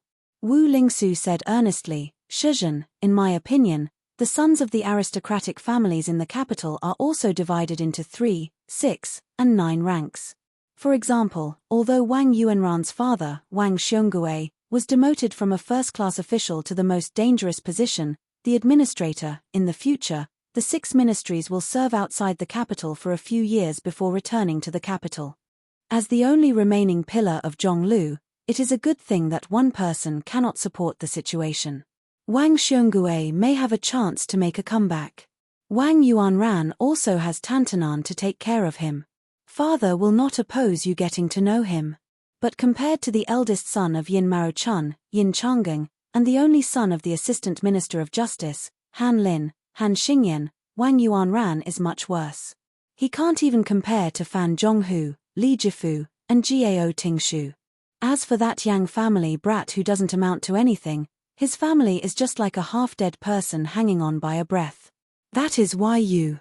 Let's talk about Zhao Wenwei, Yin Changeng, and Han Xingyan. These 3 people's fathers were all Grand Secretary Zhong's favorite students, and then they had the foresight to part ways a long time ago. The father's generation has a good official reputation, the younger generation's reputation isn't bad either. Even if I try to stick hot face to cold buttocks, they might not necessarily agree. Even if I thicken my skin and enter their homes, I still won't be able to become their close friend or confidant. Rather than this type of futile effort, I might as well spend a bit more effort on people like Wang Yuanran. Wu Lingsu sighed and said, small matters, it is hard to accomplish great things. Wu Shizhen said with a bitter face, I actually want to get close to that Chen Xiaobao, but he doesn't even give you, father, face, so why would he pay me any attention? Wu Lingsu reached out a hand to stroke the horsetail whisk's vermilion silk, saying softly, us father and son's foundation is still a bit shallow. Wu Shizhen leaned over to this new leader of Northern Taoism, saying with a low voice, Father, if we can take advantage of this opportunity to trample on that surnamed Shu and return to the capital, Father's position in His Majesty's heart will definitely rise a step further. Taking a step back, I can find an opportunity to secretly push Wang Yuanran and the other hotheads out to make a feud with Beiliang. Once they return to the capital and make a ruckus, the Shu family's reputation in the capital will be completely ruined. Wu Lingsu was hesitant. That person even dares to refuse an imperial edict, and this is also his territory. How can Wang Yuanran and the others shake him in the slightest? As for the curses of Great Peace City's officialdom, the Shu family father and son have never paid them any attention. Be careful not to smash your own foot with a rock. Beiliang's whisk-water room spies can fight with Liang's Jiao Go for many years without being at a disadvantage. they cannot be underestimated. Wang Yuanran and the others can't accomplish anything. I don't think they will succeed.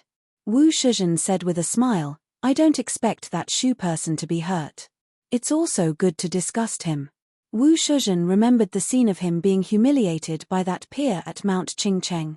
His tone was dark as he said, even if Shu person has some information that he can use against him, would he really dare to kill over such a small matter? Wu Lingsu suddenly asked, in the group behind us, the one surnamed Liu, the son of the county chief of Hezhou, said that he used a scabbard to hit Shu person in the past. Is that true? Wu Shizhen said with schadenfreude, it's most likely true. According to what Liu Chengfeng said, Hsu Fengnian was traveling the Jianghu with an old servant. They passed by Hezhou and had a conflict on the street. In the end, he used the scabbard of a cold blade to smash Hsu Fengnian's forehead. That guy also said that Hsu Fengnian threatened to bring 10,000 Beiliang cavalry to raise Hezhou. So Liu Chengfeng asked him who he was, and Hsu Fengnian asked him back, Xu Xiao is my father. Who do you think I am? Liu Chengfeng, of course, did not believe him. After hitting Hsu Fengnian with the scabbard, he simply pulled out his blade and chased after him for half a street. Last year, I heard from the storytellers in the restaurants in the county that Hsu Fengnian was His Royal Highness. He really did travel the Jianghu with an old servant, by long. He was scared to death. Especially when Hsu Fengnian refused to accept the imperial edict and sent the Yuju cavalry to invade Hezhou. Not only Liu Chengfeng, but also his father and his whole family ran out of the city. Afterwards, when they saw that the Yuju cavalry had no intention of invading Hezhou, they returned to the county with fear. Wu Lingsu also found it interesting and said with a smile, but later, wasn't there an incident where 10,000 Yuju cavalry entered Jizhou? They had to pass through Hezhou. Wu Shizhen laughed so hard that tears almost came out of his eyes. So the family resumed their old business and ran away at night. Fortunately, the Yuju cavalry returned through Huluku, so Liu Chengfeng's father did not resign and moved to Jiangnan. However, the Liu family also benefited from the disaster. The entire Hezhou knew about this hero who dared to beat up the king of Beiliang. Even Liu Chengfeng's father received a unique above average in Hezhou in the local evaluation hosted by Yin Maochun. Liu Chengfeng and Song Tianbao are good friends who have known each other for many years. When he was welcoming Wang Yuanran and the others, he fell in love at first sight with the daughter of the former assistant minister of the Ministry of Justice. Plus, he was probably sure that Hsu Fengnian would not lower himself to his level, so he shamelessly followed him to Yuju. Wu Lingsu, who was no longer a self-proclaimed king in a corner, sneered, it is rumored that Song Tianbao's grandfather, as the #1 god of fortune in the two Liao provinces, was not on good terms with Xu Xiao, who rose in Jinju in Liaodong. Liu Chengfeng and Wang Yuanran, who had a conflict with Hsu Fengnian in the Zhouzhou embassy in the capital, are indeed birds of a feather flock together. Wu Shizhen's expression was a bit awkward. It seemed that he had to be included. Chapter 1531. The first round of the debate between Buddhism and Taoism was going to be held at Lotus Peak tomorrow. There were no more places to stay on Mount Wudong. The inns in the towns near the foot of the southern Divine Path were also full. The two groups of people entered a place called Escape Summer Town. The way they looked for rooms to rest was completely different. One group of a dozen people spent a lot of effort to negotiate with a small inn on the east side of the town.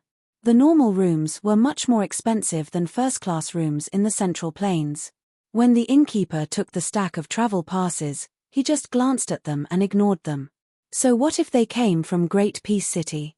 Wouldn't they still be slaughtered by our inn? However, the names of these guests were not vulgar. The middle-aged man with the sword was Qi Jiajie. It was Yin Changeng and Zhao Chunyuan, a young couple who looked like a perfect match. The handsome young man was called Zhao Wenwei. The two scholars in green were called Han Xingyan and Jiao Shulian. The rest of them looked like retainers and servants. Their parents didn't pay much attention to their names. The other group of 20 or so people went directly to the best inn in Escape Summer Town. When they heard that it was full, one of them threw down 500 taels of silver without hesitation, saying that he wanted to book the entire inn. The old innkeeper was annoyed by the young people's bureaucratic tone. He thought, so what if it's 600 taels?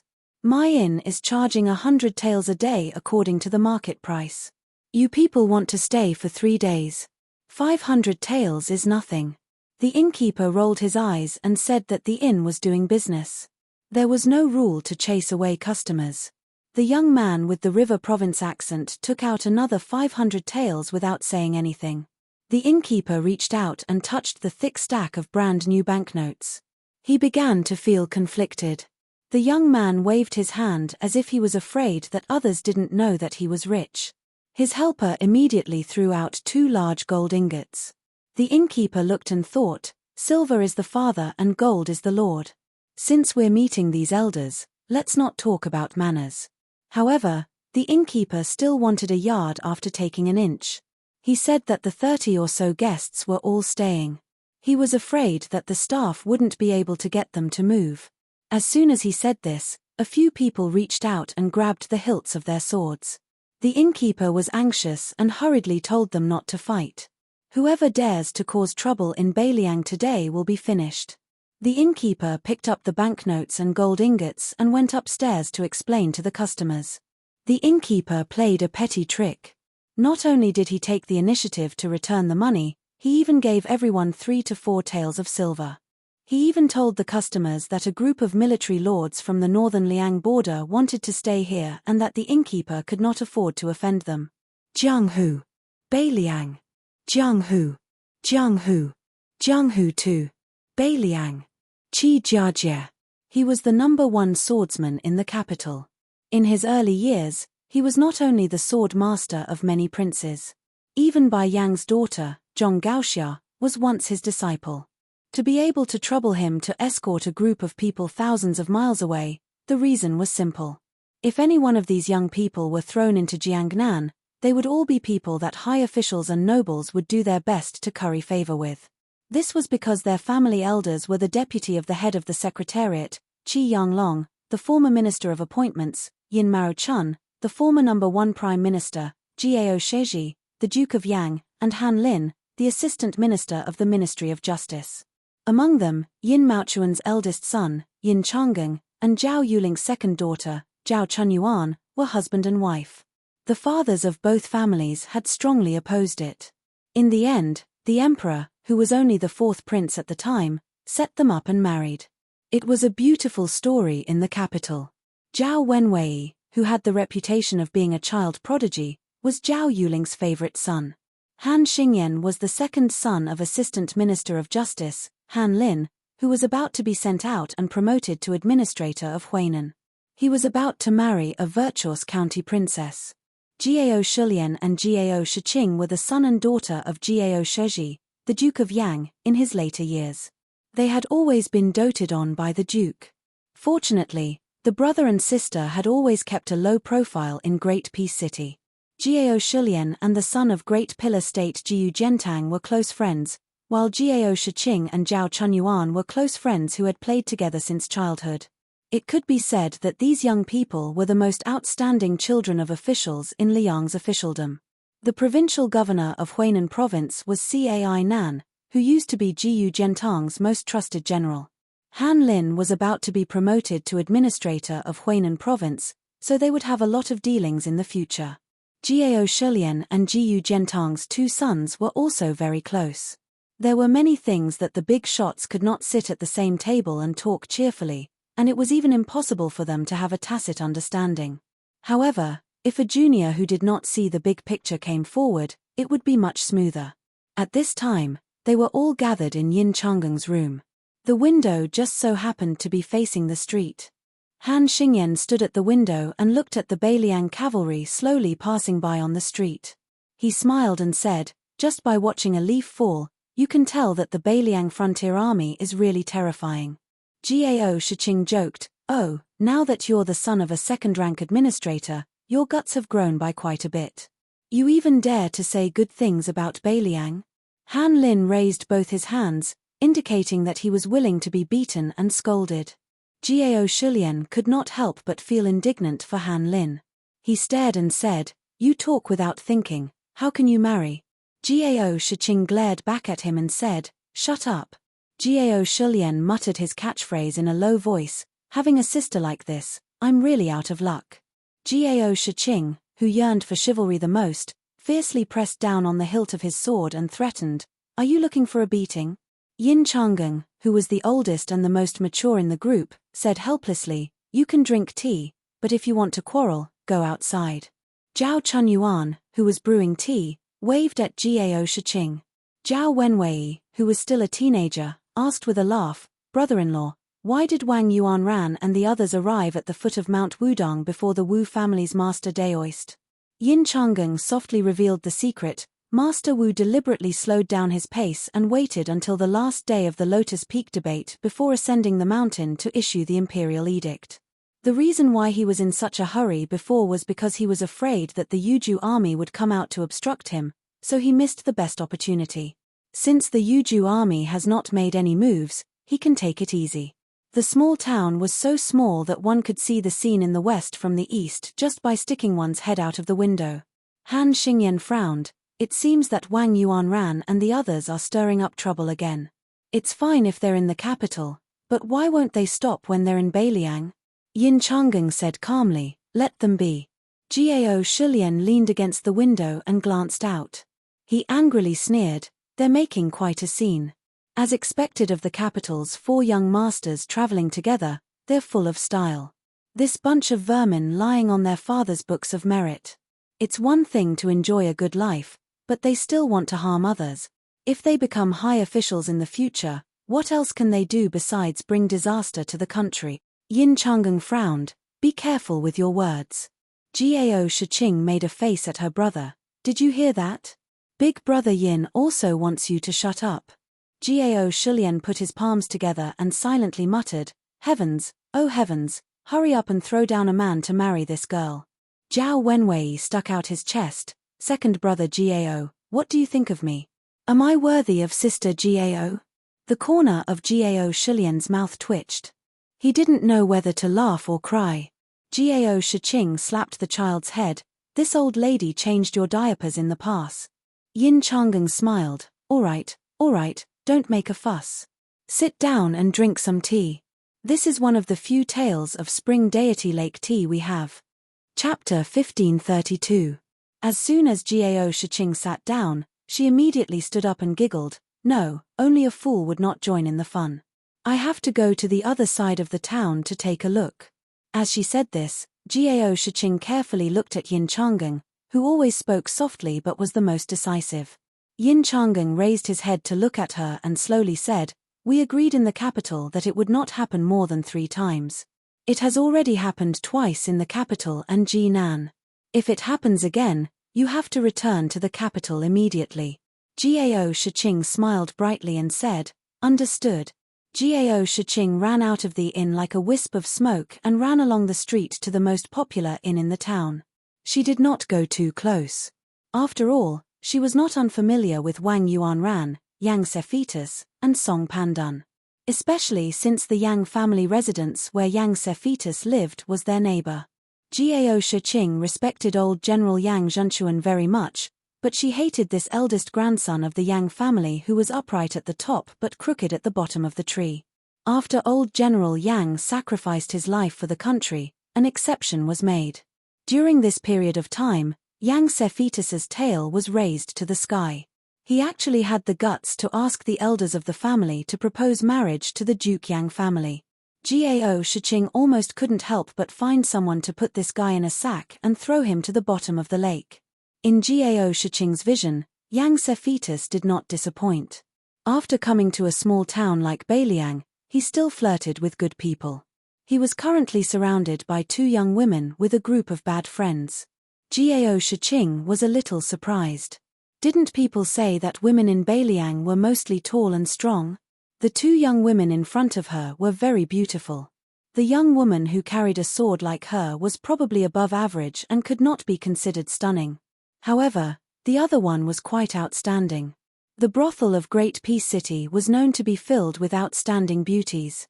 Gao Shiqing had disguised herself as a man a few times to go there to broaden her horizons. Even those courtesans did not have the moving beauty of the tall woman in front of her, especially her unapproachable aura. As long as it was a man who wanted to win, he could not help but challenge her. No wonder Yang Sephitus jumped out in such a hurry. However, Wang Yuanran was not present. He should be hiding in the inn overlooking the street. Yang Sezun gently twirled the sandalwood fan in his hand and chuckled. Big Brother is a scholar, and has never done unscrupulous things like snatching common women. But Big Brother is naturally hospitable. I just want to invite you two sisters into my building to drink tea, recite poems at night, and admire the moon. Big Brother is from the capital, and has long been curious if the moon in the northwest is as round as the moon in Great Peace City. Sisters, it shouldn't be difficult for you to give me some face, right? The woman with the sword was so angry that she laughed. Give me face my ass. Yang Sezun laughed and said, you're really shrewish. So it's a wild horse from the northwest. Big Brother likes it a lot. The woman with the sword was about to draw her sword and slash at the man when her companion pulled her back. It turned out that a group of Beiliang's most notorious Jin cavalry had already rushed over. The rider who looked like a sergeant asked in a deep voice, "What's the matter?" The sword-wielding woman pointed at Yang Sefei and his group of young masters and said angrily, "Hedonistic sons of rich parents from the capital, in broad daylight you want to..." Yang Sezun innocently interrupted the woman's words, "What do you want?" "I didn't do anything, I just chatted for a bit." The Jin cavalry sergeant's face was gloomy. His palms subconsciously pressed against the handle of his Beiliang saber at his waist and looked down at the group of young men from the capital. "Then are you done chatting? If you're done, then scram back to the inn. If you're not done, then continue. I'd like to listen in." Yang Sezun, who had never been treated this way in the capital, gritted his teeth and smiled lightly. He turned his head and glanced at a young man standing beside Liu Chengfeng. That young man braced himself and took 2 steps forward. He squeezed out a smile and said to the Jin cavalry sergeant, "My father is the old governor of Yozhou's Huanggang County. My big brother is the former 8 pass commandants. We're all on the same side." The Jin cavalry sergeant said expressionlessly, "Even the current governor of Huanggang County can't control me, let alone the previous governor of Huanggang County. As for the 8 pass commandants, they're just miscellaneous, right? Nowadays, even miscellaneous generals don't count in Beiliang, so what's the 8 pass commandants? On the same side. Who the F***ck is on the same side as you?" Seeing this scene, Jiao Shiqing was a little dumbfounded. If this was Li Yongbei's place, the local tyrant's son would have appeared, and that petty official would have to bow and scram obediently. It wouldn't be strange for him to cling to the powerful and become the villain's accomplice. The Jin cavalry sergeant turned his head and smiled at the 2 Beiliang women. "Are you 2 ladies looking for a place to rest? If you can trust me, I know of a Yu Ting Inn on the other side of the street. There might be 1 or 2 rooms left, but the price isn't cheap. There's no helping it. The rooms left in the inn's hands are all superior rooms that they've decided to rip off. If you 2 ladies have enough money, you can consider it." The woman with the sword smiled and said, "Brother, thank you." The Jin cavalry sergeant glanced at the group of unfriendly bastards from the capital and said softly to the 2 women, "I'll send you off." At this moment, a tall young man next to Yang Sedan sneered and said, "Beiliang barbarians." The Jin cavalry sergeant, who had already turned his horse around, suddenly pulled on the reins and dismounted. He said to the other sergeant, "Ma Biao, you guys take these 2 ladies to the Yu Ting Inn." This squad leader took off his light armor and cold saber and hung them on the horse's back.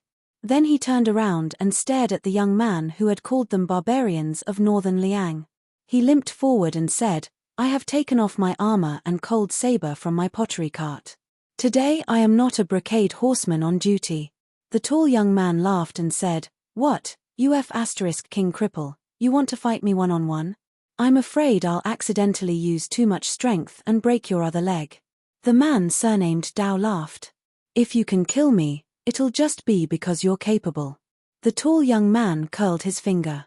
In the hut not far from the elephant washing pool, Hsu Fengnian was moving books and drying them. Suddenly, the Yuju lieutenant and the spy leader of the Fu Shuifang appeared together.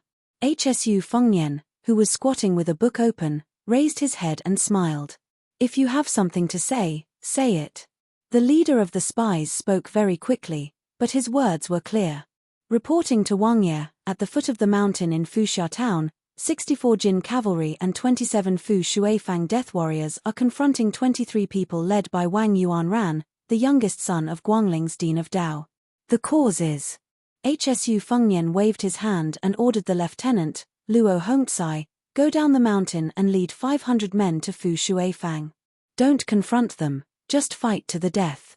Xu Fengnian pondered for a moment.